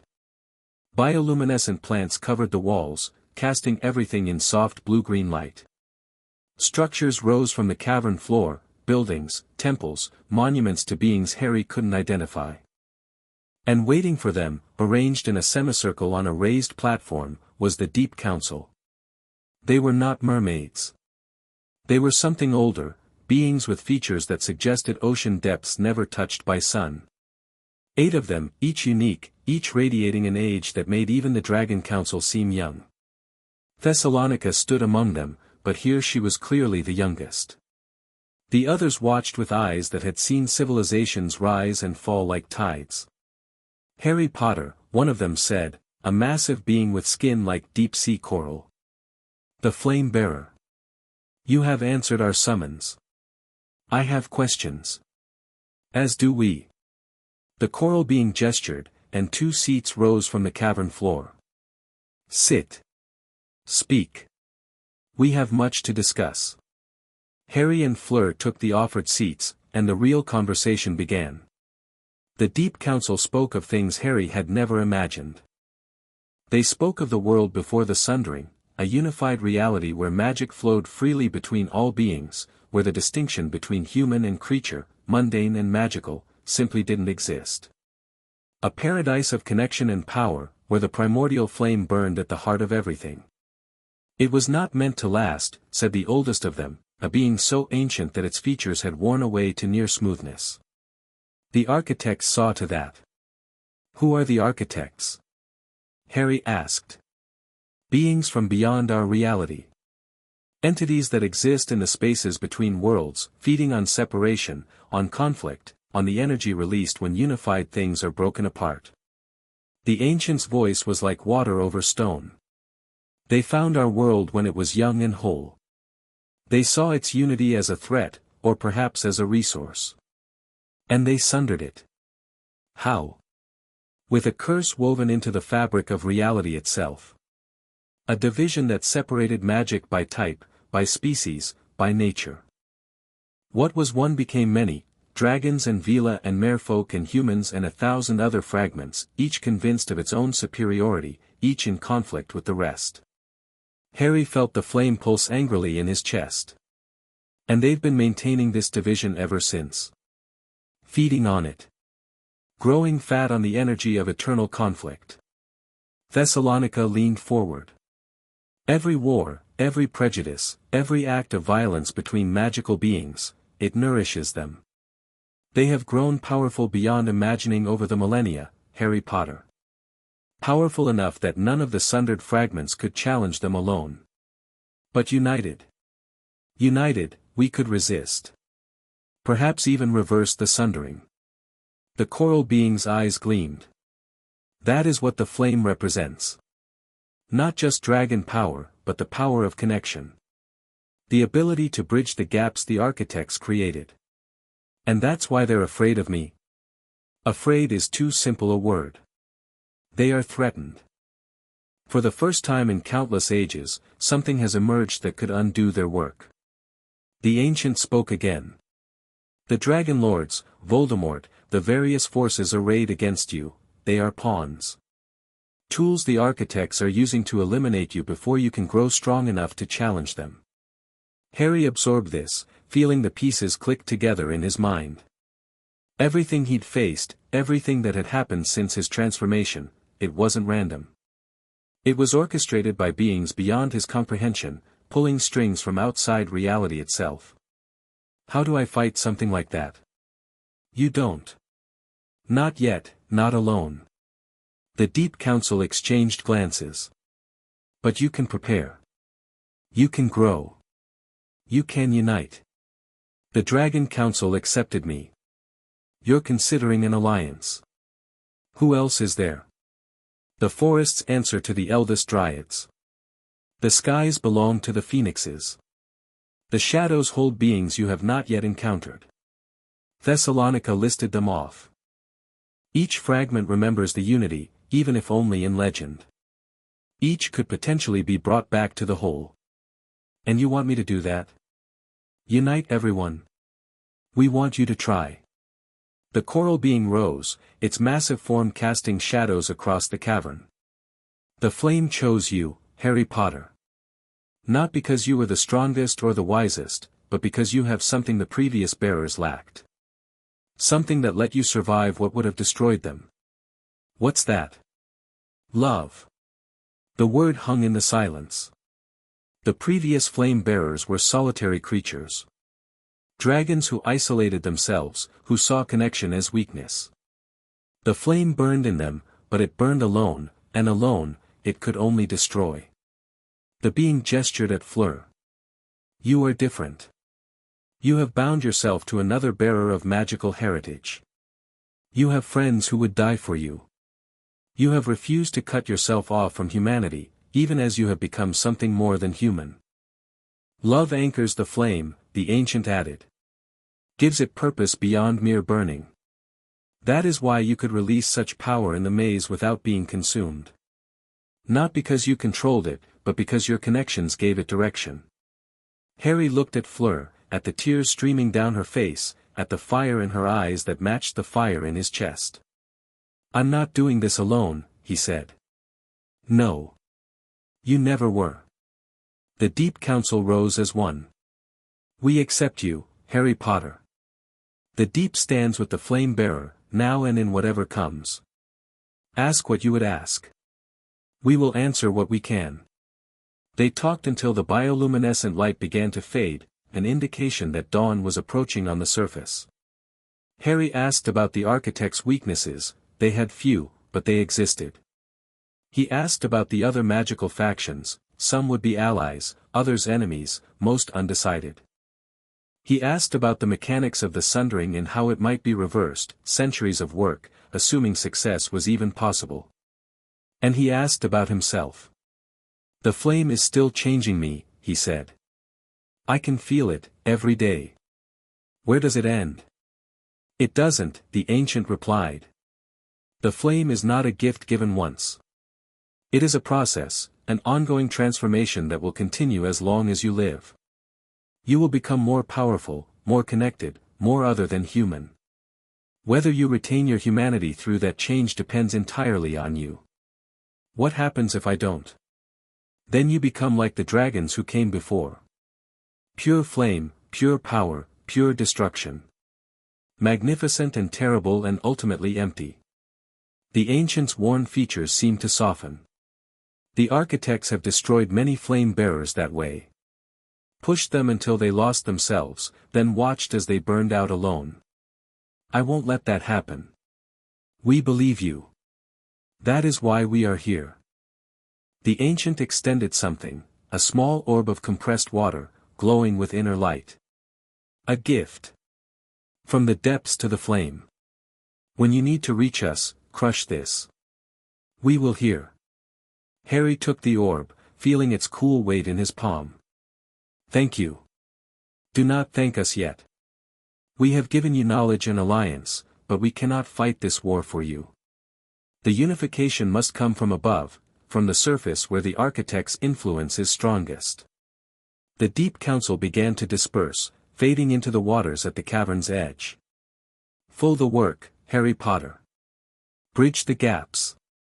Unite what was broken. And if I fail?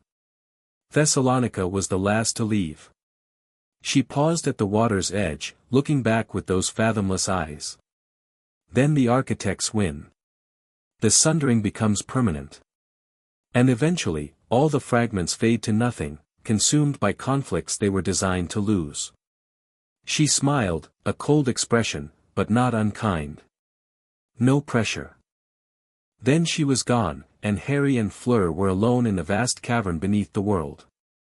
They surfaced to find the sun well above the horizon and a crowd that had grown overnight.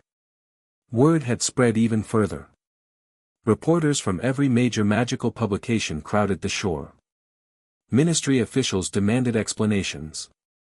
Dumbledore looked like he hadn't slept, his blue eyes sharp with concern and curiosity. Harry. Hermione pushed through the crowd, Ron right behind her. You were down there for 18 hours. We thought, I'm fine. Harry pulled himself onto shore, Fleur beside him. Better than fine. We have allies now. And answers. Answers to what? To everything.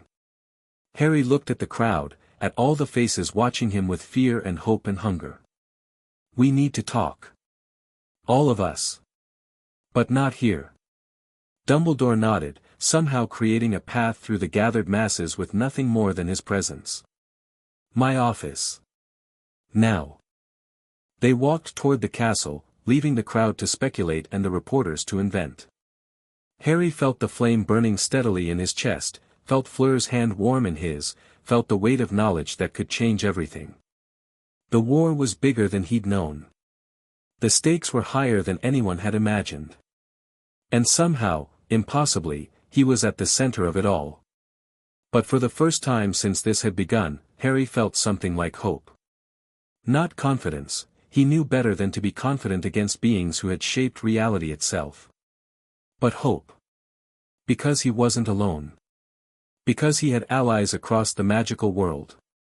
Because the flame had chosen him for a reason, and maybe, just maybe, that reason was something good. The architects were coming.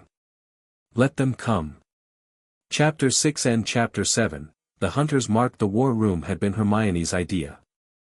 She'd found it buried in Hogwarts architecture, a chamber that had once served the founders themselves, hidden behind 7 layers of wards that only responded to those the castle trusted.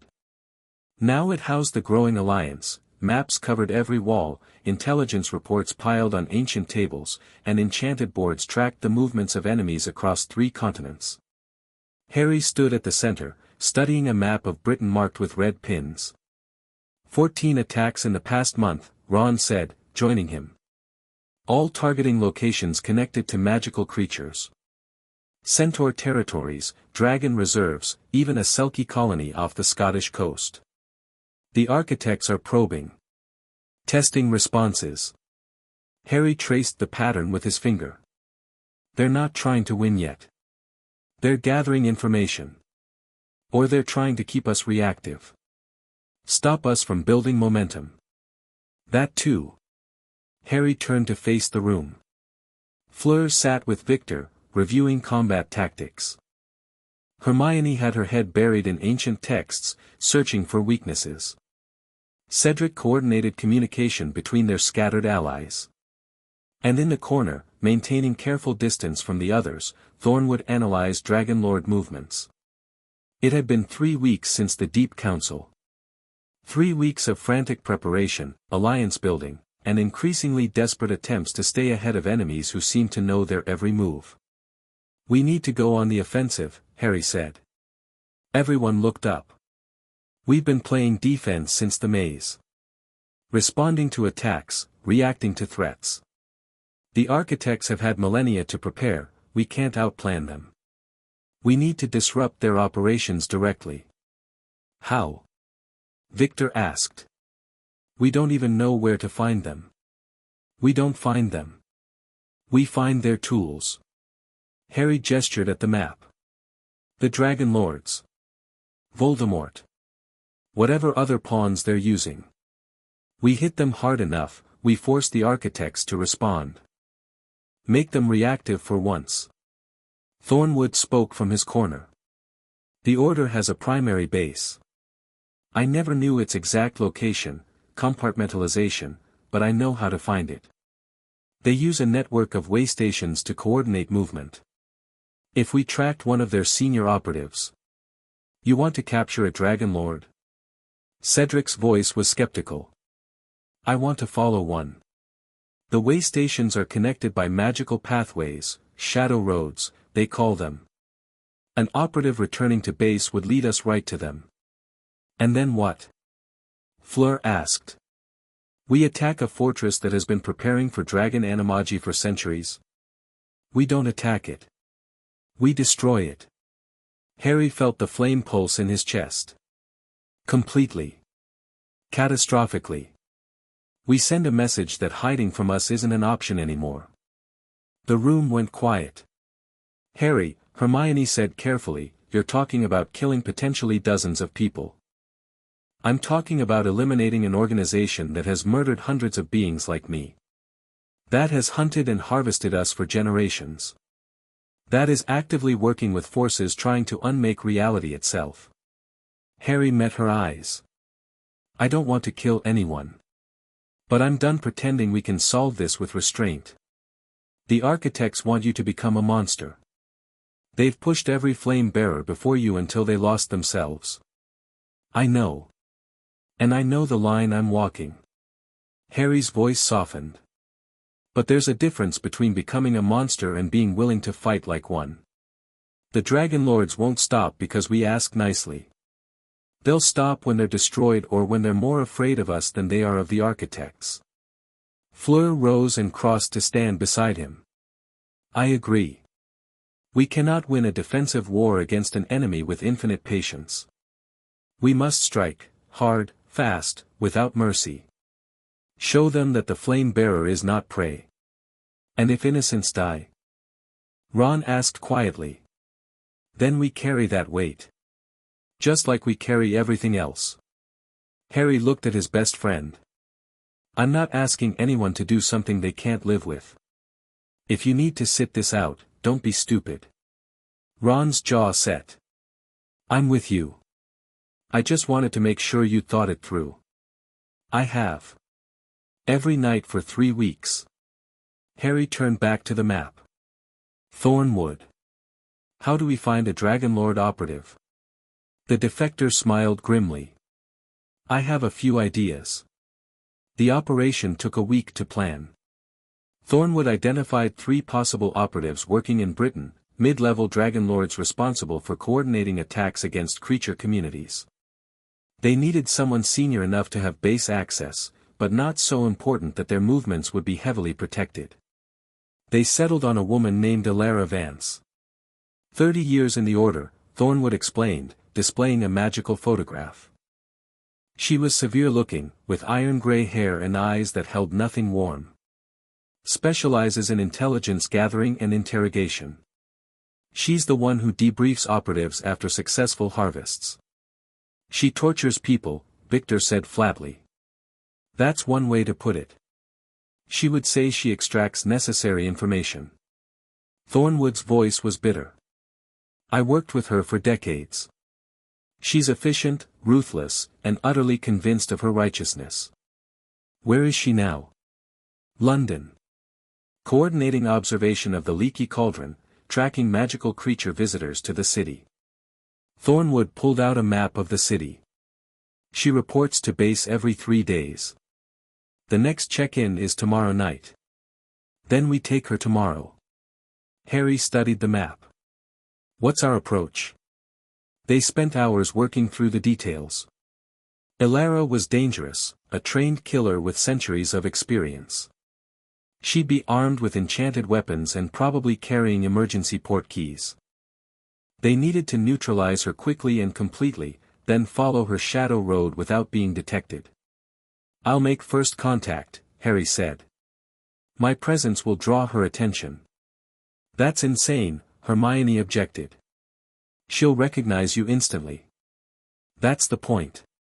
She'll be so focused on me that she won't notice the others getting into position. Harry grinned without humor.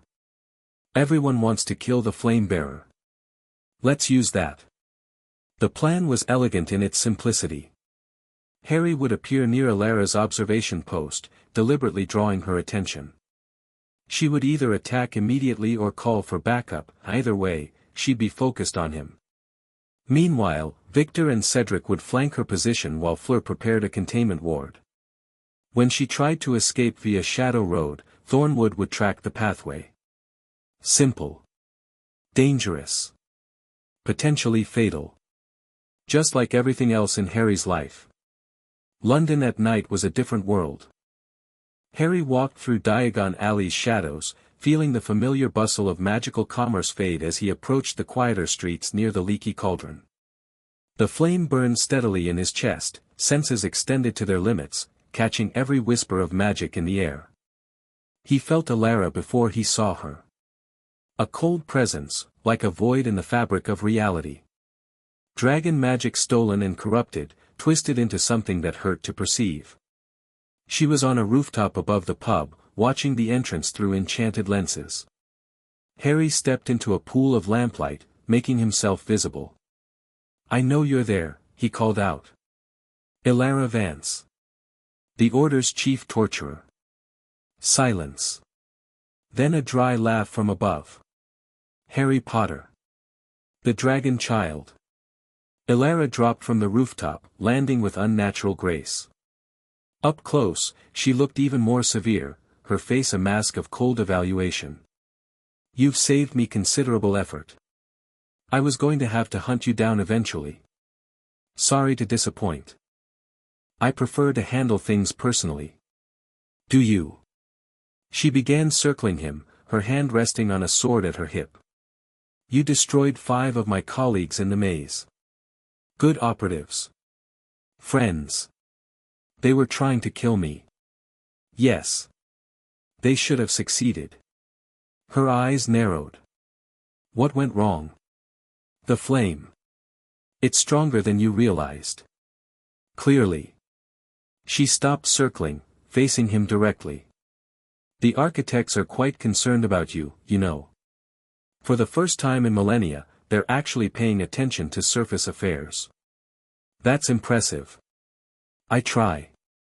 You also try my patience. Her sword cleared its sheath with a whisper of steel. I was hoping for a challenge. But I suppose efficient will have to do. She attacked. The speed was inhuman, enhanced by stolen dragon magic, honed by centuries of practice.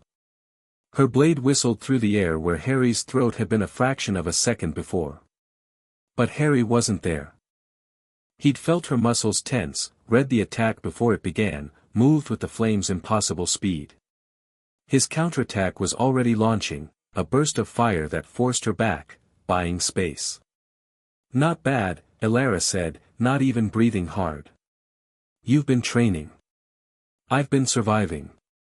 There's a difference. They clashed again, blade against claw, stolen magic against true flame. Harry didn't try to overpower her, he was faster now, stronger, but she had experience he couldn't match. Instead, he played defense, keeping her engaged, waiting for the signal. It came as a flash of silver light from a nearby rooftop. Fleur's containment ward snapped into place, a dome of Vila fire that trapped both combatants but would hold only Ilara. Harry felt its warmth wash over him, familiar and welcoming. Ilara felt it too. Trap, she snarled, already reaching for something at her belt. Obviously. Harry pressed his attack, forcing her to defend rather than escape. Did you think I'd face you alone? I think you're arrogant enough to try. She parried a claw strike and twisted away from a fire blast. But it doesn't matter. You can't hold me. No ward in the world can, Victor hit her from behind. The Durmstrang champion had circled through the shadows, his shark transformation giving him silence and speed that even a dragonlord couldn't detect. His tackle drove Ilara to the ground, her sword clattering away. Cedric was there a moment later, binding her with enchanted chains that glowed with protective runes. That's one. Ilara struggled, but the chains held. She glared up at Harry with eyes full of hate. You think this changes anything? The Order has existed for millennia.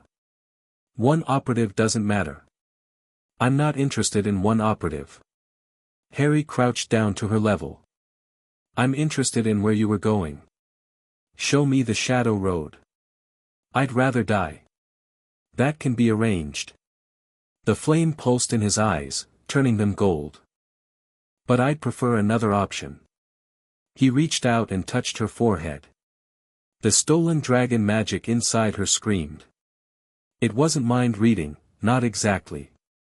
It was something the flame had been developing since the maze, a way of connecting to dragon essence regardless of its current container. The magic Ilara carried had been harvested from beings like Harry, torn from them in pain and death. It remembered. And it wanted to come home. Harry felt it flow into him, centuries of accumulated power, stolen from dozens of dragon animagi. It was tainted by its time in Dragonlord hands, corrupted and twisted, but underneath the corruption was something familiar. Something that recognized him. Brother, the stolen magic whispered. Sister. Child of the flame. I'm sorry, Harry thought back. I'm sorry for what they did to you. The magic wept. And as it wept, it showed him things. The shadow roads, mapped in impossible detail.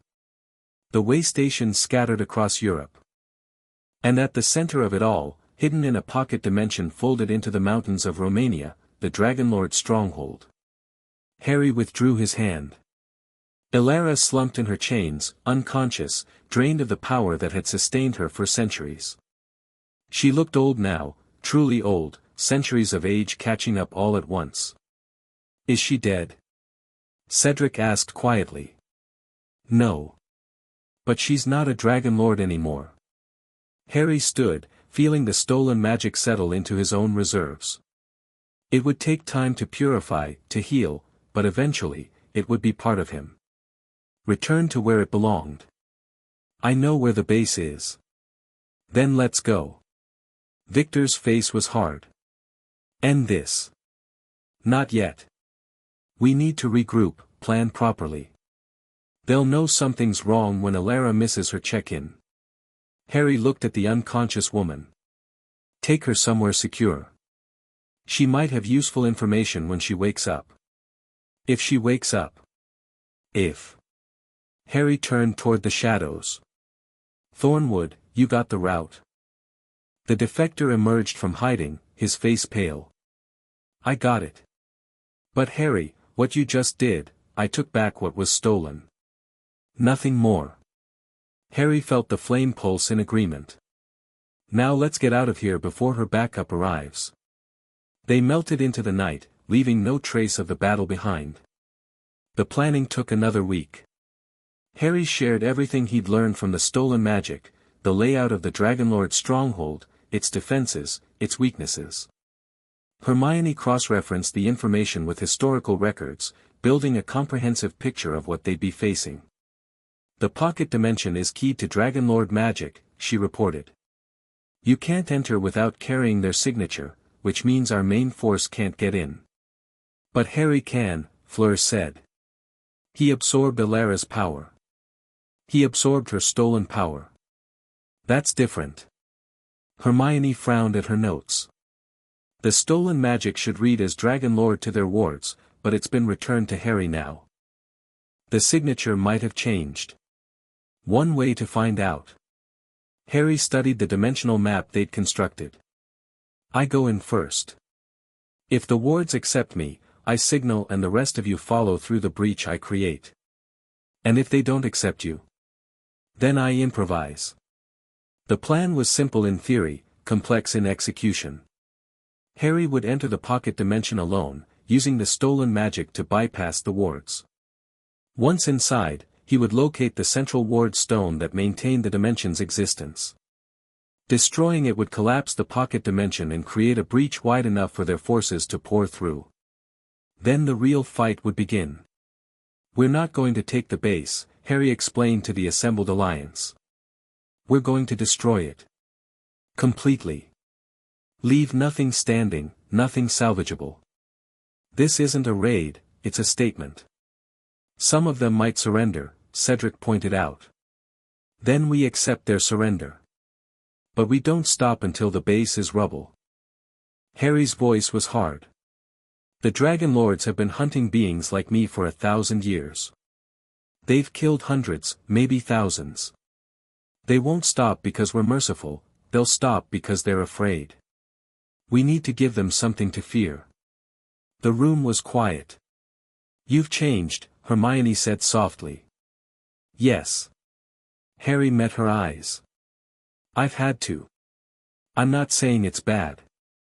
Just, different. She managed a small smile. You sound like a general now. Not just a student. I stopped being just a student when I became a dragon. Harry looked around the room.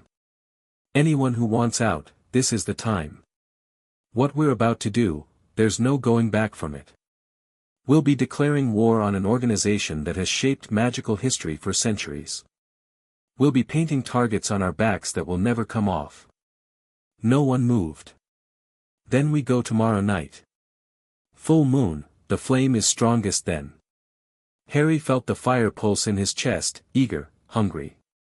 Let's end this. The pocket dimension opened like a wound in reality. Harry stood at the entrance, a shimmer in the air above the Romanian mountains, and felt the wards probe his magic. They found the Dragon Lord's signature buried in his reserves, accepted it, and parted to let him through. He stepped into another world. The Dragon Lord's stronghold was built into a mountain that shouldn't exist, a peak of black stone rising from a landscape of perpetual twilight. Walls of enchanted metal surrounded it, bristling with defensive emplacements. Guard towers marked every corner, manned by operatives in grey robes. And at the center, massive and ancient, rose the fortress itself. Harry studied it from the shadows of the entry point, counting defenders, mapping patrol routes. The stolen magic whispered to him, providing context for what he saw. This tower housed the archives, that building contained the harvesting chambers, the central keep held the leadership. Hundreds of Dragon Lords. Maybe 1,000, if you counted support staff. All of them dedicated to his destruction. Now, the flame urged. Burn them. Not yet. The ward stone first. Harry moved through the dimension like a ghost, using dragon senses to avoid detection. The ward stone was in the basement of the central keep, a massive crystal that maintained the pocket dimension's existence. Destroying it would collapse everything, catching the Dragon Lords in a cascade of dimensional instability. He reached the keep without incident.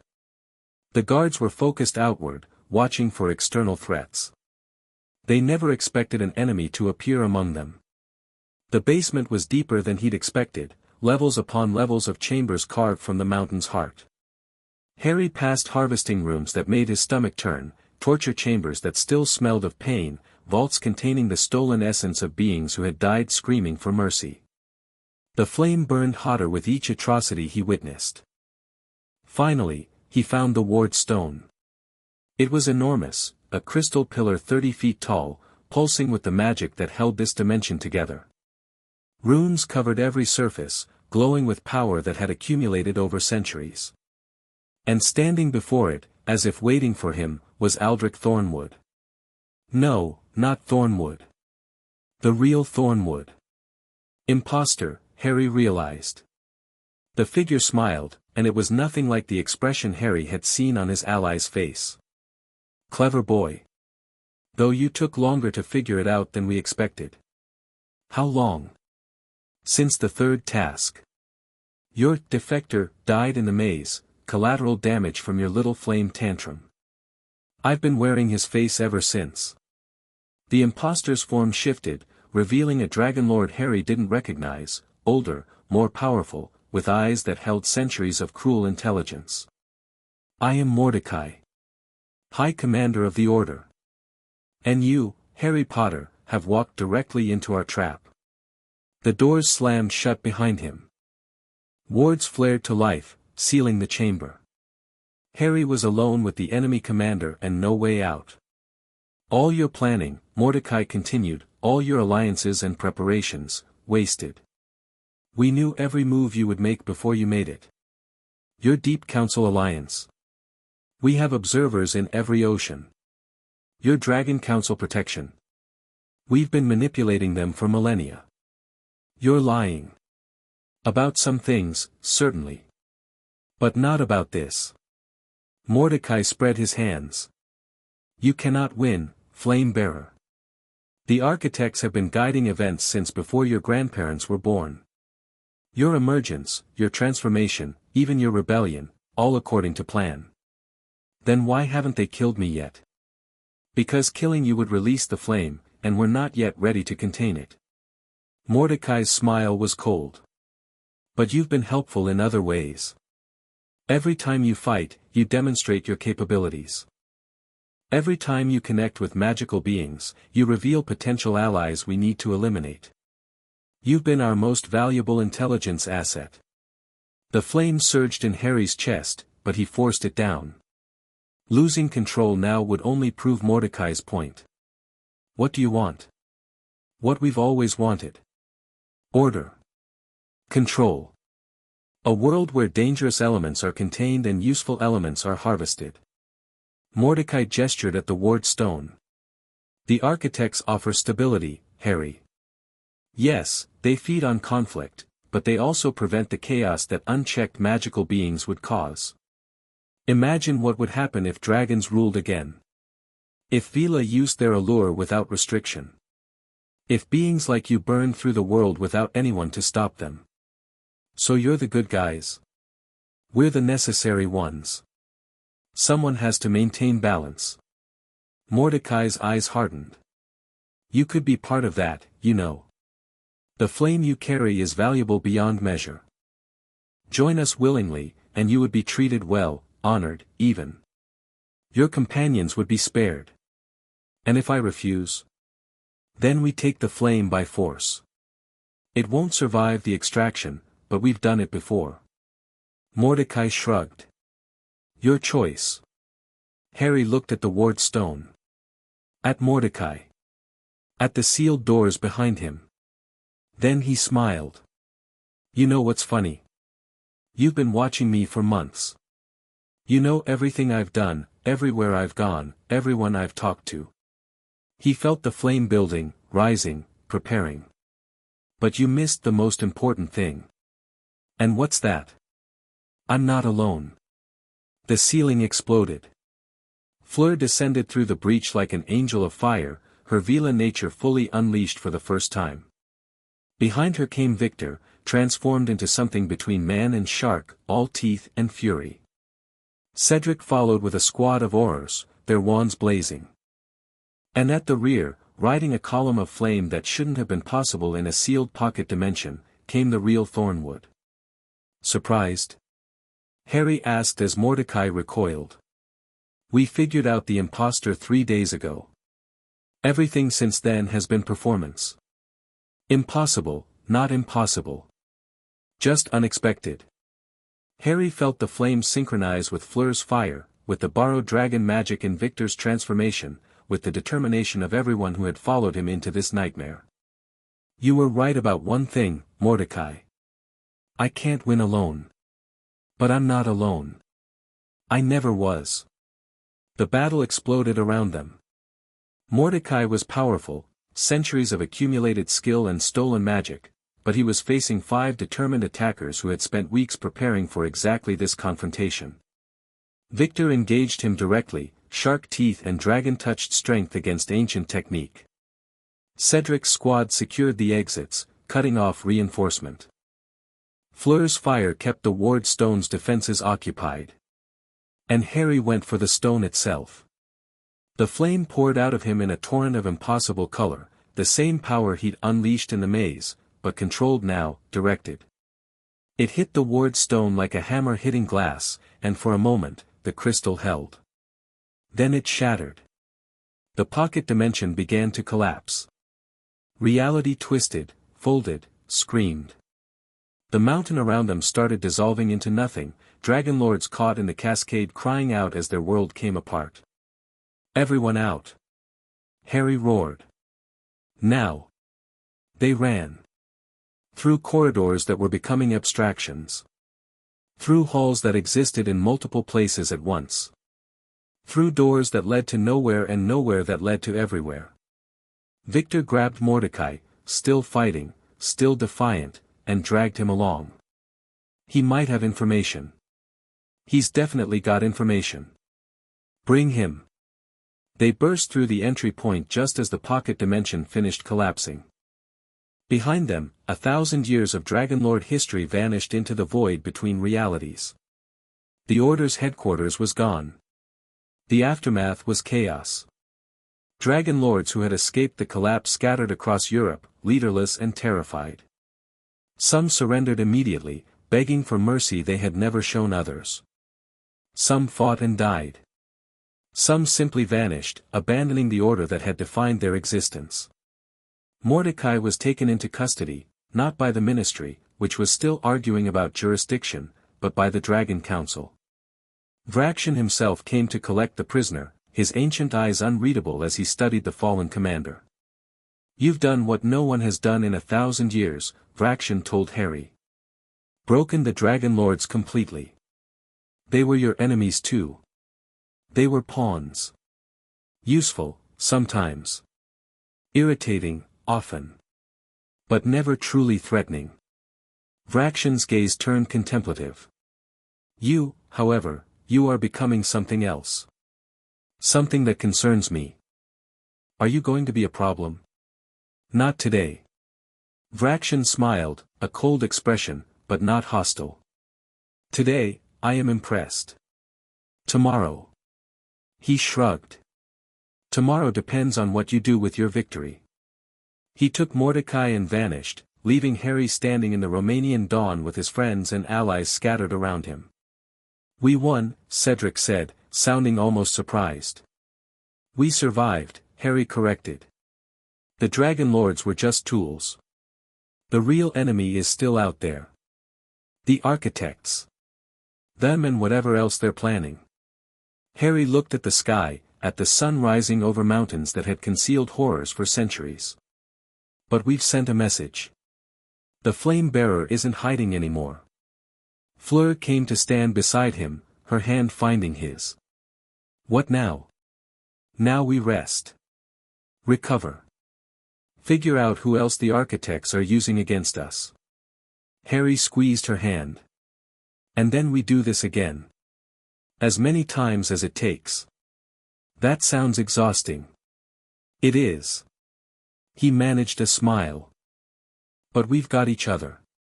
That's enough. They stood together as the sun climbed higher, watching the light spread across a world that had just changed forever. The Dragon Lords were broken. The war had only begun. Chapter 7 and Chapter 8, The Unburnt. The Dragon Council summons came 3 days after the Dragonlord stronghold fell.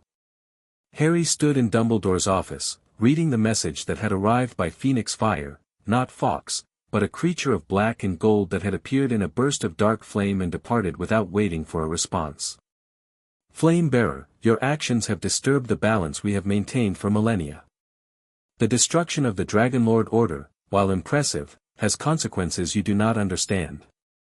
Vrakshin the Unburnt requests your presence at the council seat. This is not an invitation. Come within 3 days, or we will come to you. By order of the Dragon Council, charming as always, Ron muttered, reading over Harry's shoulder. They're scared. Hermione had already begun pacing, her mind visibly working through implications. The Dragon Lords were their enemies, yes, but they were also a known quantity. A balance of power that kept everyone in check. Harry just appended that. So they're going to, what, punish me for winning? They're going to assess you. Decide whether you're still an asset or becoming a threat. Dumbledore's voice was grave. The Dragon Council has survived for 3,000 years by eliminating variables they cannot control. You, Harry, are becoming increasingly uncontrollable. I'm not trying to threaten them. Your intentions matter less than your capabilities. You destroyed a pocket dimension and collapsed a millennium of accumulated power in a single night. That kind of strength, in the hands of someone they don't fully understand. The headmaster shook his head. They would be fools not to be concerned. Then I'll go. Explain myself. And if explanation isn't enough? Harry felt the flame pulse in his chest, not with fear, but with something closer to anticipation. Then we'll see whose fire burns hotter. The journey to the Dragon Council's seat took 2 days. Unlike his previous visit, Harry didn't fly alone. Fleur insisted on coming, as did Victor. Cedric stayed behind to coordinate with their growing network of allies, but Hermione and Ron refused to be left out. If you're walking into a potential trap, we're walking with you, Ron said flatly. Don't even argue. Harry didn't. They traveled through shadow roads that Thornwood, the real Thornwood, still recovering from months of imprisonment, had mapped before the assault. The paths were unstable now, damaged by the dimensional collapse, but navigable with care. The council's seat was hidden in the same Carpathian mountain range, but in a different fold of reality, a permanent pocket dimension that made the Dragonlord stronghold look like a tent. Harry felt its presence long before he saw it, a weight in the fabric of existence, ancient and immovable. They emerged onto a platform of black stone suspended above an impossible void. Bridges of solidified fire connected it to other platforms, forming a network that stretched into infinity. And everywhere, on every surface and floating in the spaces between, were dragons. Thousands of them. Maybe millions. This is their true domain, Fleur whispered. The dimension they created when they first achieved human form. A place where they are absolute. Comforting, Ron managed. The council awaited them on the central platform, the same 5 ancients Harry had met before, but their demeanor had changed. Where Ignatius had been warm and Seraphix grudgingly respectful, now all 5 watched with cold evaluation. Vraction stood at the front, his human form radiating power that made the air itself seem to flinch. Harry Potter, he said. The Flame Bearer.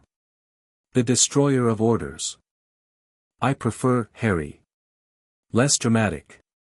Drama is unavoidable when discussing someone who has killed more Dragonlords in 3 months than the rest of dragonkind has in 3 centuries. Vraction's golden eyes glittered. You've become quite the problem. I wasn't aware that eliminating our mutual enemies was problematic. Enemies? Morvain, the shadow dragon, emerged from darkness at the platform's edge. The Dragonlords were controlled opposition. A threat we understood, predicted, managed. You've removed our ability to manage. They were hunting beings like me. Harvesting them for power. Yes. And in doing so, they kept the population of potential flame bearers, manageable. Morvain's smile was cold. Now there is only you. One bearer, with power that grows daily, answering to no authority. Can you see why that concerns us? Harry felt the flame surge in response to the implied threat. He forced it down. I didn't ask for this power. But I'm not going to apologize for using it to survive.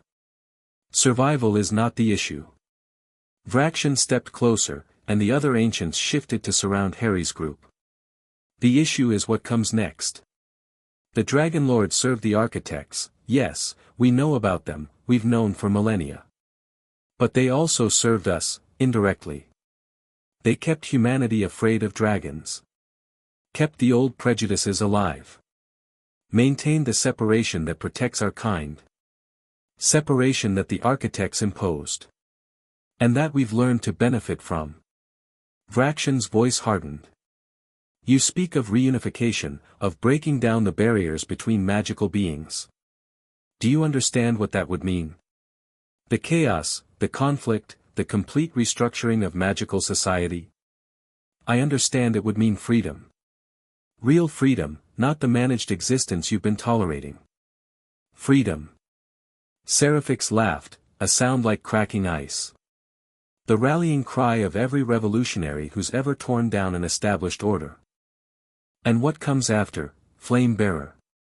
When the old structures are gone and there's nothing to replace them? Something better. Something different, Thalassa corrected, her sea-green features rippling with something like sympathy. Different is not always better. Often, it is merely different kinds of terrible. Harry looked at the ancients surrounding him, beings who had lived for 3,000 years, who had watched civilizations rise and fall, who had accumulated wisdom he couldn't begin to comprehend. You're scared, he said. The temperature on the platform dropped sharply. Careful, Vraction warned. I'm not trying to insult you.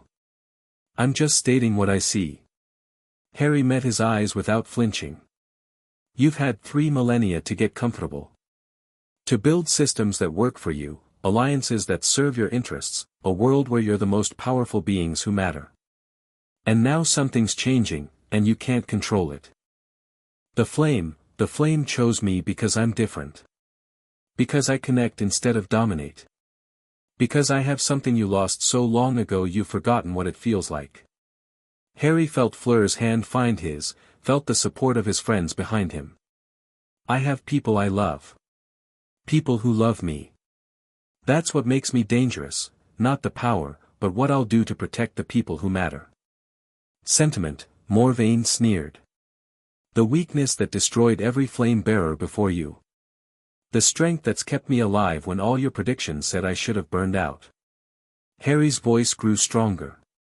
You've been watching me since the first task, trying to figure out what I am, whether you can use me or need to destroy me. Here's your answer, I'm not your tool and I'm not your enemy. I'm something new. And I'm going to keep being new whether you like it or not. The silence stretched. Then Ignatius laughed. The eldest ancient, so old his features had worn to near smoothness, rose from his throne and descended to stand before Harry. His cracked lava eyes held something that might have been approval. 3,000 years, he said.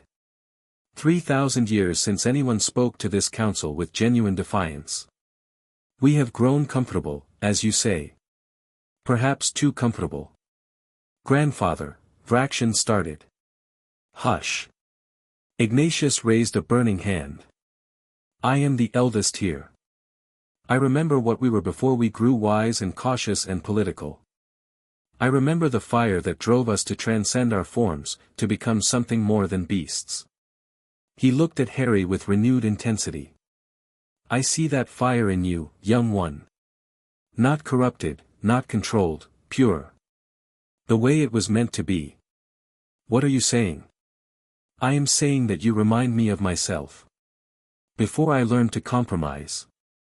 Before I accepted limitations that were never truly necessary. Ignatius turned to face the other ancients. The council has debated what to do with the flame-bearer. Some wish to destroy him. Some wish to contain him. I have remained silent until now. And now? Vraction's voice was tight. Now I speak.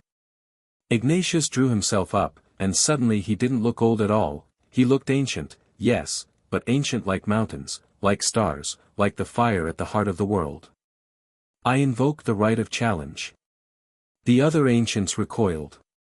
You cannot, I am the eldest. The right is mine to invoke. Ignatius smiled. The flame-bearer will face the unburnt in single combat. If he wins, the council accepts him as equal, not ally, not enemy, but peer. Bound by no authority but his own conscience. And if he loses? Harry asked. Then you die, and the flame passes to another vessel. One we can better control. Ignatius shrugged. But you won't lose. You sound certain. I've watched you, Harry Potter. Watched you fight, watched you grow, watched you make choices that destroyed everything the Dragonlords built. You are the most dangerous being to walk this world in 3 millennia. His eyes blazed. But Vraction doesn't know that. He still thinks he can beat you. Harry looked at Vraction, at the cold confidence in the ancient's eyes, at the 3,000 years of power coiled behind his human form. I accept the challenge. The combat arena was a dimension unto itself. It existed outside normal space, a sphere of reality devoted entirely to destruction. No walls, no floor, no ceiling, just infinite expanse in every direction, with gravity that adjusted to the combatant's needs. Harry floated at one end, having transformed fully into his dragon form. 30 feet of black scales and bronze horns, wings spread wide, the primordial flame burning in his chest with barely contained intensity. Vraction floated at the other end, still in human form. You could have declined, the ancient said. Ignatius gave you an opportunity to submit peacefully. I don't submit. No. That's becoming clear. Vraction began to change, his human shape dissolving into something far more vast. I have fought 1,000 flame-bearers over the millennia, Harry Potter. Warriors and scholars, kings and hermits. All of them thought they were different. All of them burned. I am different.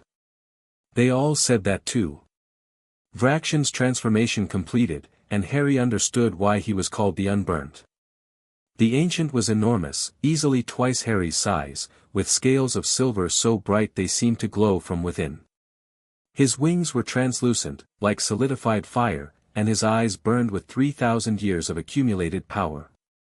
He looked like a god. He looked like the end of everything. Begin, Ignatius's voice echoed through the dimension. Vraction attacked. The battle was unlike anything Harry had experienced. Fighting Seraphix had been brutal, a contest of strength and endurance. Fighting the Dragon Lords had been desperate, survival against overwhelming odds. But fighting Vraction was something else entirely. It was like fighting the sun. The Ancient's fire wasn't just hot, it was absolute. It burned through every defense Harry could mount, scorched scales that should have been impervious, turned the very air into plasma. Harry dodged and weaved and counterattacked, but nothing he did seemed to touch Vraction. Too strong, his instincts screamed. Too old. Can't win. A claw strike caught Harry across the face, sending him tumbling through infinite space. Blood floated in droplets around him, his blood, steaming as it met the ambient heat. Is that all? Vraction's voice was contemptuous. The great flame bearer, the destroyer of the Dragon Lords, reduced to bleeding at the first real challenge. Harry stabilized himself, feeling the flames surge in response to the mockery. Let me burn, it urged. Let me show him what we truly are. Not yet. He's baiting us. You're holding back, Vraction observed. I can feel the power you're suppressing. The same power you used in the maze, against my servants. They weren't your servants. They were architects' tools. Everyone serves someone, flame bearer. Even you. Vraction circled closer. The question is whether you serve the flame or the flame serves you. Right now, you're treating it like a weapon, something to be drawn when needed and sheathed when not. But that's not what it is. Then what is it? The flame is you. Or it should be. Vraction's eyes gleamed. The bearers I've defeated, they all made the same mistake. They tried to control the flame, to direct it, to keep their humanity separate from its power.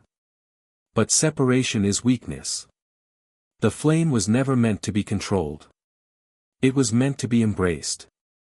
And lose myself in the process. Lose your limitations. Your fears. Your petty human attachments. Vraction's voice softened, almost seductive. I've lived for 3,000 years, Harry Potter. I've experienced pleasures and powers beyond your comprehension. All because I stopped pretending to be something I'm not. You stopped being connected. That's not freedom, that's isolation. Is it? I have the entire Dragon Council as my peers. I have purpose, power, permanence. What do you have? A handful of mortals who will age and die while you remain unchanged. Friends who will become strangers as the centuries separate you. A lover whose fire will fade long before yours does. Harry felt the words hit home. He'd thought about it, of course he had. What his transformation meant for his relationships. Whether he would watch everyone he loved grow old and die while he remained the same. But he'd made his choice. I have now, he said. I have today, and tomorrow, and however many days I get with the people who matter. Maybe they'll die before me. Maybe I'll die first, I seem to attract lethal enemies. But I'd rather have 50 years of genuine connection than 3,000 years of whatever you have. Naive. Human. Harry felt the flame respond to his conviction, burning brighter than before. That's what you've forgotten, isn't it? You lived as a dragon for so long before transforming that you never really learned to be human. You learned the shape, the language, the politics, but not the feeling. Not what it means to love someone so much that you'd rather die than see them hurt. Love is weakness. Love is strength. The flame blazed, and Harry felt something shift inside him. You want to see what the flame can really do? Fine. I'll show you. He stopped holding back. The power that erupted from Harry wasn't fire, not exactly. It was connection. The flame reached out through dimensions, through reality, through the bonds Harry had forged with everyone who mattered to him. He felt Fleur's fire, fierce and bright, channeling support across impossible distance. He felt Hermione's determination, Ron's loyalty, Victor's respect, Cedric's friendship. He felt the deep council's ancient awareness, the Dryad's forest wisdom, the stolen magic of 100 Dragonlord victims finally set free. He felt everyone who had ever believed in him, everyone who had chosen to stand beside him, everyone who saw him as more than a weapon or a threat. And the flame wove them together. This, it seemed to say. This is what I was made for. Not destruction. Connection. Harry blazed with colors that existed outside normal perception, the same power he'd touched in the maze, but unified now, directed, chosen. He grew beyond his physical form, becoming something that was dragon and human and everything in between. And he attacked. Vraxian tried to counter, but his fire, powerful as it was the fire of isolation. Of separation. Of 3,000 years spent holding himself apart from everything that could hurt him. Harry's fire was the opposite. Their flames met, and for a moment, the entire combat dimension screamed. Then Vraxian's fire began to fail. Not because Harry was more powerful in raw terms, he wasn't, not yet. But because Vraxian's fire had nothing to draw on but itself, while Harry's drew on every connection he'd ever made. The Ancient was facing not one opponent, but dozens. Hundreds. Everyone who had ever loved Harry Potter was fighting alongside him in this moment. Vraxian fell back, his silver scales dimming. Impossible, he gasped. The flame doesn't, it can't, it can. Harry pressed forward, feeling his friend's strength flowing through him. This is what you never understood. The flame wasn't sundered like everything else, it was hidden. Waiting for someone who could use it the way it was meant to be used. Not as a weapon of separation, but as a force of unity. I'm what you should have been. What all of you should have been. Harry reached Vraxian, claws raised for the killing blow. Yield. The Ancient stared up at him, 3,000 years of pride warring with the undeniable reality of his defeat. Then, slowly, he lowered his head. I yield. The council chamber was silent as Harry returned. He'd transformed back to human form, but something was different now. The flame wasn't hidden inside him anymore, it shimmered just beneath his skin, visible to anyone who knew how to look. He'd stopped suppressing it, stopped treating it as something separate from himself. For the first time, he was truly whole. The Ancients watched him with expressions ranging from shock to fury to something that might have been wonder. Vraxian limped to his throne, still bleeding from wounds that would take weeks to heal even with his regeneration. The challenge is complete, Ignatius announced, his voice carrying ritual weight. The flame bearer has defeated the unburnt. The council accepts him as peer. This changes nothing, Morvain spat. One victory doesn't, it changes everything. Ignatius silenced him with a look. For 3 millennia, we have believed the flame was a force of destruction. A power that inevitably corrupted its bearers, drove them mad, burned them out. We have hunted them, feared them, tried to control them. He turned to Harry. We were wrong. Grandfather, the flame was never meant to destroy. It was meant to unite.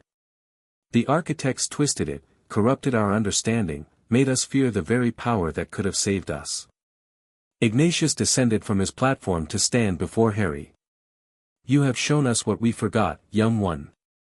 What it means to truly bear the flame. I don't have all the answers. No one does. But you have something more valuable, the right questions. Ignatius placed his burning hand on Harry's shoulder. Go. Continue your work. Unite what was sundered, break what was imposed. The Dragon Council will not stand in your way.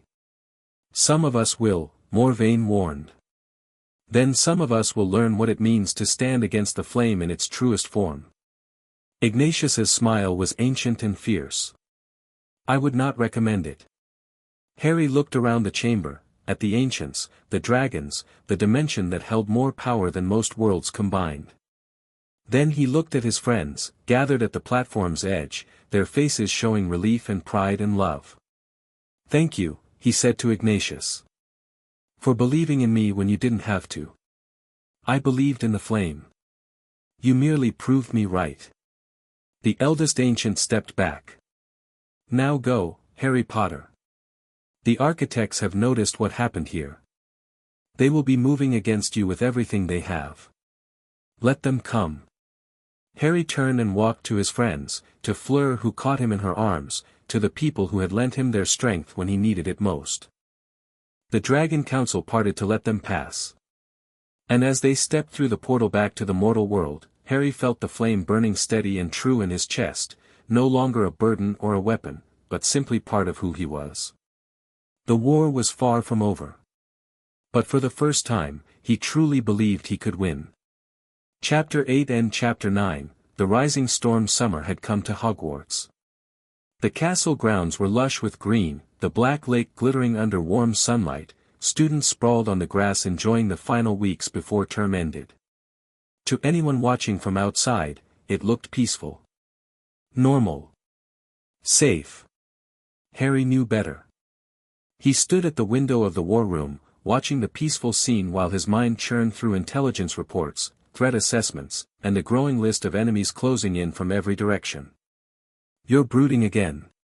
He didn't turn. Ron, if you tell me I'm brooding one more time, Hermione sent me. She says you've been up here for 6 hours without eating. Ron appeared at his shoulder, pressing a sandwich into his hand.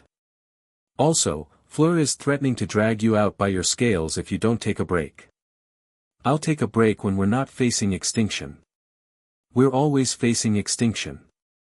That's sort of the ongoing theme. Ron leaned against the window frame. Come on, mate. Even generals have to eat. Harry looked at the sandwich, roast beef, his favorite, and felt his stomach remind him that dragon metabolism required regular fuel.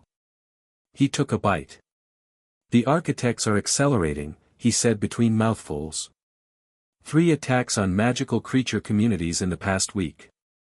A Selkie colony, a centaur herd, a settlement of house elves who'd started demanding rights. I saw the reports. They're not random. Every target was connected to beings who've expressed interest in the Unity movement. The architects are trying to scare potential allies away before we can recruit them. Is it working? Harry thought about the messages that had arrived that morning, some canceling planned meetings, others withdrawing offers of support. Fear was a powerful weapon, and the architects had wielded it for millennia. Partially. But some are getting angry instead of scared. He finished the sandwich. The Deep Council sent word. Thessalonica wants to meet again. Something about new intelligence on the architect's physical presence. Physical presence? I thought they existed outside reality. They do. But they need anchors, connections to our world that let them influence events directly. If we could find those anchors, destroy them. We'd be cutting strings instead of fighting puppets. Ron's eyes lit up with strategic interest. He'd grown into his role as their intelligence coordinator, developing a talent for pattern recognition that even Hermione admitted was impressive. That's worth pursuing. Agreed. Set up the meeting for tomorrow. And Ron? Harry met his friend's eyes. Thanks. For the sandwich and the reality check. That's what best mates are for. Ron grinned. Now come downstairs before Fleur follows through on her threat. I've seen her angry, it's terrifying. The common room they'd claimed as their headquarters was crowded. What had started as a small group had grown into something like a revolutionary council. Hermione managed research and analysis, surrounded by towering stacks of books and enchanted filing systems. Victor coordinated military training, working with Aurors and volunteers from across Europe. Cedric handled diplomatic relations, his Hufflepuff charm proving invaluable in delicate negotiations. And Fleur had become something unexpected. She sat at the center of a group of magical creatures, a centaur ambassador, a goblin representative, a mermaid who developed a charm allowing her to breathe air for extended periods. Fleur spoke with each of them in turn, her voice calm and confident, bridging gaps that had existed for centuries. "She's a natural," Thornwood observed, joining Harry at the room's edge. The Dragon Lord defector had recovered from his imprisonment, though scars remained, both visible and not. The Vila gifts include more than just allure. She has a talent for making others feel heard. She has a talent for a lot of things. Including keeping you human. Thornwood's voice was quiet. "I've watched flame bearers before, Harry. They become so focused on power and conflict that they forget why they're fighting." "She reminds you." "Is that a warning?" "An observation. The coming months will test you in ways you can't imagine. Remember what matters, and you might survive them." Before Harry could respond, the room's attention shifted. A messenger had arrived, a phoenix, but not one Harry recognized. Its feathers were deep purple, shot through with silver, and it carried an envelope sealed with a symbol he'd never seen. The phoenix dropped the envelope into Harry's hands and vanished. "What is it?" Hermione asked, already moving toward him. Harry broke the seal. "Flame Bearer, we have observed your progress with interest. The unity you build threatens the order we have maintained since before your species learned to walk upright. You believe you understand what you face. You do not. We offer a parley.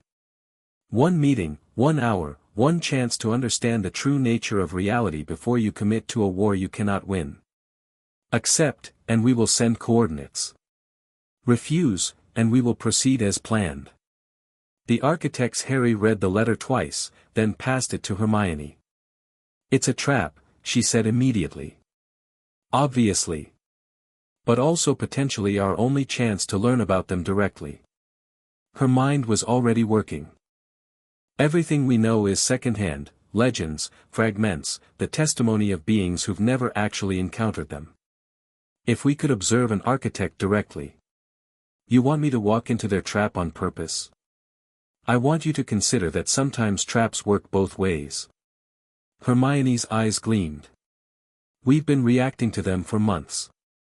This is a chance to learn something, gather intelligence, maybe even demonstrate strength. If you go in prepared. If I go in at all, I might not come out. You might not come out of any fight. That hasn't stopped you before." Harry looked at the letter, at the impossible symbol that seemed to shift when he tried to focus on it directly. The architects had ruled from the shadows for longer than human civilization had existed. They had shaped reality itself to serve their purposes. And they wanted to talk. "I'll consider it," he said. "But not alone. If I'm walking into the lion's den, I'm bringing backup." The meeting with the Deep Council happened first. Harry descended into the Black Lake at midnight, accompanied by Fleur and Victor. The journey was easier now, his body had adapted fully to underwater existence, and the pressure that once threatened to crush him felt almost comfortable. Thessalonica met them at the border of the Deep Council's territory. "You received their message," she said without preamble. "The architect's offer of parley. News travels fast underwater. News travels through currents that touch every ocean, Flame Bearer. We know many things." She gestured for them to follow. "Come. The council has information you need before making your decision." The Deep Council's chamber had changed since Harry's last visit. New structures had risen from the ocean floor, monuments to beings he didn't recognize, covered in runes that hurt to look at directly. "Memory archives," Thessalonica explained. "We have been excavating our oldest records, searching for information about the architect's origins. What we found." She trailed off as they entered the central chamber. The 8 ancients of the Deep Council were arrayed around a massive projection, a 3-dimensional map of something that wasn't quite space. Geometries that didn't follow normal rules, dimensions folded through each other in impossible configurations. "This is a representation of the architect's realm," the Coral Ancient explained. "The space between realities, where they exist when not manifesting in our world. We have been studying it for 3 weeks, cross-referencing with every fragment of knowledge we possess." "What did you find?" "Their weakness. The ancient's eyes gleamed. The architects are not gods, Harry Potter. They are not even truly alive in the way we understand life. They are patterns. Information structures that maintain themselves by consuming the energy released through conflict. The sundering feeds them. Precisely. Every war between magical beings, every prejudice, every act of division, it generates the energy they require to exist. Without that energy, the ancient smiled. They would dissipate. Dissolve into the cosmic background like morning mist. So if we unite the magical world, we starve them? In theory. In practice, they have been feeding for so long that they have accumulated vast reserves.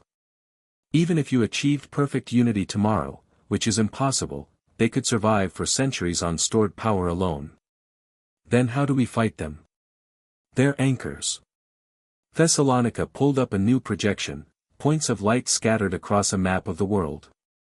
Physical manifestations that connect them to our reality. Destroy the anchors, and you sever their ability to influence events directly. They would still exist, but they could only observe, not act. How many anchors are there? 7 that we know of. There may be more. The projection zoomed in on one point, somewhere in the mountains of Tibet. This is the closest. An ancient temple, abandoned for millennia, but radiating the architect's signature like a beacon. Harry studied the image, feeling the flame pulse with recognition. Something in that temple called to him, something old and terrible and waiting. If I accept their parley, he said slowly, they'll probably hold it near an anchor. That's how they manifest physically. Almost certainly. Which means I could learn about them and potentially destroy an anchor in the same trip. That is ambitious, the Coral Ancient warned. The architects are not fools. If you attempt to damage their anchor during a parley, they will retaliate with everything they have. They're going to retaliate eventually anyway. At least this way, I choose the battleground. Harry looked at his companions, Fleur's concerned face, Victor's grim determination, and then at the Deep Council's ancient eyes. Tell me everything you know about this temple. The preparation took a week. Harry assembled a strike team, not the full army he might have preferred, but a small group capable of moving fast and hitting hard. Victor for combat support. Hermione for magical analysis. Thornwood for his knowledge of ancient wards. And Fleur, because she refused to let him face this without her. The temple is protected by layers of reality distortion, Hermione explained, reviewing the intelligence they'd gathered. The architects have been modifying that location for thousands of years. Normal magic won't work reliably inside. Good thing we're not using normal magic. Harry felt the flame pulse in agreement. What about the anchor itself? The Deep Council believes it's a crystal of some kind, condensed architect essence given physical form. Destroying it would require power on the level of what you released in the maze. I can do that. You can do that once. Maybe twice, before exhaustion takes you. If there are defenses, guards, traps. Then I'll need to be smart about when I cut loose. Harry looked at the others. This isn't going to be like fighting dragon lords. The architects aren't constrained by physical rules.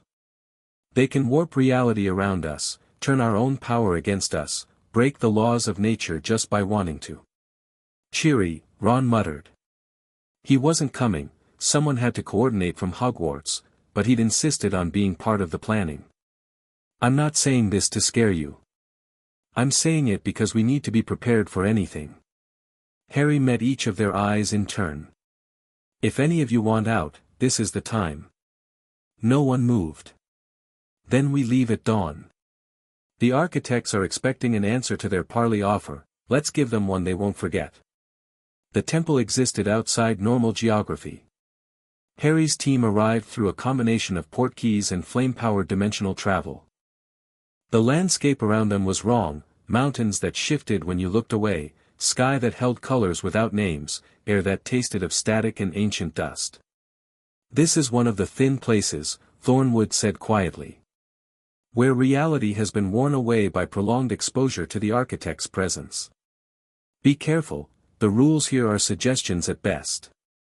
The temple itself rose from the twisted landscape like a wound in the world. Black stone carved with symbols that moved and changed, towers that seemed to exist in multiple places at once, a silence so profound it pressed against the ears. And waiting at the entrance, manifest in a form that hurt to perceive, stood an architect. It looked almost human, 2 arms, 2 legs, a head, but the proportions were wrong, the details blurred, as if it existed just slightly out of phase with normal reality. Its face was a void where features should be, but Harry could feel it watching. Flame bearer. The voice came from everywhere at once. You accepted our invitation. I accepted the chance to see what I'm fighting. And to destroy our anchor, no doubt. Something that might have been amusement rippled through the architect's form. We anticipated this. It is why we chose to meet you here. Then you know this is a trap. For both of us. All meetings between powers are traps. The question is who springs them first. The architect drifted closer, and reality bent around it like light around a black hole. You have done well, Harry Potter. In less than a year, you have achieved more than any flame bearer in 3 millennia. Destroyed the Dragon Lords. United the Dragon Council. Allied with the Deep. Even we are impressed. I'm flattered. You should be terrified. But terror, it seems, is not something you experience normally. The architect tilted its head. We have studied you extensively. You are an anomaly, a bearer who should have burned out months ago, yet continues to grow stronger. The connections you maintain should have weakened you, yet they amplify your power. You defy every model we have developed. Maybe your models are wrong. Perhaps. Or perhaps you are simply the exception that proves the rule. The architect extended something that might have been a hand. We offer you a choice, flame bearer. Join us. Use your unique nature not to destroy the sundering, but to perfect it. Help us create a world of truly stable division, where every being knows its place, and conflict becomes impossible. You're offering me a job. We are offering you purpose. The unity you seek is an illusion, beings are fundamentally incompatible, designed to conflict by the very nature of their existence. The best that can be achieved is managed separation, controlled distance, peace through isolation. That's not peace. That's prison. Is it? The architect's voice softened. Consider your own existence. You love Avila, befriend humans, ally with dragons and merfolk and beings beyond count. Every connection is a vulnerability. Every relationship is a potential source of pain. Would you not be safer alone? Stronger? I'd be empty. Harry felt the flame pulse, feeding on the connections the architect described. You've existed for so long you've forgotten what it means to be part of something. To matter to someone. You're not offering me peace, you're offering me the same hollow immortality that broke Fraction and every flame bearer before me. Then you refuse? I refuse. The architect was silent for a long moment. We anticipated this as well, it said finally. The outcome was never truly in doubt. You are too young, too idealistic, too human to see reason. Perhaps in 1,000 years, when everyone you love has died and turned to dust, you will reconsider. I won't be alone in 1,000 years. No. The architect's void face seemed to smile. We shall see. It raised its non-hand, and reality screamed. The attack came from every direction at once. Not physical assault, the architects didn't need such crude methods. Instead, the fabric of existence itself turned hostile. Gravity reversed, then tripled, then stopped existing entirely. The air became solid, trapping lungs mid-breath. Time fractured, leaving each member of Harry's team experiencing different moments simultaneously. Harry felt his companions scattered by the onslaught, their connections to him stretching, straining, no. The flame erupted. Not as fire this time, but as anchor. Harry became the fixed point in a sea of chaos, reality stabilizing around him through sheer force of will. His connections to his friends pulled them back together, each one snapping into place like pieces of a puzzle. "Hold on to me," he shouted, and they did, physically, magically, spiritually. 5 beings united against entropy itself. The architect's attack faltered. "Interesting," it said, and there was something new in its voice. "Uncertainty. You should not be able to do that. The flame has never been a stabilizing force, it burns, it destroys, it consumes. It does not protect. You said it yourself. I'm an anomaly." Harry pressed forward, his friends moving with him like a single organism.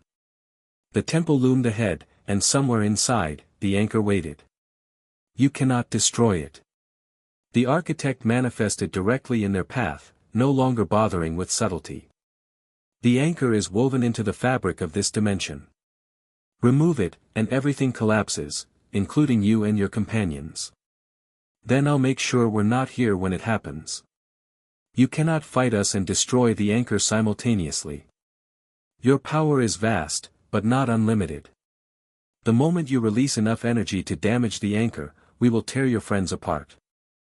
Harry looked at his team, Fleur's fierce determination, Victor's readiness, Hermione's calculating mind, Thornwood's grim acceptance. "Then I won't fight alone." They moved as one. Victor engaged the architect directly, his shark-dragon hybrid form letting him exist in the dimensional chaos better than any pure human could. His attacks weren't meant to win, just to occupy, to distract, to buy time. Hermione worked her own magic, analyzing the reality distortions and feeding information to the others. The anchor's defenses cycle every 17 seconds. There's a gap in the pattern, third quadrant, duration maybe 2 seconds. Thornwood provided cover, his knowledge of ancient wards letting him counter some of the architect's reality manipulation.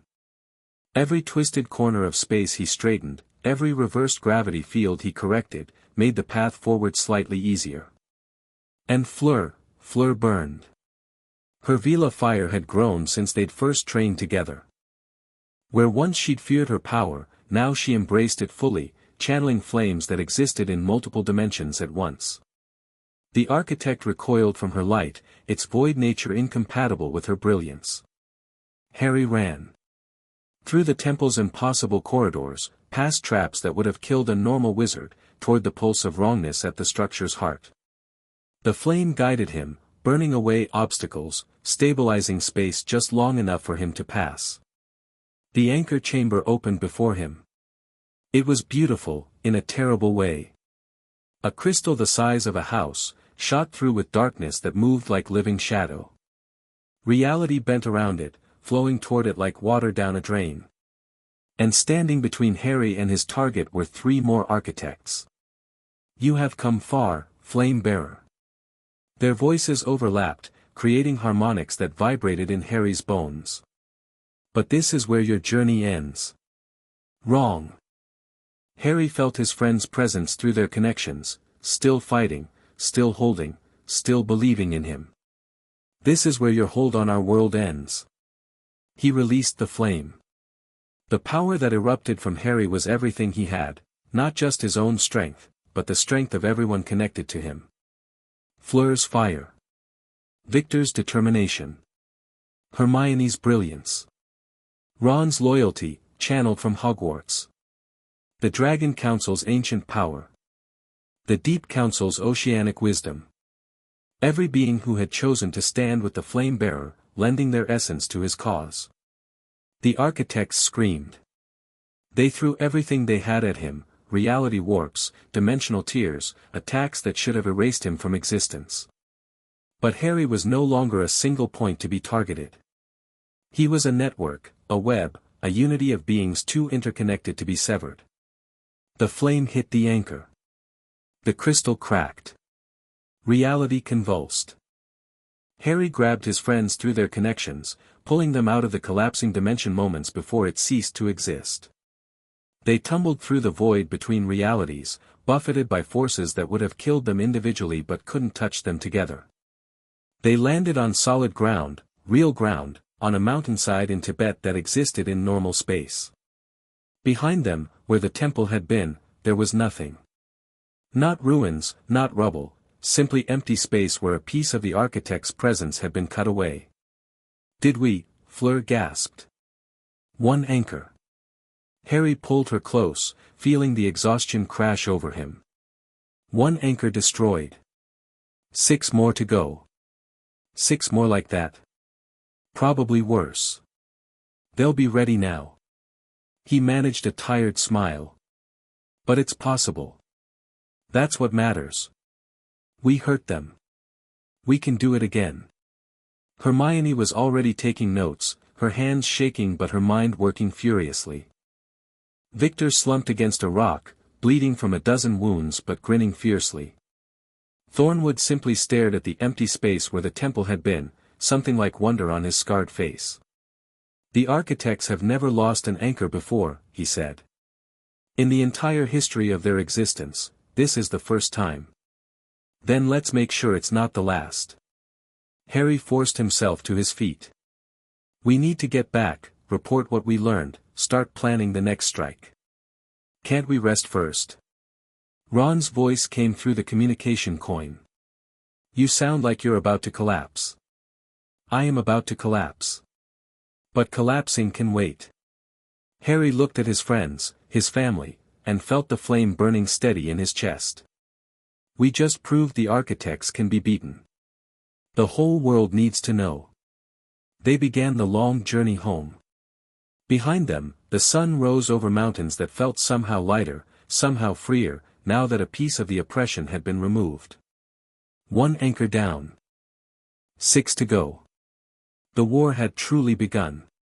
Chapter 9 and Chapter 10, the third task. The graveyard was cold. Harry stood in the center of a circle of tombstones, the Triwizard Cup lying forgotten at his feet, watching as reality tore itself apart around him.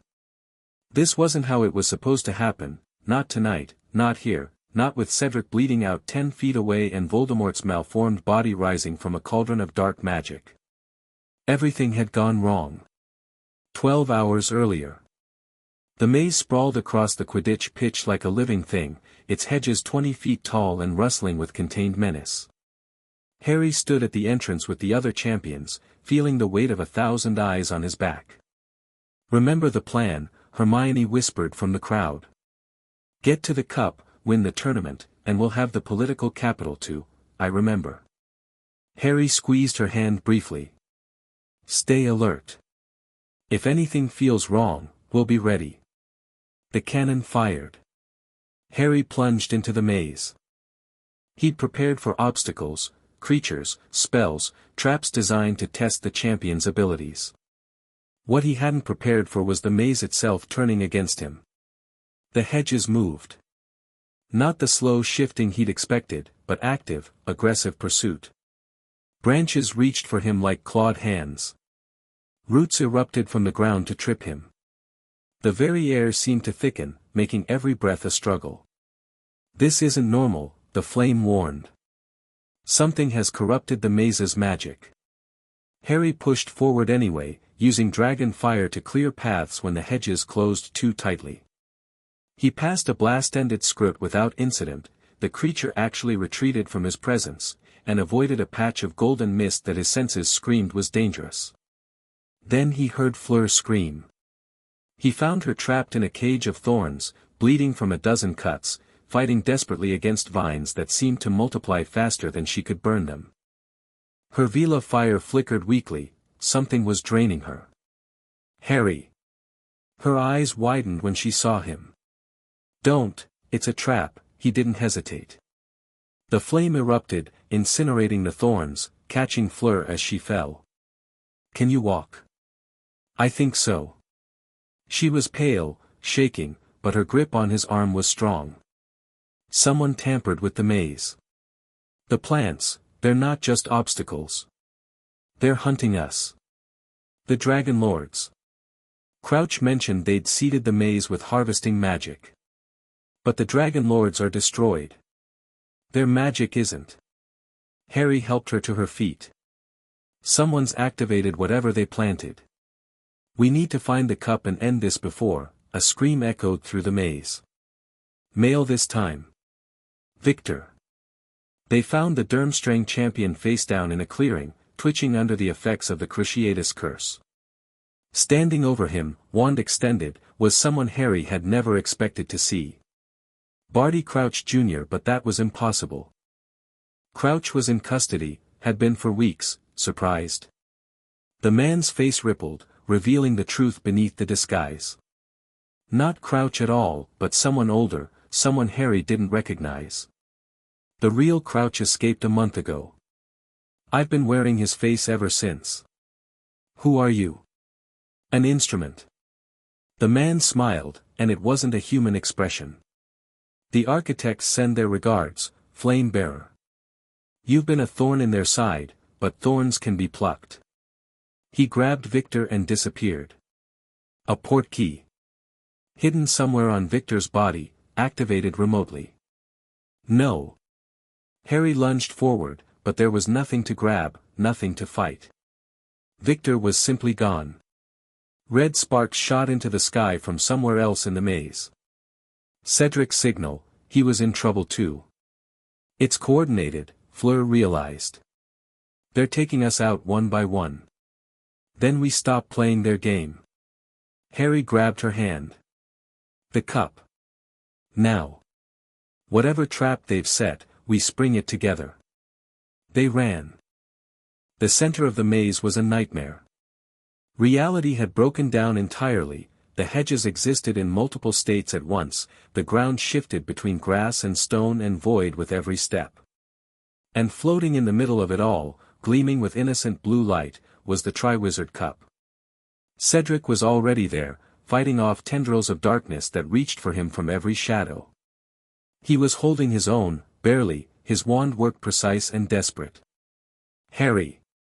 He ducked under a grasping tendril. The cup, something's wrong with it, I know.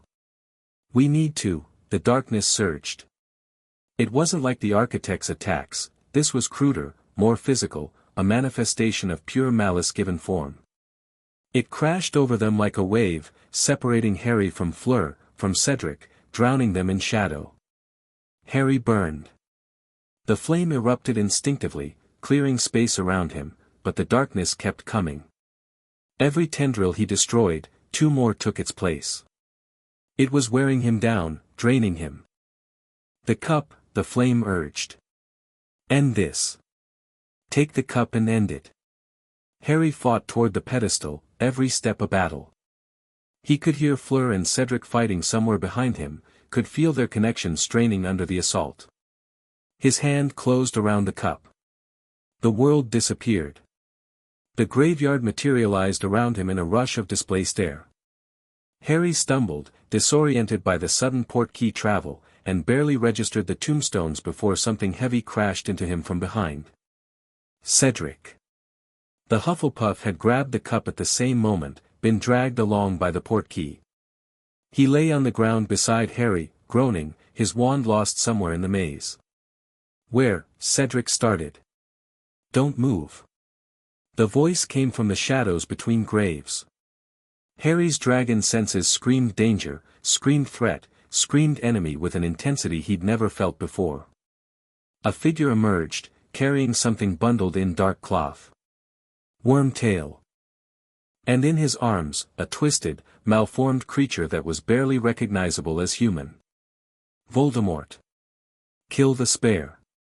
The words were cold, casual, absolute. Harry moved before the curse finished forming, transformed partially, scales rippling across his body, tackling Cedric out of the way as green light scorched the air where he'd been. Run! Harry shoved Cedric toward the graveyard's edge. Find cover. I can't leave you, you can't fight without a wand. Go. Cedric ran.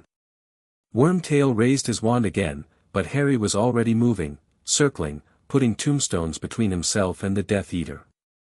His mind raced through options, transform fully and attack. Try to escape. Fight for time. So much effort to prevent this moment, Voldemort rasped, his malformed body cradled in Wormtail's arms. So many plans, so many protections. And yet here you are, Harry Potter. Exactly where I need you. Your Dragonlord allies are dead. Your spy in Hogwarts is captured. Whatever ritual you're planning, the ritual requires only two things. Your blood, and my faithful servant's sacrifice. Voldemort's lipless mouth twisted into a smile. The Dragonlords were useful, but never necessary. Just as the architects are useful, but not my masters. You're working with beings that predate reality itself. You think you're not their puppet? I think I'm using them as they believe they're using me. Voldemort's red eyes gleamed. Now. Wormtail. Begin. The ritual was ancient and horrible. Wormtail bound Harry to a tombstone with magic that resisted even the flame, then began gathering ingredients, bone from Voldemort's father's grave, his own hand, cut off with surprising resolve, and finally, blood from Harry's arm. Harry fought against the bonds with everything he had. The flame raged, burning against the restraints, but whatever magic held him had been specifically designed to contain dragon power. Dragonlord work, he realized, technology from the destroyed order, salvaged and repurposed. You can't stop what's coming, he said through gritted teeth. I've united the Dragon Council. The Deep Council. Magical beings across the world are waking up, and they will serve me, once I've claimed the power that should have been mine from the beginning. Voldemort watched as Wormtail completed the preparations. Did you think I wanted merely to rule wizards? Wizards are nothing.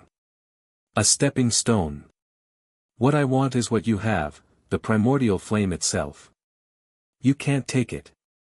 The flame doesn't work that way. Not through force, no. But through ritual. Voldemort's smile widened. The architects have knowledge stretching back to the beginning of time. They know how the flame was first bound to physical form. They know how to transfer it. Harry's blood ran cold. You're going to steal the flame from me. I'm going to claim it.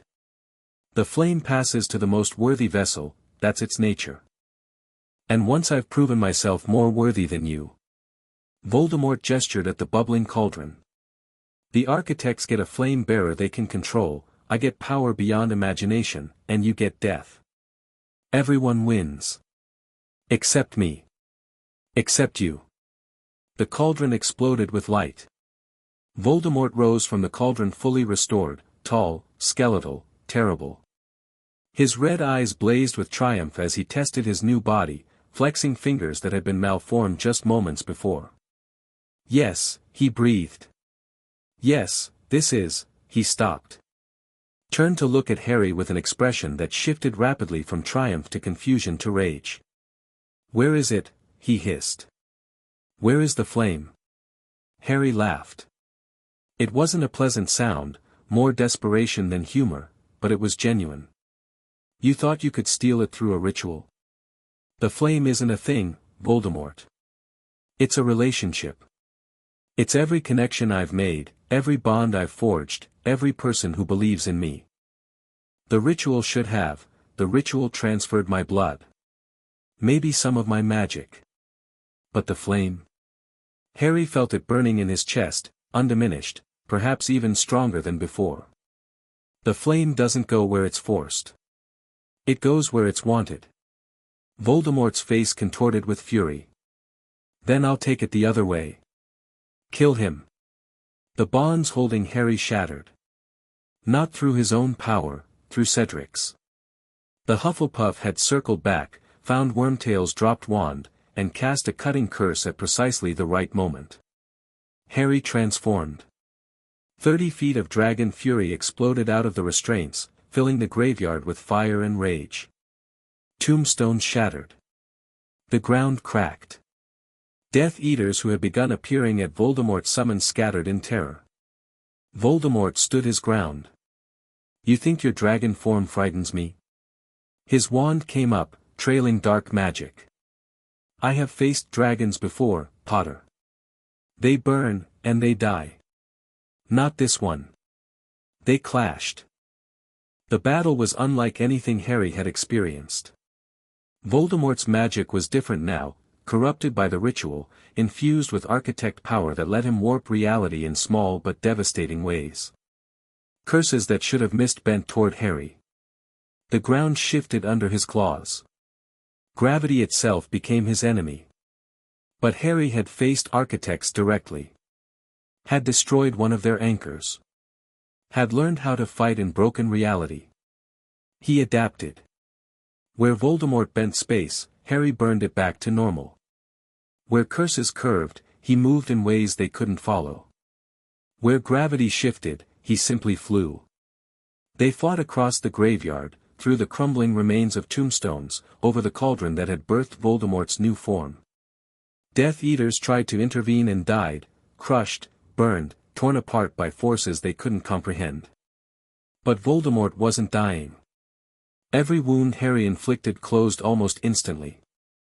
Every attack that should have been fatal just made the Dark Lord angrier. The architect power sustaining him was too strong for even dragon fire to overcome. We need to retreat, Harry realized. Can't win this. Not here, not now. He grabbed Cedric with one massive claw and launched into the sky. Coward. Voldemort's voice pursued them. Running won't save you. I'll find you, Potter. I'll hunt you across the world if I have to. Harry didn't respond. He just flew, higher, faster, pushing his wings to their limit. The graveyard shrank below them, Voldemort's figure becoming a speck, his curses falling short. They escaped. Hogwarts was in chaos when they returned. The maze had collapsed entirely, its corrupted magic imploding when the cup's portkey activated. Students and teachers were scattered across the pitch, some injured, all confused. Fleur found Harry the moment he landed, throwing herself into his arms. You're alive. You're alive, Victor. Harry forced out. Did Victor, he appeared near the forest 20 minutes ago. Stunned, but alive. Fleur pulled back to look at his face. What happened? Where did you go? Graveyard. Voldemort. Harry felt his legs give out, exhaustion finally claiming him. He's back, Fleur. Fully restored. And he's got architect power now. Harry, we need to prepare. Need to warn everyone. Need to, darkness claimed him. He woke in the hospital wing 3 days later. Dumbledore was there, and Fleur, and what seemed like half the Order of the Phoenix. They filled him in on what had happened while he was unconscious, the Ministry's denial, the Prophet's propaganda, the growing panic in magical communities worldwide. Voldemort has been quiet since the graveyard, Dumbledore said. Gathering strength, most likely. The Death Eaters who survived are going underground. He wanted the flame. Harry's throat was raw, his body weak. The whole thing was a setup, the Dragon Lords, the maze, all of it. The architects helped him design a ritual to transfer the flame to himself. But it failed. It failed because the flame doesn't work the way they thought. Harry forced himself to sit up. The connections I've made, the relationships I've built, they're not weaknesses. They're what makes the flame strong. Voldemort couldn't steal it because he doesn't understand what it really is. A weapon of unity against beings who thrive on division. Dumbledore nodded slowly. The architects must be quite frustrated. Probably. But they've got a backup plan now.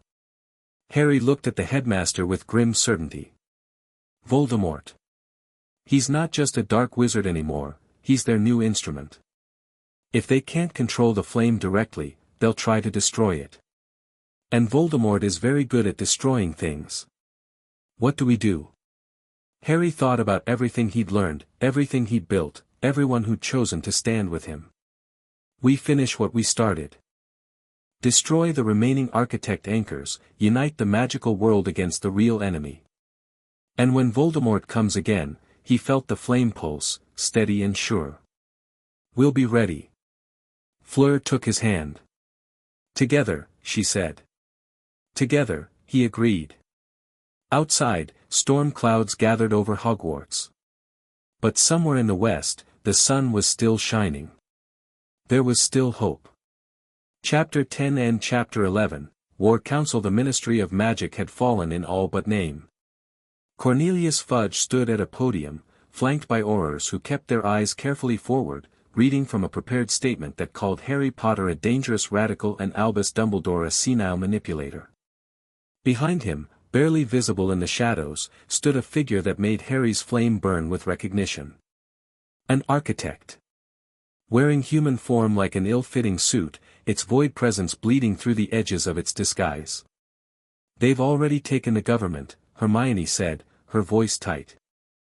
"The denial about Voldemort, the propaganda against you, it's not incompetence. It's coordinated."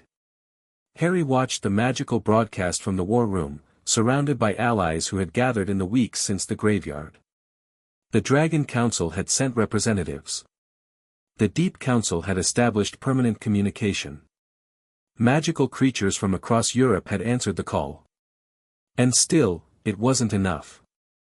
"We can't fight a war on two fronts," Victor observed. "Voldemort and his Death Eaters. The architects and their ministry puppets. We need to force them to consolidate. Or we need to split our forces effectively." Cedric studied the map covering one wall, red pins for Death Eater activity, blue for architect manifestations, green for allied positions. "We have enough people now. Maybe it's time to stop reacting and start dictating the battlefield." "What are you suggesting?" "Simultaneous strikes. Hit an architect anchor and a Death Eater stronghold at the same time. Force them to choose what to protect."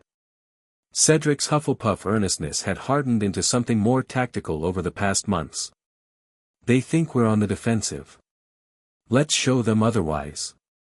Harry looked at the map, at the scattered pins representing everything they'd built, everything they stood to lose.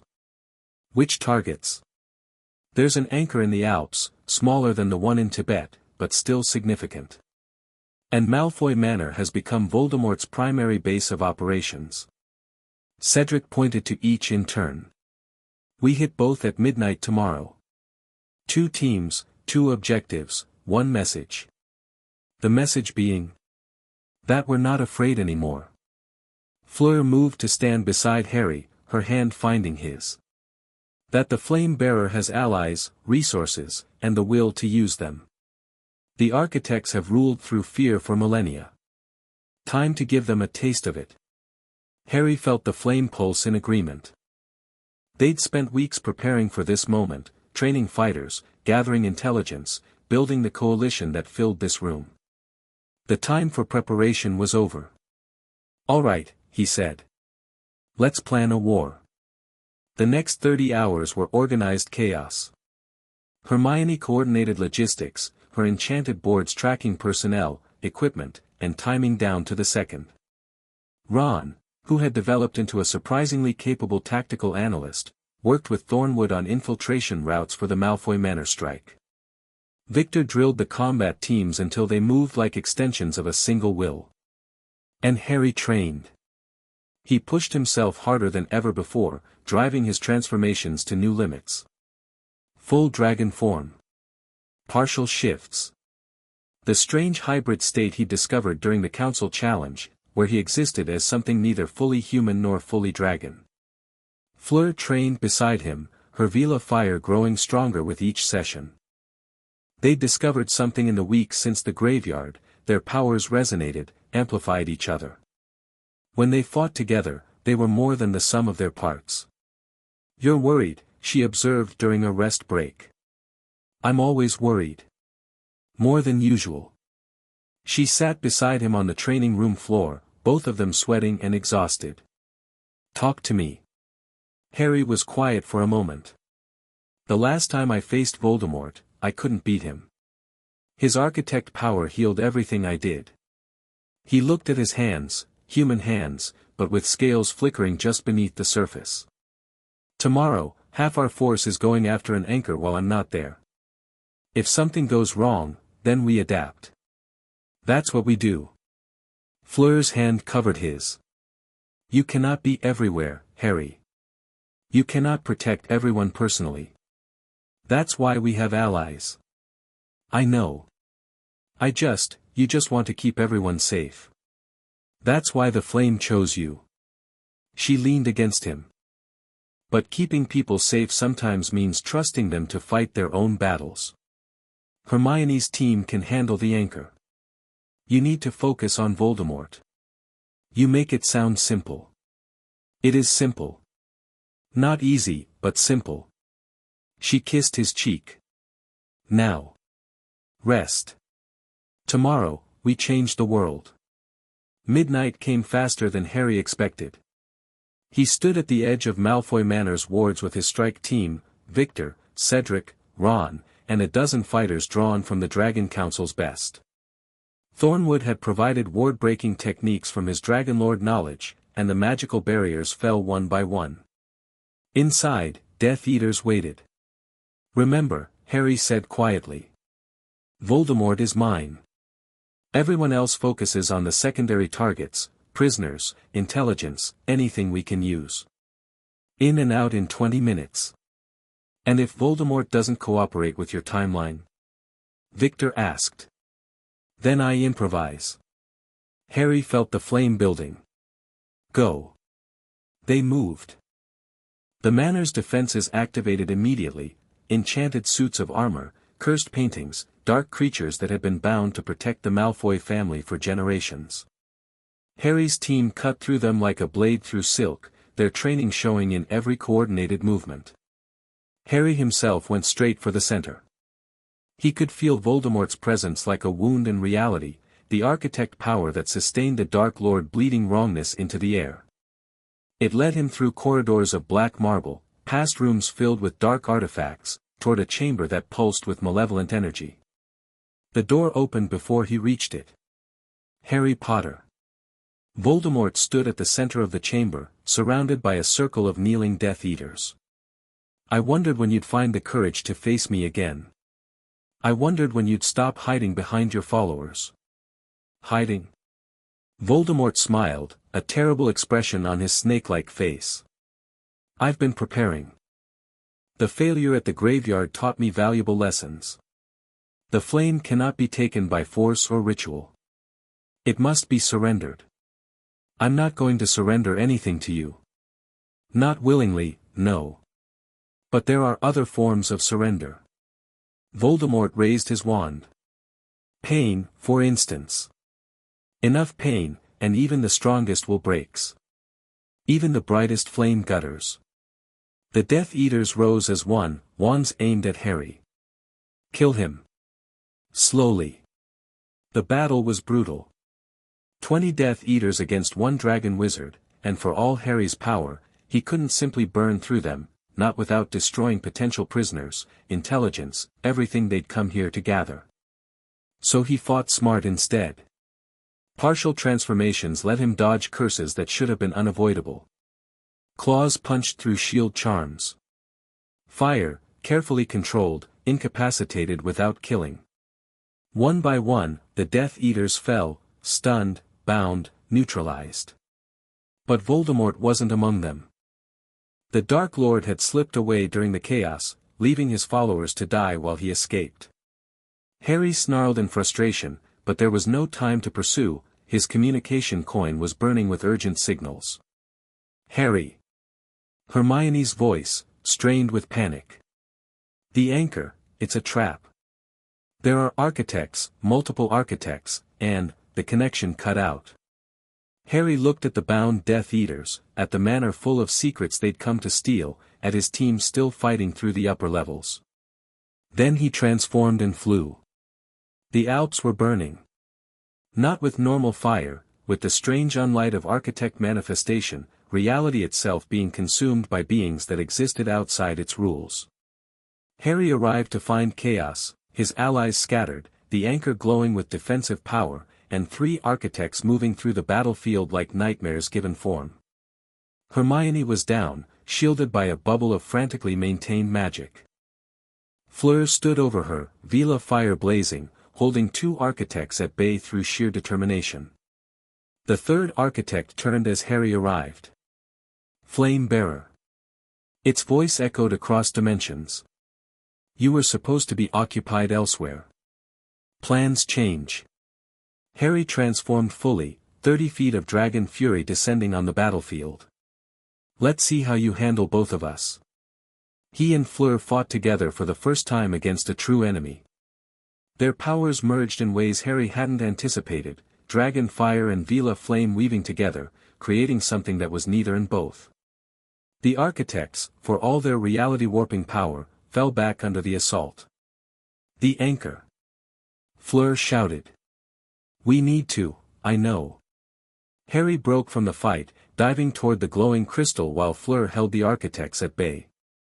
The anchor's defenses rose to meet him, spatial distortions, temporal loops, attacks that existed in multiple moments simultaneously. He burned through them. The flame wasn't just fire anymore, it was connection, unity, the power to bridge gaps that should have been unbridgeable. Harry reached the anchor and poured everything he had into it. The crystal cracked. Reality screamed. And then everything went white. Harry woke to pain. Every part of him hurt, a deep, bone-level ache that spoke of magical exhaustion pushed past all reasonable limits. He was lying on grass, he realized. Cool grass, wet with dew, under a sky that was just beginning to lighten with dawn. He's awake. Fleur's voice, rough with relief. Harry, can you hear me? Unfortunately. He forced his eyes open. The anchor. Destroyed. Along with the architects who were guarding it. Fleur's face swam into focus above him. You did it, Harry. 2 anchors down. Casualties? 14 injured. 2 critical, but they'll survive. She helped him sit up. Hermione has a concussion. Ron took a curse meant for her and will be limping for a week. But everyone's alive. Harry looked around, taking in the aftermath. The mountainside where the anchor had been was simply gone, a crater of displaced reality slowly settling back to normal. His fighters were scattered across the landscape, some being treated for wounds, others simply sitting in exhausted relief. They'd won. Against 3 architects, against an anchor's defenses, against everything the enemy had thrown at them. And it had nearly killed them all. We can't keep doing this. The words came out before Harry could stop them. 1 anchor at a time, barely surviving each assault. There has to be a better way. There might be. Hermione appeared at his side, a bandage wrapped around her head but her eyes sharp. I found something during the fight. The anchors, they're connected. A network, feeding power to each other. If we could find the central node, destroy it. All the anchors would fall at once. Theoretically. But the central node would be their most protected location. Their seat of power in our reality. Harry thought about it. 5 remaining anchors scattered across the world, each requiring a desperate battle to destroy. Or 1 impossible assault on whatever lay at the center of the architect's network. Where is it? I don't know yet. But I know how to find out. Hermione's smile was tired but triumphant. The anchor we just destroyed, it left traces. Data, essentially. I can analyze it, trace the connections, find where they lead. How long? A month. Maybe less if nothing else goes wrong. Harry looked at the rising sun, at his battered but victorious allies, at the crater that marked another blow against enemies who had ruled for millennia. Nothing else is going to go wrong, he said. Because we're not giving them the chance. From now on, we're on the offensive. Full commitment. Everything we have. That's suicide, someone muttered. That's war. Harry forced himself to his feet, Fleur and Hermione supporting him. The architects have had 3,000 years to prepare. We've had 3 months. Every day we wait, they get stronger and we get weaker. The only way we win is by moving faster than they can react. He looked at his army, battered, exhausted, but unbroken. Can you do that? Can you fight a war that might kill us all, knowing it's the only chance we have? Silence. Then Victor stepped forward. I did not join this fight to hide. His voice carried across the mountainside. I joined to win. Whatever it takes. Cedric moved to stand beside him. Same. Hufflepuffs don't quit. Ron, limping but determined. Hermione, concussed but calculating. Fleur, burnt but burning brighter. One by one, Harry's allies gathered around him. Then let's finish this, Harry said. Find me that central node, Hermione. Everyone else, rest, recover, prepare. In 1 month, we end this war. The sun broke fully over the mountains, golden light washing over the victorious army. In 1 month, everything would change. One way or another. Chapter 11 and Chapter 12, The Dragon Council. 3 weeks into the month, everything fell apart. Harry was in the war room when the first reports came in, frantic messages from contacts across Europe, each one worse than the last. The Dragon Council had fractured. Morvain, the Shadow Dragon, had declared independence from Vraxion's leadership and was actively hunting beings who supported the Flamebearer. He's killing our allies, Ron said, his face pale as he read the latest dispatch. A centaur elder in Greece. A mermaid ambassador in the North Sea. A dryad colony that was preparing to join us. How many? 17 confirmed. Probably more we haven't heard about yet. Harry felt the flames surge with fury, but forced it down. Anger wouldn't help. Only action would. Get me Vraxion. The Dragon Council's dimension was tense when Harry arrived. Gone was the vast gathering of dragons that had witnessed his challenge against the Unburnt. Now, only a handful remained, those loyal to Vraxion, watching from a distance as the ancient dragon faced Harry on the central platform. You've heard, Vraxion said. It wasn't a question.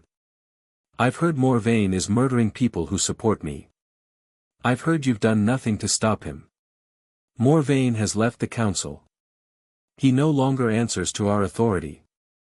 Then make him answer. Harry's eyes flared gold. You have the power. You're the Unburnt, 3,000 years of accumulated strength. Use it. Against my own kind. Vraxion's voice was cold. Morvain may be misguided, but he is still dragon. I will not wage war against dragonkind for the sake of lesser beings. Lesser beings? The people he's killing are our allies. They trusted us, trusted me, and now they're dying because of it. They trusted you. Not the council. Their deaths are tragic, but they are not our responsibility. Harry stared at the ancient dragon, seeing for the first time the depth of the divide between them. Vraxion had accepted him as an equal, but that acceptance didn't extend to the beings Harry had connected with. In Vraxion's mind, there was still a hierarchy, dragons at the top, everyone else below. Then you're useless, Harry said flatly. I came here thinking we were partners. Allies. But you're just another version of what I'm fighting, separation, hierarchy, the belief that some lives matter more than others. Careful, flame bearer. Or what? You'll attack me? We established what happens when you do that. Harry turned his back on Vraxion, a deliberate insult in dragon culture. I'll handle Morvain myself. And when I'm done, the council can decide whether it wants to be part of the future or fade into irrelevance with the rest of the old powers. He walked away without looking back. Finding Morvain was the easy part. The shadow dragon wanted to be found, wanted Harry to come to him, to fight on ground Morvain had chosen. He'd established himself in a network of caves beneath the Scottish Highlands, a maze of darkness that suited his nature perfectly. Harry brought only Fleur. This is insane, she said as they approached the cave entrance. Morvain has been fighting for 3,000 years. In his element, with preparation, he wants me angry. Wants me to attack blindly, make mistakes. Harry felt the flame burning steady in his chest. I'm not going to give him that. What are you going to give him? A choice. They entered the darkness. The caves were worse than Harry expected.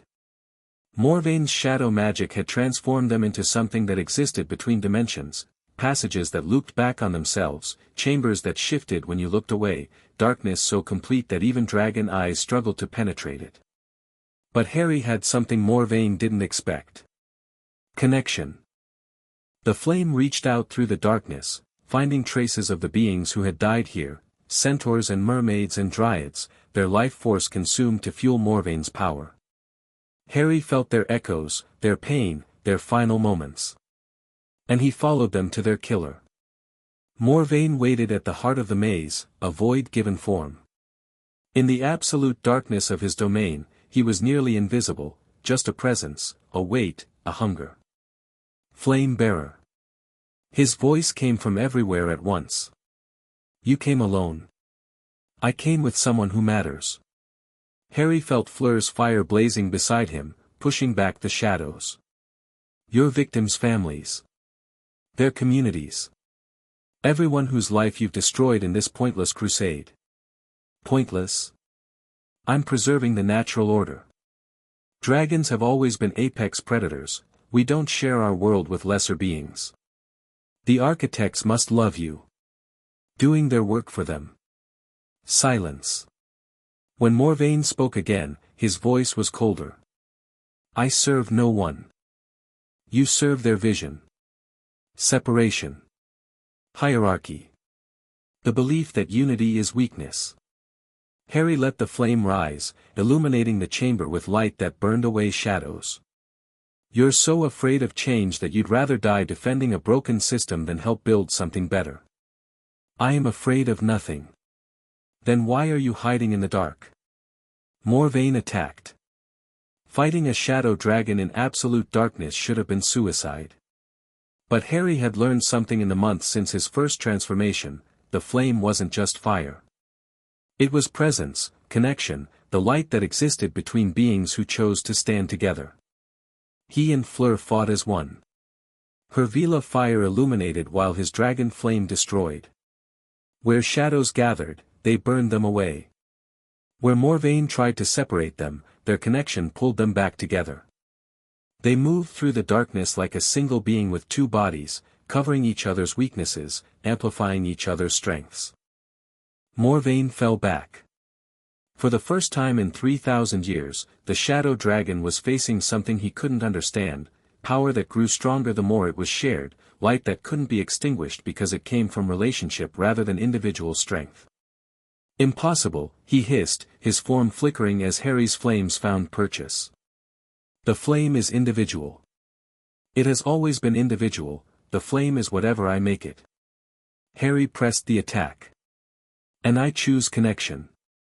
Their combined assault hit Morvaine like a hammer, driving him back against the cave wall. The ancient dragon's physical form began to destabilize, shadows bleeding into the light. Yield, Harry said. Yield, and this ends. Keep fighting, and you die. Morvaine's void eyes stared at them, at the fire that burned between Harry and Fleur, at the power that had defeated him in his own domain. I will never yield to, I'm not asking you to yield to me. I'm asking you to yield to something bigger. Harry let his transformation fade, becoming human again. Vulnerable. The architects want us divided. They've won for 3,000 years because we've been too busy fighting each other to fight them. I'm offering you a chance to be part of something that can actually win. Unity with lesser beings. Unity with equals. Harry extended his hand. Everyone who fights against the architects is equal. Dragon, Vila, human, whatever. The only hierarchy that matters is those who stand and those who run. Silence stretched. Then, slowly, Morvaine's shadow form began to solidify. The ancient dragon took human shape, tall, gaunt, with features that seemed carved from darkness itself. If I yield, he said, what happens? You stop killing our allies. You join the fight against the architects. You help us destroy the last of their anchors and end the sundering. Harry kept his hand extended. And when it's over, you get to help decide what comes next. Not as a ruler over lesser beings, but as a partner among equals. Morvain looked at Harry's hand for a long moment. Then he took it. The return to Hogwarts was triumphant, in its way. Morvain's surrender, and his public commitment to the Unity movement, sent shockwaves through the magical world. If even the most conservative member of the Dragon Council could accept the Flame-Bearer's vision, what excuse did anyone else have? Allies who had been wavering committed fully. Resources that had been held back flowed freely. The coalition Harry had built grew stronger by the day. 3 days, Hermione announced during the evening briefing. I've traced the anchor network to its source. The central node is located in a dimension adjacent to our own, a space the architects created specifically to house their primary presence in this reality. How do we get there? That's the tricky part. She pulled up a complex diagram. The dimension is sealed. Only the architects can enter directly. But there's a back door, a connection that links all the remaining anchors to the central node. If we could access that connection from one of the anchors, we'd need to capture an anchor intact. Not destroy it. Exactly. Which is much harder than just breaking things. Harry studied the diagram, feeling the flame pulse with recognition. Something about the structure felt familiar, the same patterns he'd sensed when fighting architects, the same wrongness that marked their presence. The anchor in Egypt, he said. The one beneath the pyramids. It's older than the others, more deeply rooted. If any of them would have a stable connection to the central node. That's my assessment too. Hermione nodded. But it's also the most heavily defended. The architects have been reinforcing it ever since we started destroying the others. Then we bring everyone. Harry looked around the room at his gathered allies. Every fighter we have, every power we can call on. We hit the Egyptian anchor with overwhelming force, capture it, and use it to reach the central node. One final battle. And if we fail? Then the architects win, and everything we've built dies with us. Harry's voice was steady. But we won't fail. We've come too far, sacrificed too much. This ends here. Fleur moved to stand beside him. Victor on his other side. Cedric, Ron, Hermione, Thornwood, Morvain. Representatives from the Dragon Council, the Deep Council, magical creatures from across the world. An army united by purpose. By connection. By the simple belief that together, they could do what none of them could do alone. 3 days to prepare, Harry said. Then we finish this. The night before the assault, Fleur found Harry on the astronomy tower. He was staring at the stars, lost in thought, the flame burning low and steady in his chest. She stood beside him without speaking, letting the silence stretch. I might die tomorrow, he finally said. We all might die tomorrow. But I'm the target. The flame bearer. If they can take me down, the whole thing falls apart. Then we make sure they don't. Fleur turned to face him. Harry, I have watched you grow from a confused boy who didn't understand his power into a leader who has united beings that have been enemies for millennia. Whatever happens tomorrow, that achievement cannot be taken away. It can if everyone dies. Everyone dies eventually. What matters is what we do with the time we have. She took his hands. When I first met you, I thought you were just another wizard, powerful, perhaps, but ultimately ordinary. I was wrong. You are extraordinary, Harry Potter. Not because of the flame, but because of what you've chosen to do with it. I chose to fight a war we might not win. You chose to fight for something worth dying for. That's more than most beings ever do in their entire existence. She leaned up and kissed him, gentle, fierce, full of everything they'd been to each other. Whatever happens tomorrow, I am honored to have fought beside you. And I am proud to love you. Harry held her close, feeling her heartbeat against his chest, her fire mingling with his flame. I love you too, he said. Whatever happens tomorrow, that's the one thing I'm certain of. They stood together until dawn, watching the stars fade as the sun rose on what might be their final day. Then they went to war. Chapter 12 and Chapter 13, the primordial flame. The Egyptian desert stretched endless beneath a sky that burned with unnatural colors. Harry stood at the head of an army, 300 fighters drawn from every faction of the magical world. Dragons circled overhead, their shadows darkening the sand. Merfolk had risen from the Nile, their forms adapted for brief surface existence. Centaurs, goblins, vila, wizards, beings who had been enemies for centuries, now united under a single banner. The Flame-Bearer's Banner. The anchor is beneath the Great Pyramid, Hermione said, her voice carried by amplification charms. The architects have layered defensive wards throughout the structure. We'll need to fight our way down level by level. How many architects? Unknown. But based on the energy readings, at least 5. Maybe more. 5 architects. Harry had barely survived 3 in the Alps, and that was with surprise on his side. This time, they knew he was coming. Teams, he commanded. Victor, take the eastern approach. Morvain, the western. Cedric, you have the reserve, wait for my signal before committing. He looked at Fleur. You're with me. Center assault. Always. Harry transformed. 30 feet of dragon fury rose from the desert sand, the primordial flame blazing in his chest like a captive sun. Around him, others transformed, dragons from the council, creatures who had kept their true forms hidden for generations. An army of monsters, fighting for a world that had feared them. Forward. They charged. The outer defenses fell within minutes. Whatever human guards the architects had posted were swept aside by the assault's sheer ferocity. Harry's center force punched through the main entrance, his fire clearing the way, while Victor and Morvain's flanking team secured the perimeter. The pyramid's interior was worse. Reality warped around them as they descended, the architect's power turning the ancient structure into a nightmare maze. Corridors looped back on themselves.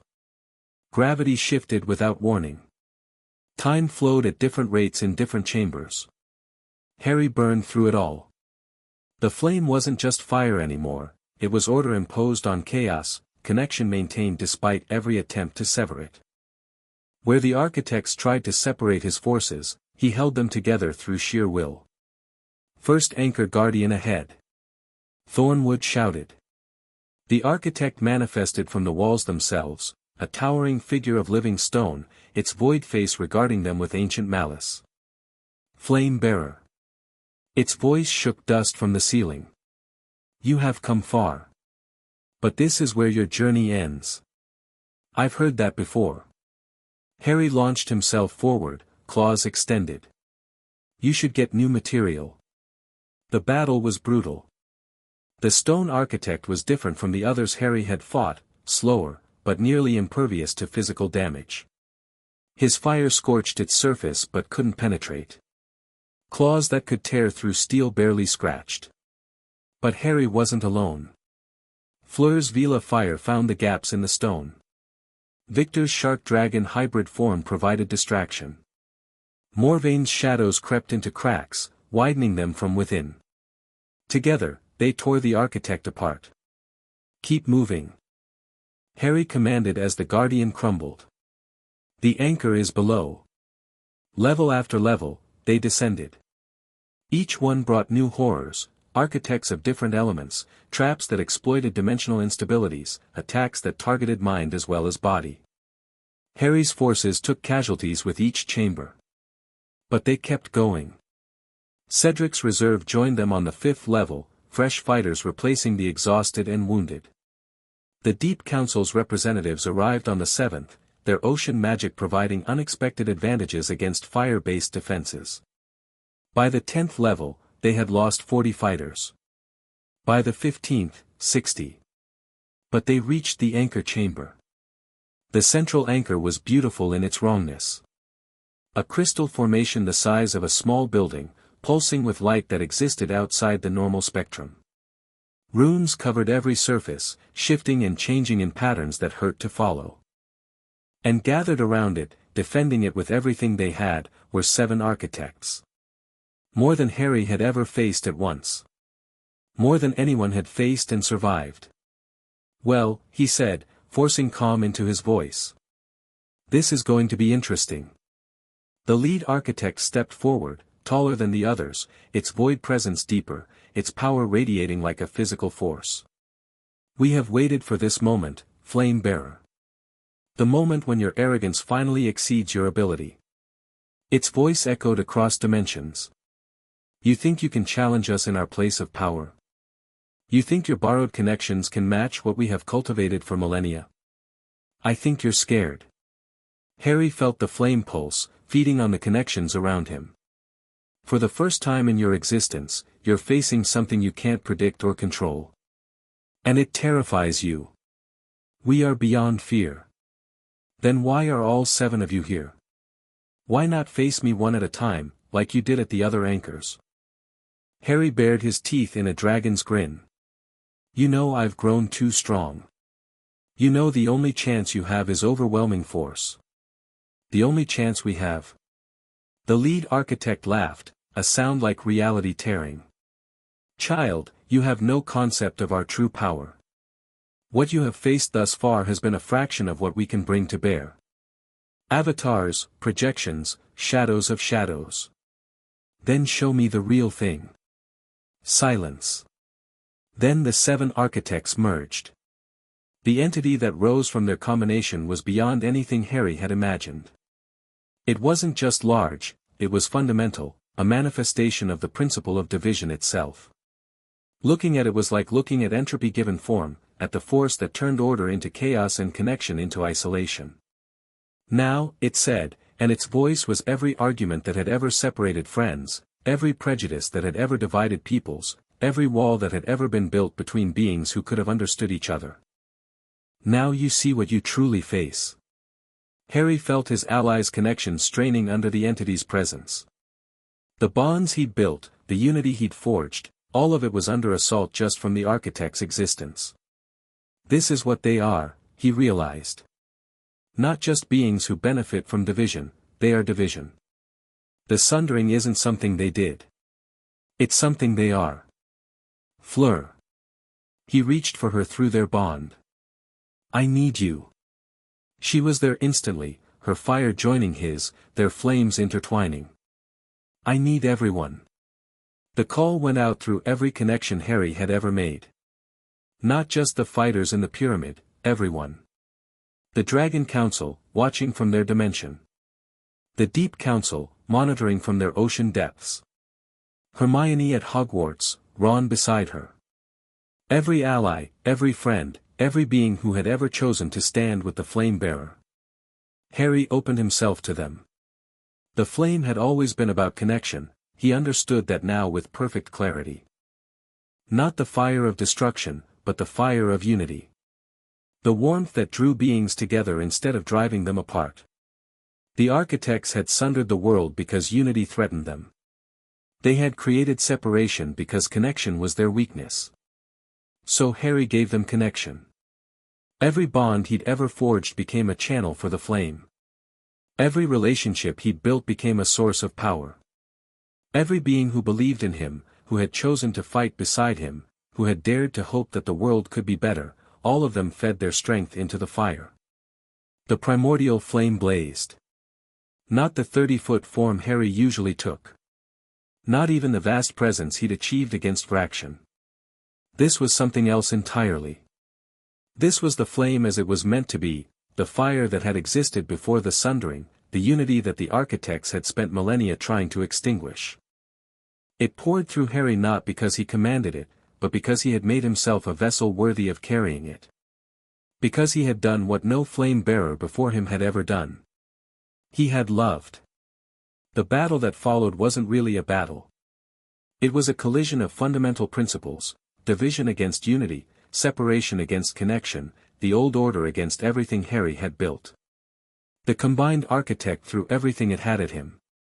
Reality warps that should have torn him apart. Attacks that existed across multiple dimensions simultaneously. Power that had crushed civilizations and broken worlds. Harry met it with fire that burned across every connection he'd ever made. Fire that was simultaneously himself and everyone who had ever believed in him. Fire that wasn't just destruction, but creation, forging new bonds even as it burned away the barriers that had kept beings apart. The architect screamed. It was a sound that shouldn't have been possible, entropy itself crying out in pain. The entity that represented division was being divided, its component parts separated by the very force it had used against the world. Impossible, it shrieked. The flame cannot, it was never meant to, the flame was always meant for this. Harry's voice came from everywhere at once, carried by the connections that spanned the world. You corrupted it. Made everyone believe it was just another weapon, another force of destruction. But this is what it really is. This is what I really am. He reached into the architect's dissolving form and found the central node, the core of their presence in this reality. And he unmade it. The explosion of released energy should have killed everyone in the pyramid. It didn't. The flame absorbed it, channeled it, transformed destructive force into something else entirely. Harry felt the energy flow through him and out through every connection he'd made, healing instead of harming, rebuilding instead of destroying. Across the world, the architect's influence shattered. Their remaining anchors crumbled. Their puppets in the ministry collapsed, the controlling magic that had sustained them suddenly gone. Their plans, their manipulations, their millennia of careful work, all of it unraveled in a single moment. The sundering began to heal. Harry felt it happening even as he collapsed to the anchor chamber floor, the flame finally dimming as his strength gave out.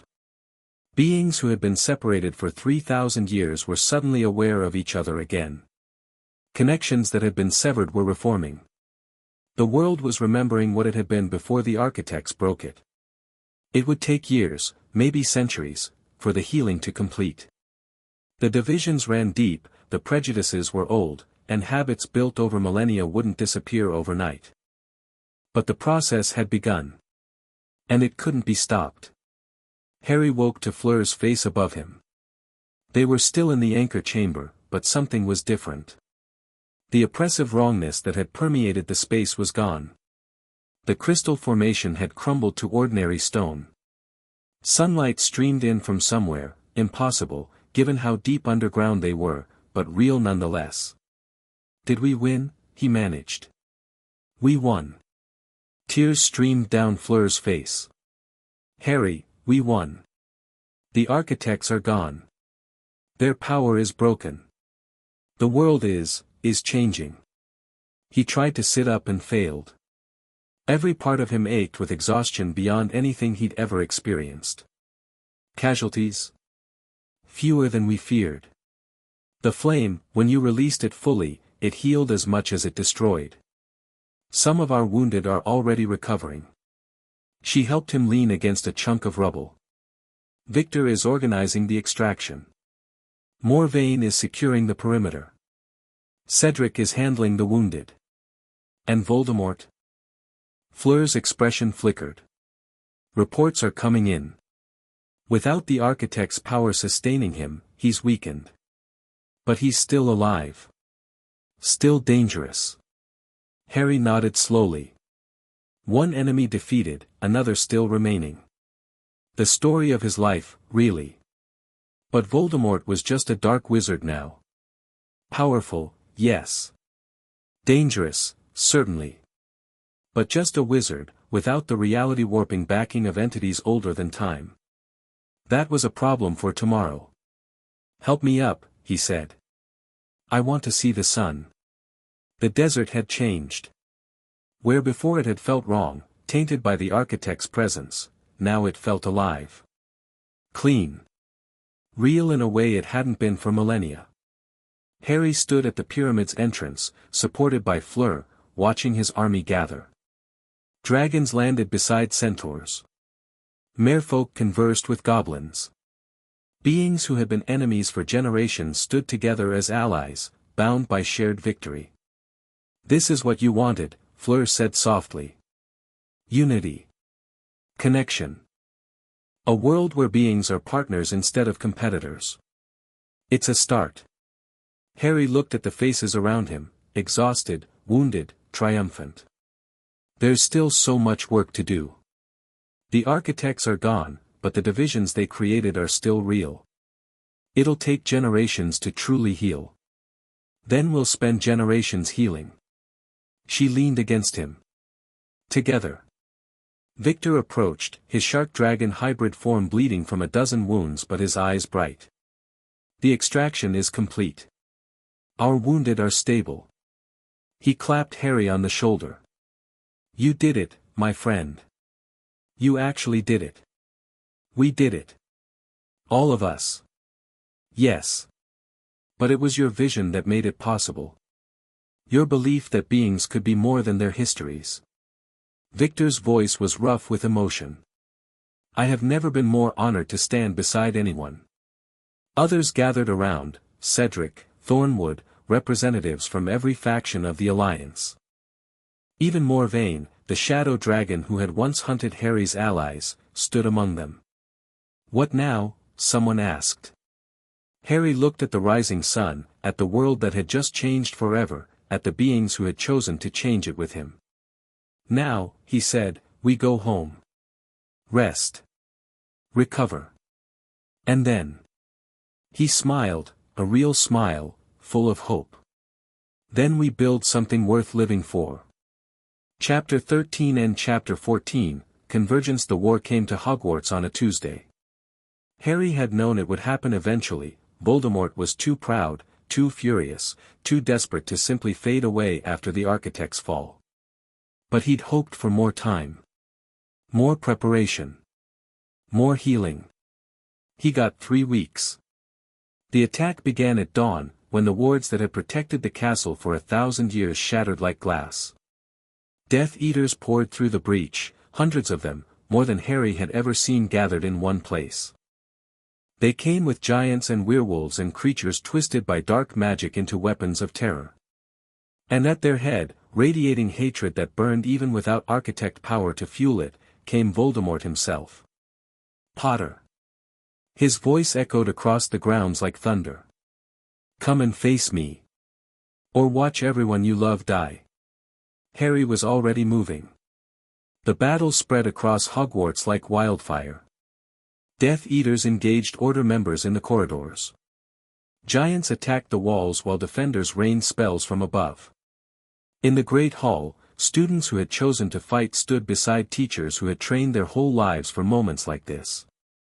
And everywhere, Harry's allies joined the defense. Dragons descended from the sky, not just those loyal to the council, but wild dragons who had heard the flames call and come to answer.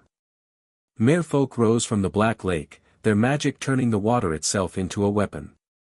Centaurs emerged from the forest, their arrows flying with deadly precision. The unity Harry had built was being tested by fire. He found Voldemort in the courtyard, surrounded by a circle of his most loyal followers. The Dark Lord looked different now, diminished somehow, without the architect power that had sustained him. But his eyes still blazed with the same madness, the same hunger, the same absolute conviction that he was destined to rule. You've cost me everything, Voldemort hissed. The architects. The Dragon Lords. The future I was building. The future you were building was slavery for everyone who wasn't you. Harry felt the flame rise, but kept it contained. This wasn't a moment for overwhelming force, it was a moment for precision. Surrender, Tom. It's over. Over. Voldemort laughed, a high, cold sound. It's never over. Not while I live. Not while you live. He raised his wand. And one of us is about to stop living. Yeah. Harry transformed. One of us is. The duel between the Flame Bearer and the Dark Lord lasted 17 minutes. 17 minutes of fire and dark magic, of dragon fury against human malice, of everything Voldemort had built against everything Harry had become. They fought across the courtyard and into the castle, through corridors that had witnessed centuries of magical history, past paintings that cheered and screamed and wept. Voldemort was powerful, desperately, viciously powerful. Without the architects to enhance him, he pushed his natural abilities to their absolute limits. Dark magic that would have killed lesser wizards flowed from his wand like water. But Harry wasn't a lesser wizard anymore. He wasn't even really a wizard at all. The flame burned through Voldemort's curses, turned his killing blows aside, illuminated the darkness he tried to summon. Every attack the Dark Lord launched was met with connection, the strength of everyone who had believed in Harry, who had fought beside him, who had chosen unity over division. "What are you?" Voldemort screamed, his composure finally cracking. "What have you become?" "Something you could never understand." Harry pressed forward, his dragon form bearing down on the Dark Lord. "Something that exists because of love, not despite it. Love is weakness. Love is why I'm still standing." Harry's claws found purchase, pinning Voldemort to the ground. "Love is why you're going to lose." He looked down at the twisted being beneath him, Tom Riddle, the boy who had feared death so much that he'd become something worse than dead. A soul so shattered it could barely hold itself together. A monster created by abandonment and cruelty and the terrible fear of connection. Harry could have killed him. Should have, perhaps. The flame burned hot enough to reduce Voldemort to ash with a thought. But that wasn't who Harry was. "Surrender," he said again. "Face trial. Accept the consequences of what you've done." "Never." Voldemort's wand was still in his hand, still pointed at Harry's chest. Avada, the killing curse died half-formed as Fleur's fire struck from behind, followed by Victor's claws and Cedric's stunning spell. Harry's allies had reached them, surrounding Voldemort in a ring of determined faces. "It's over, Tom." Dumbledore stepped through the circle, his wand raised, his eyes filled with something like sadness. "Your followers are defeated. Your giants have fallen. Your creatures are scattered." He looked at the pathetic figure on the ground. "You have nothing left." Voldemort stared up at them, at the army he had once thought to rule, at the students he had once thought to terrify, at the wizard who had been his only equal and was now so much more. "I will never surrender," he whispered. "I would rather," his wand turned toward himself. "No." Harry lunged forward, but he was too slow, green light flashed. And Voldemort was gone. The battle ended within the hour. Without their leader, the Death Eaters lost whatever cohesion they'd maintained. Some fought to the death. Some surrendered. Many simply fled, disappearing into the dawn as the reality of their defeat became undeniable. Harry stood in the courtyard as the sun rose, watching the aftermath unfold around him. Wounded being treated. Prisoners being secured. Dead being gathered. Too many dead. He recognized faces among them, students he'd passed in corridors, teachers who had smiled at him, allies who had chosen to fight beside him. Each one a life cut short. Each one a connection severed. The flame burned low in his chest, heavy with grief. "It's not your fault." Fleur appeared at his side, her face streaked with tears and ash. "They chose to fight. They knew the risks.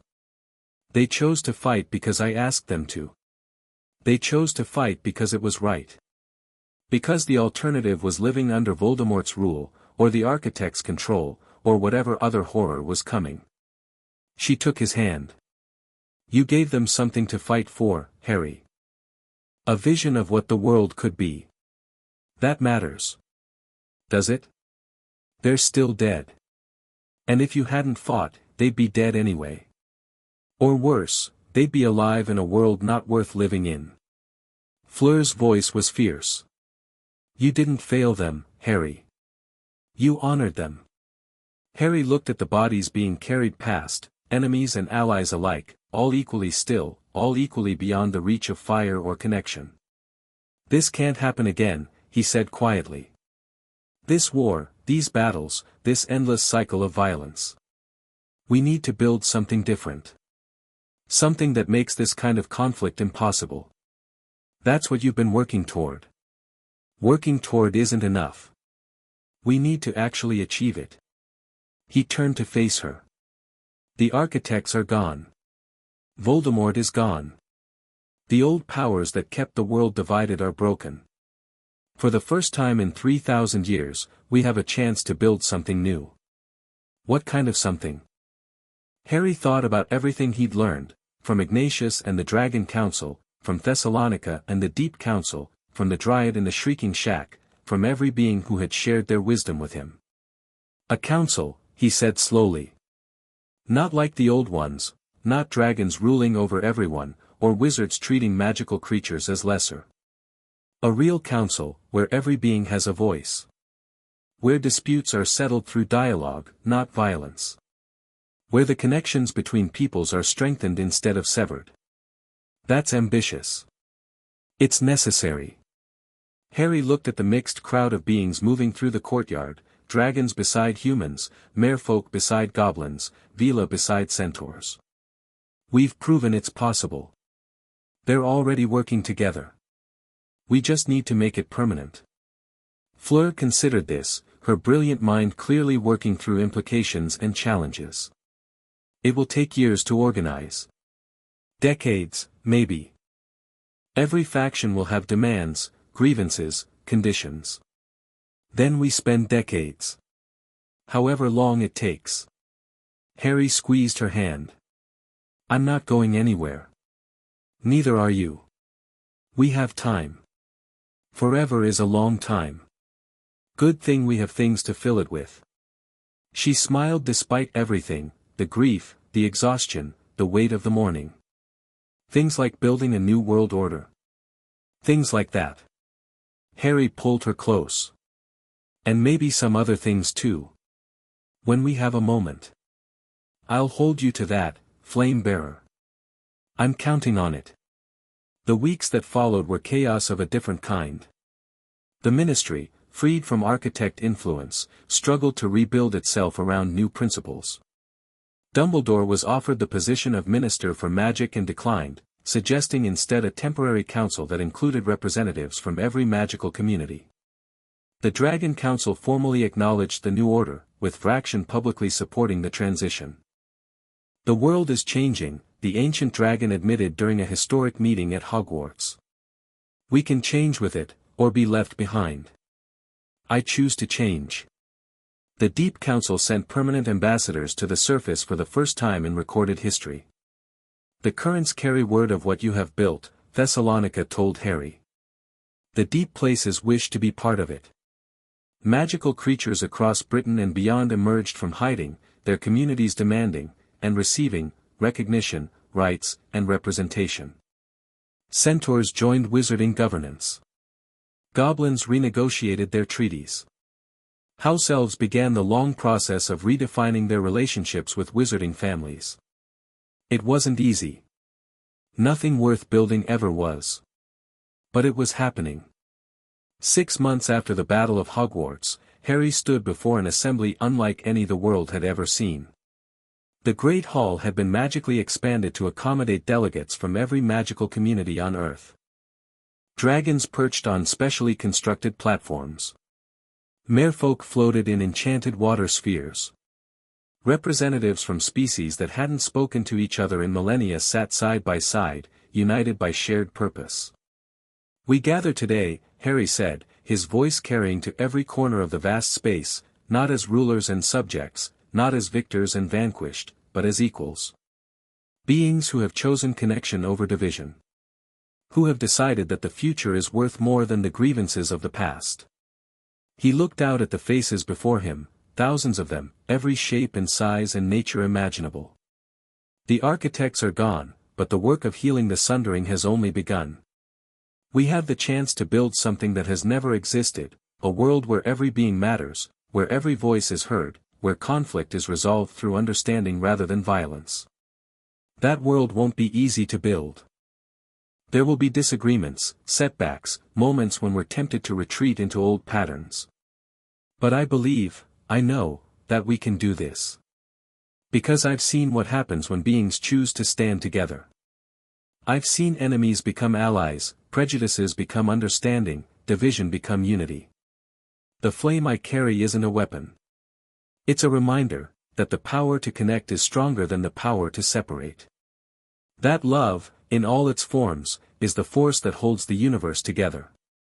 He raised his hand, and the flame rose with it, not the devastating force he'd unleashed against the architects, but something gentler.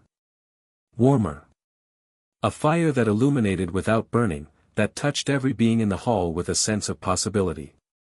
Today, we establish the Council of Unity. Not a government, but a framework. A place where any being can bring their concerns and know they will be heard. A commitment that we will face the future together, whatever it holds. Will you stand with me? The answer came from every throat at once, a roar, a song, a cry of affirmation that shook the ancient stones. Harry smiled, feeling the connections that bound him to everyone in this room, to everyone who had fought beside him, to everyone who had believed in a better world. The sundering was over. The unity had begun. Chapter 14 and Chapter 15, Dragon's Dawn 5 years later. Harry stood on the cliffs of Dover, watching the sun rise over a world that had transformed beyond recognition. The English Channel sparkled beneath him, and in its depths, he could sense the merfolk patrols that kept the shipping lanes safe. Above, a formation of dragons flew their morning circuit, no longer feared predators, but honored guardians who had chosen to protect rather than dominate. 5 years since the architects fell. 5 years since Voldemort died. 5 years since the Council of Unity began its work.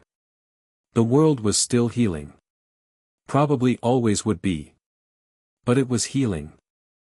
You're brooding again. Harry smiled without turning. I'm contemplating. There's a difference. There really isn't. Fleur appeared at his shoulder, her silver hair catching the dawn light. At her hip, a small figure clung to her robes, their daughter, Aurelie, 3 years old and already showing sparks of both Vila fire and dragon flame. Papa. Aurelie released her mother and ran to Harry, who swept her up in his arms. Dragons. Yes, little spark. Dragons. Harry pointed at the formation overhead. Do you see Uncle Victor? Aurelie squinted at the distant shapes. The spiky one? That's him.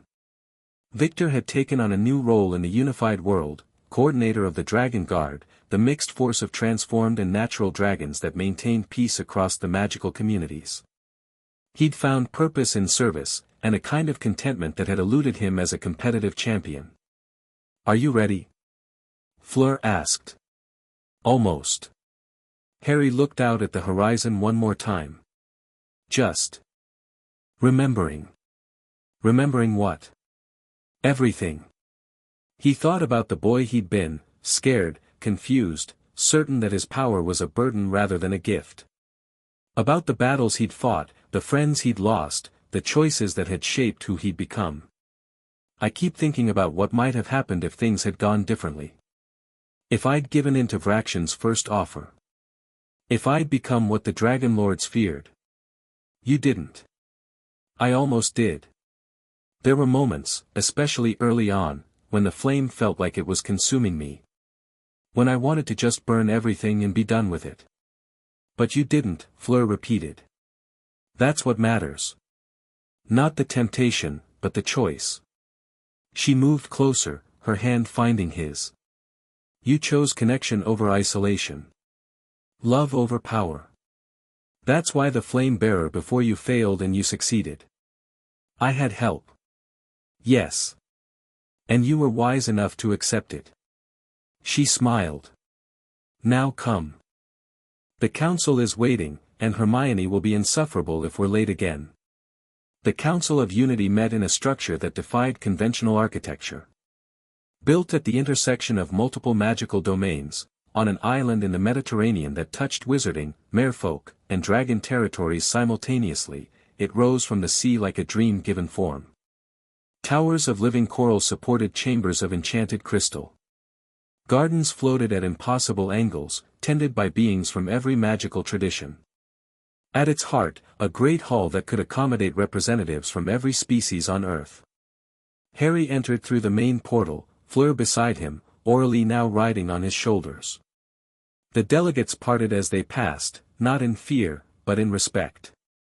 The flame-bearer and his family had become symbols of the new world, living proof that beings of different natures could not just coexist but thrive together. Harry. Hermione hurried toward them, her robes billowing, her arms full of scrolls. Behind her, Ron followed at a more leisurely pace, having learned long ago that trying to match his wife's energy was a losing battle. "We're not late," Harry said. "You're almost late, which is practically the same thing." But Hermione was smiling as she said it.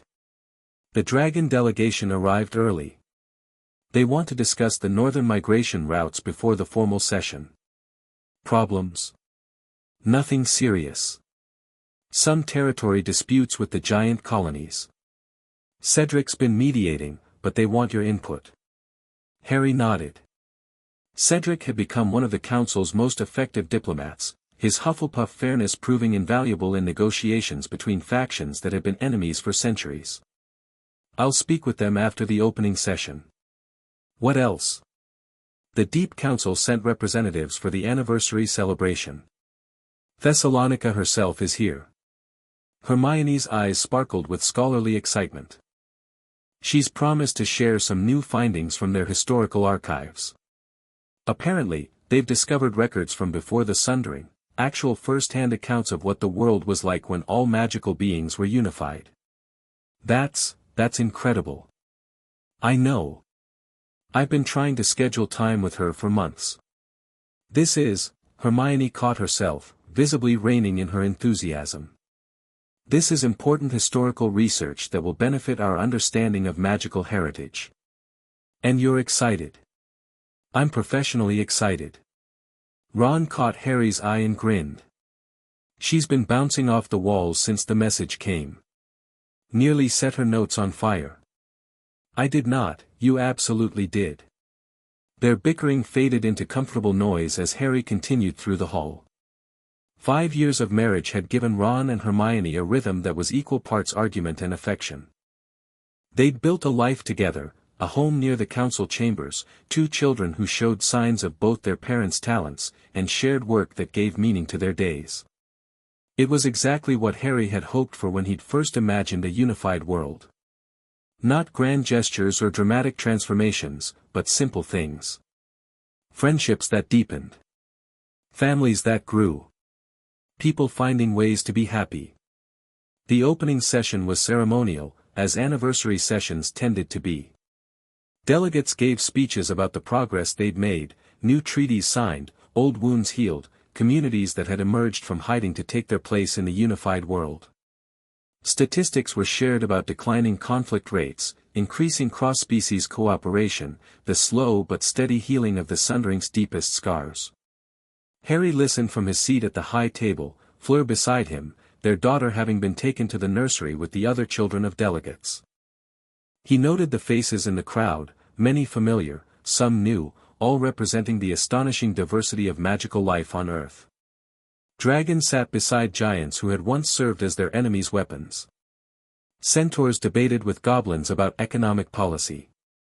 Vila and werewolves shared a section, their historical animosity having given way to mutual respect after years of working together. It wasn't perfect. Nothing ever was. But it was better. Measurably, visibly better than the world Harry had been born into. When his turn came to speak, he kept it brief. 5 years ago, we gathered in the aftermath of war, hoping that peace was possible but not certain it was achievable. Today, we gather to celebrate the proof that it was. He looked out at the assembly. The work isn't finished.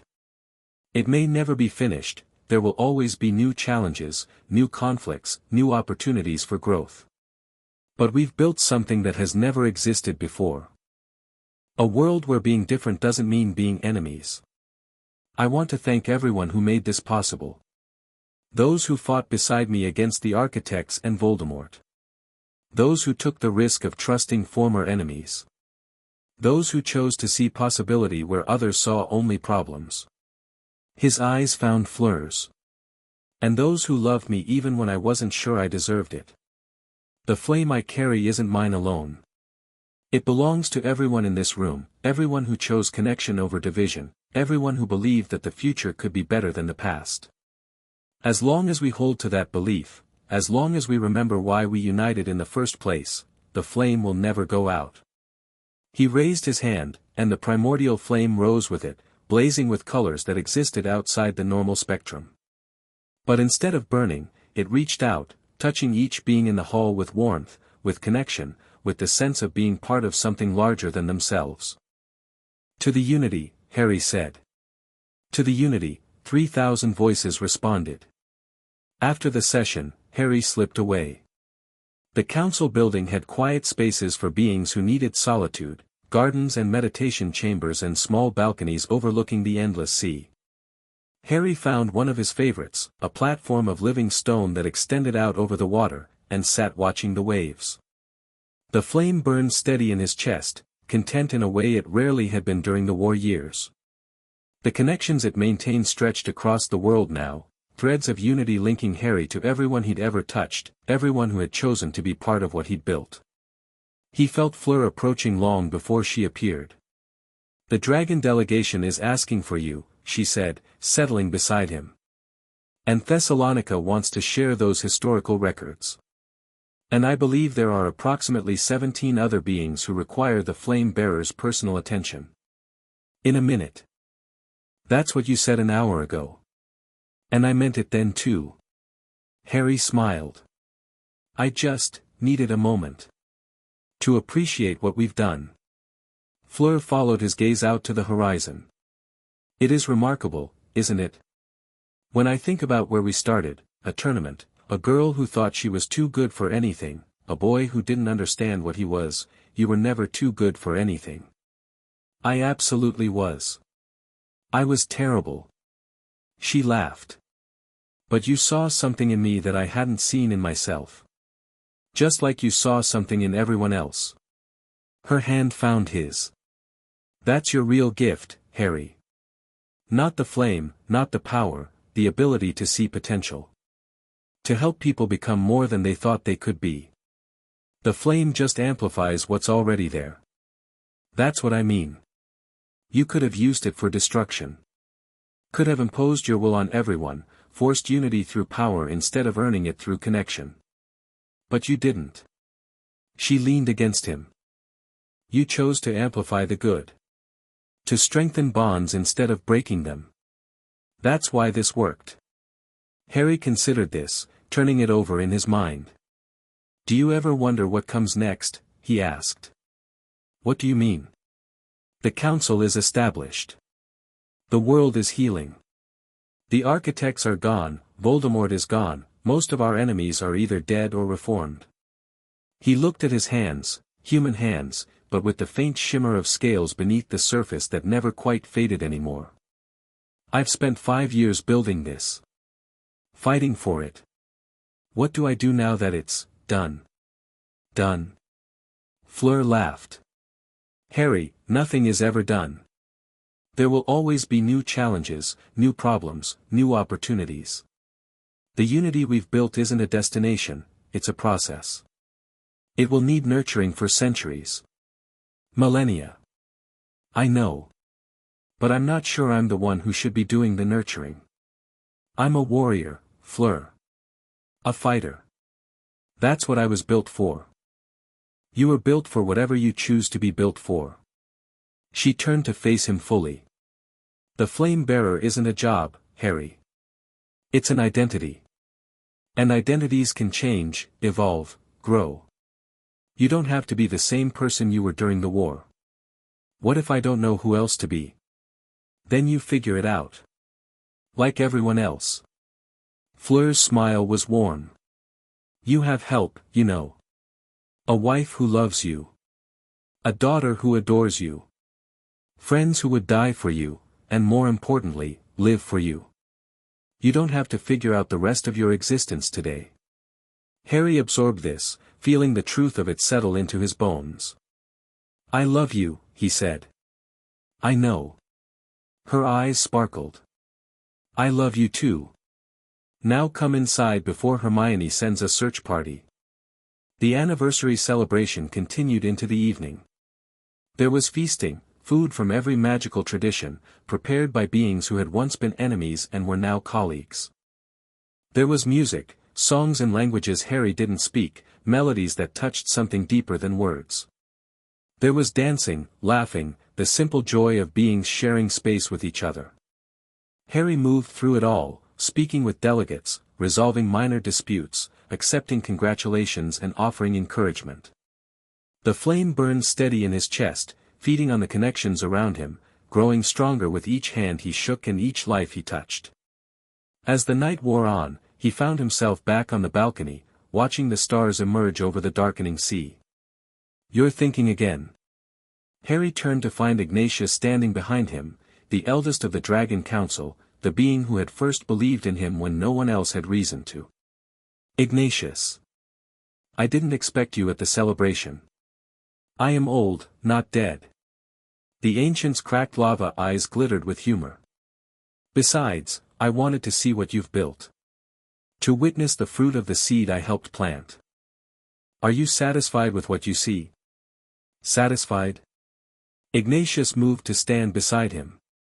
I have lived for 3,000 years, young one.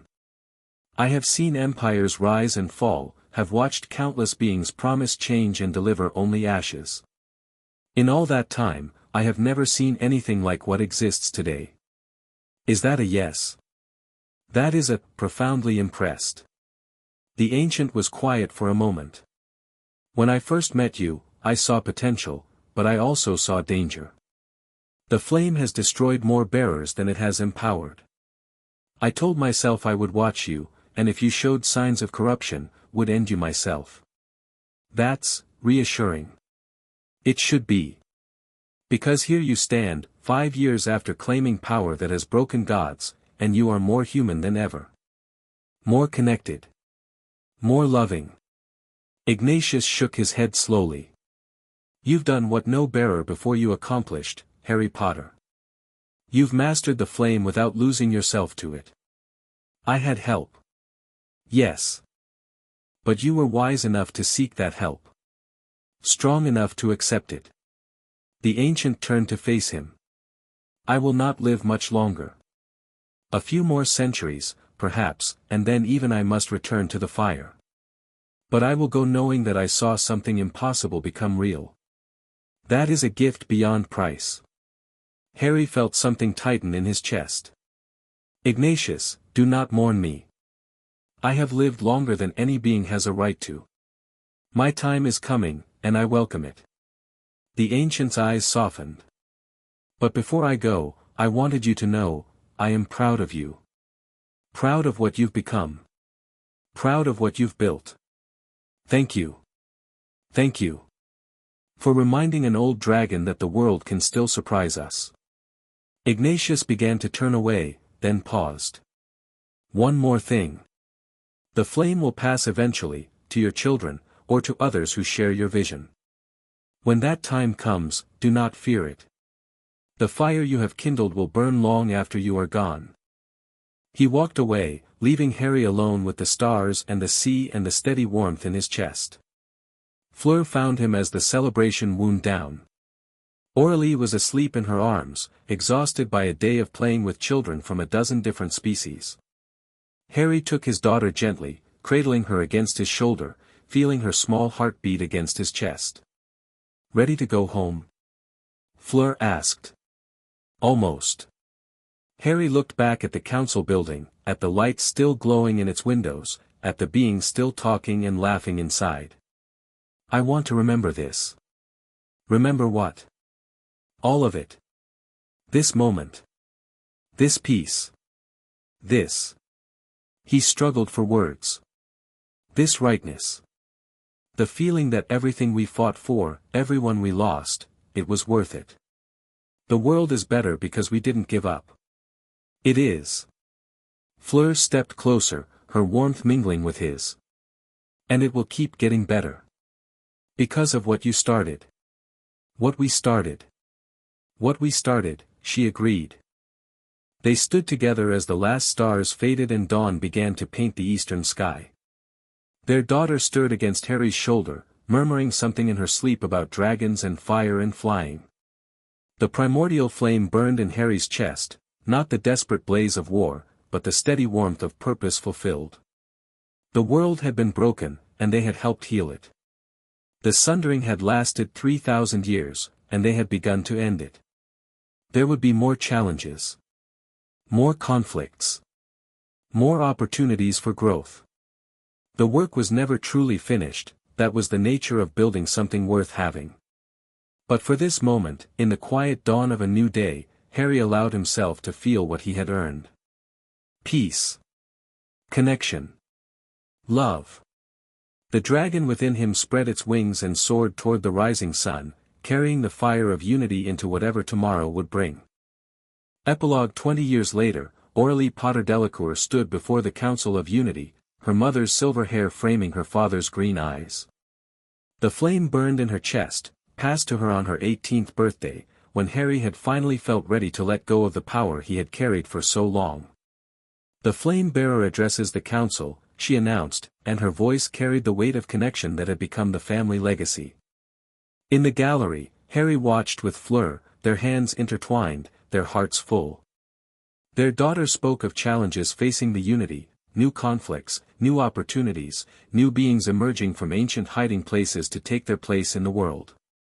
But she also spoke of hope. Of the progress they had made. Of the future they were building together. When she finished, the council rose in applause, dragons and merfolk and centaurs and humans, all united in support of the young woman who carried their collective fire. Harry felt tears on his cheeks, and didn't bother to wipe them away. The world was in good hands. The dawn was just beginning.